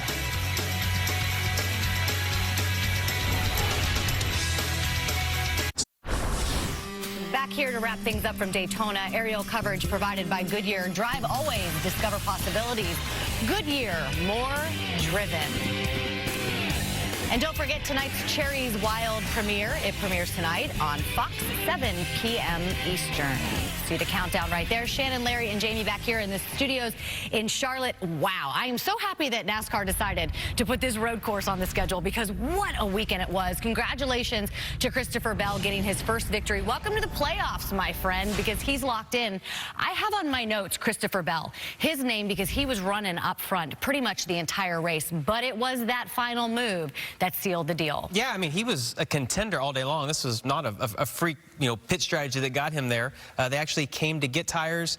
And Larry, we talked about it a second ago. He was like 4 or 5 seconds behind with just a few laps to go and was able to make that up.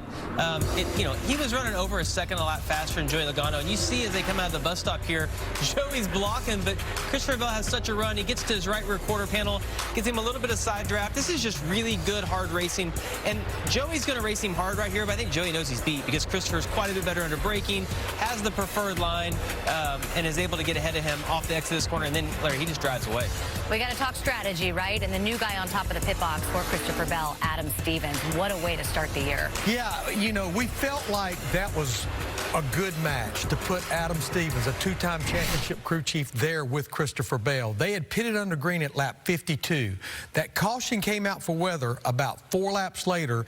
Top 11 stayed out, including Joey Logano, but everybody else hit pit road for 4 fresh tires, and that ended up being a big difference, even with just 4 laps on the tires. If you would have picked Christopher Bell as the first Gibbs driver to win this season, raise your hand.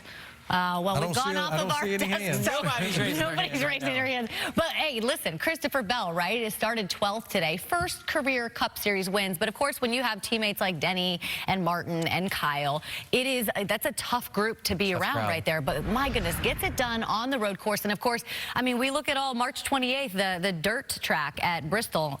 He's a favorite when we go there too.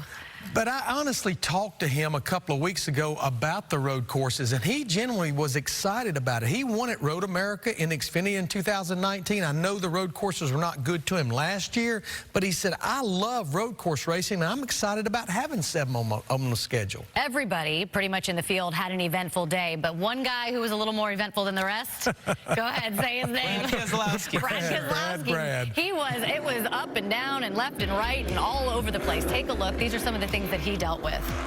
Yeah, and I mean, to come back and finish in the top 5, I was just astounded when I looked at the scoring monitor, because he spent a ton of time, Jamie, in the grass. Well, he did, and you know, you see, he kept locking up the inside tire and sliding wide. We saw him run off at the edge of the kink twice. Somehow was able to save it. It was honestly almost comical. We could have a whole 30-minute show of just Brad's day at Daytona. Let's hear what Brad had to say about the day. He's with Jamie Little.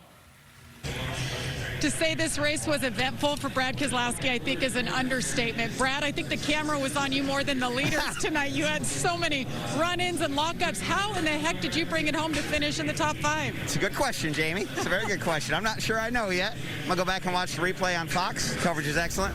And see what happened. But, you know, I feel like the Penske cars, we have decent short-run speed, but no long-run speed. And I think you saw that with Joey at the end. And so you end up trying to save your tires at the start of a short run, and you get ran over. It's just such a headache. But at the end, it all came together with Discount Tire Ford Mustang, and got a solid top 5 out of it. We can move on, but certainly we have a lot of work to do on these types of tracks. Way to persevere. Thank you. Home fit. Thank you so much, Jamie. And of course, Brad, thank you for the kind comments. Another guy in the top 5 out there today was Kurt Busch. At one point, he had dropped all the way back to 27th in this race. As I said, so many guys going for wild rides, and Kurt Busch was one of them. Yeah, you see, he's going to get loose on the entry to this dog leg, and that doesn't look like a fast corner. It's really fast. And he ends up hitting the inside curb, and then he like goes farming.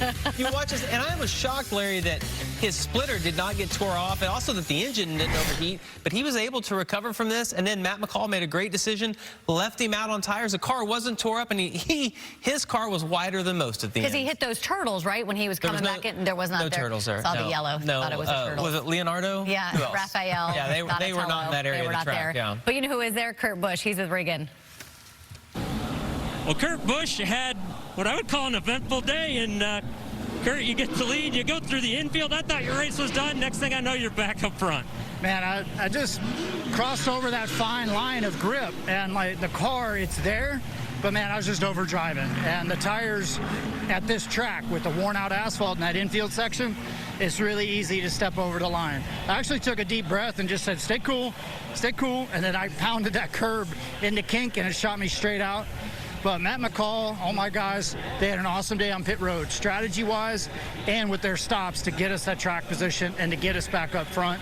And then I had to, if I'm going to make a mistake, it's up to me then to dig us out of that hole and stay out there on old tires.